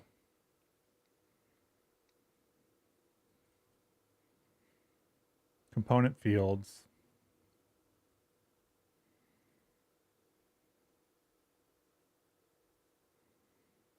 Non-variant. Context, context key, component data, right? So if the context is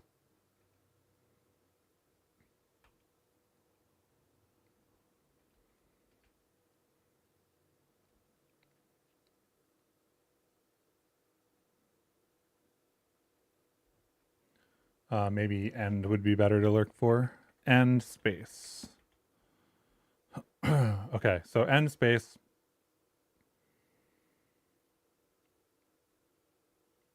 Should be a pointer property.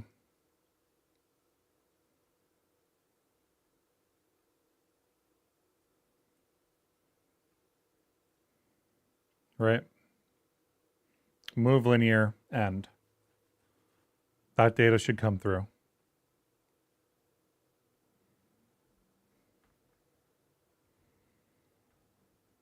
The question is, why doesn't it? And I think it's just a simple serialization error. This is an interesting conundrum. If you do something to your glTF files to make Bevy crash, then you have to go modify your glTF file or use a backup.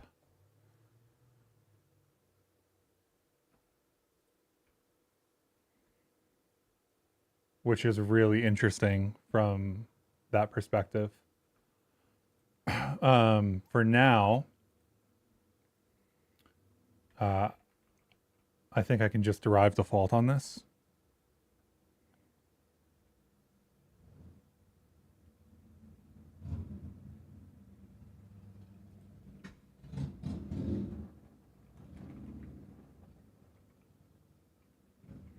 I don't really want a default on this, but it's the easiest way to work with the data that I just messed up.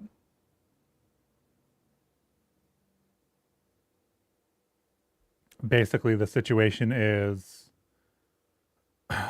if it's an empty object, I think it uses default.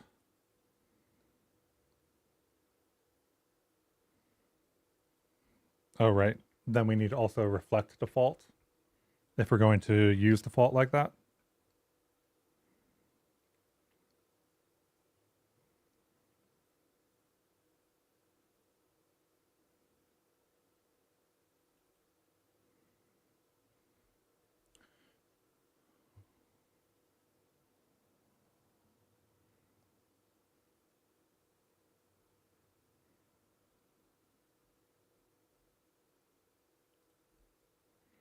That's accurate.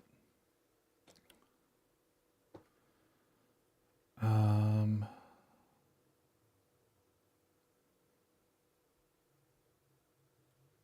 let me do this. Let me chop it down.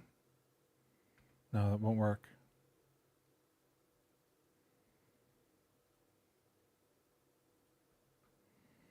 I was going to make something a little bit more.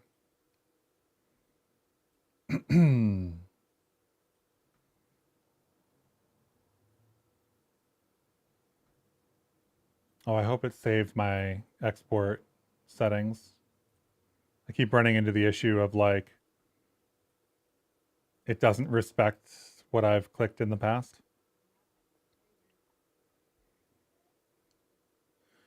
Yeah, platform behavior none. Yeah, I know. That's not the issue. The issue is that I've because we were messing around with stuff earlier, and I decided to change things on the fly. The platform behavior data that is being exported is an empty object. So it actually doesn't work.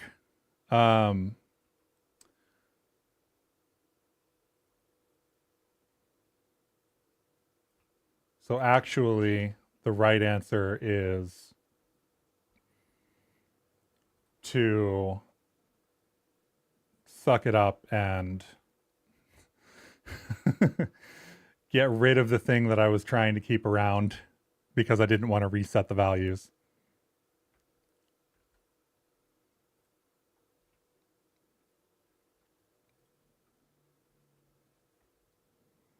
And then it'll just work. I was trying to avoid doing something that I should have just done in the first place.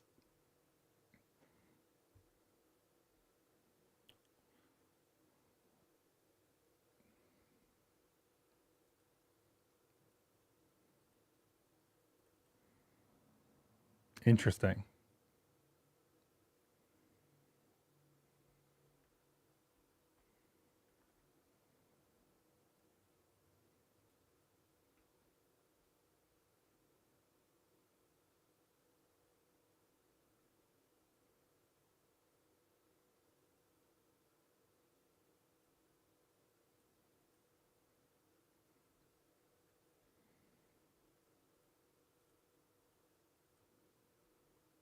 Where is there a driver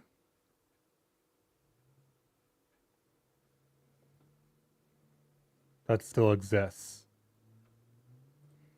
So does that mean that deleting fields that are driven doesn't delete the drivers? No, it just worked.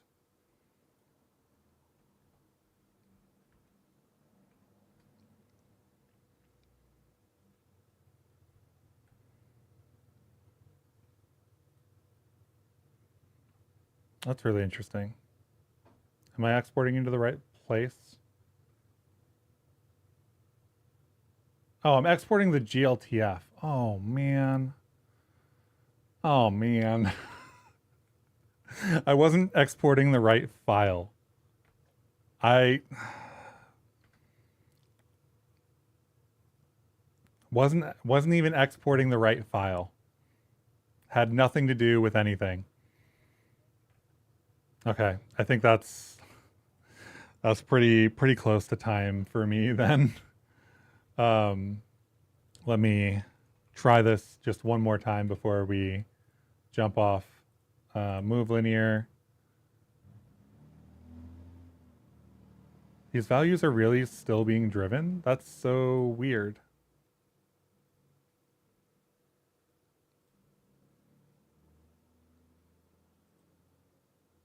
Right?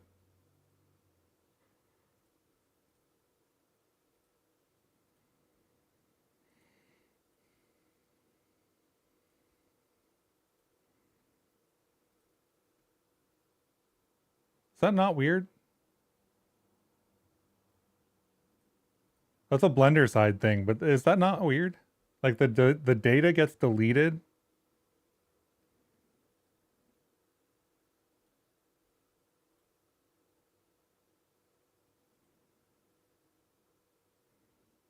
The value here is 42 and it doesn't show in the UI. That's really strange.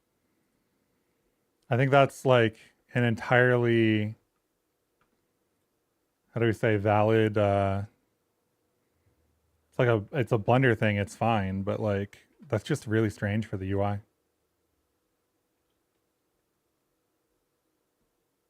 There we go. Okay, cool. I'm happier with that. So when we spawn in the second world, then there's an issue. I'm about 40 minutes over and I need to get some food. So I'm going to call it for today. Thanks everyone for hanging out, and I will see you next week. Probably Monday for another stream.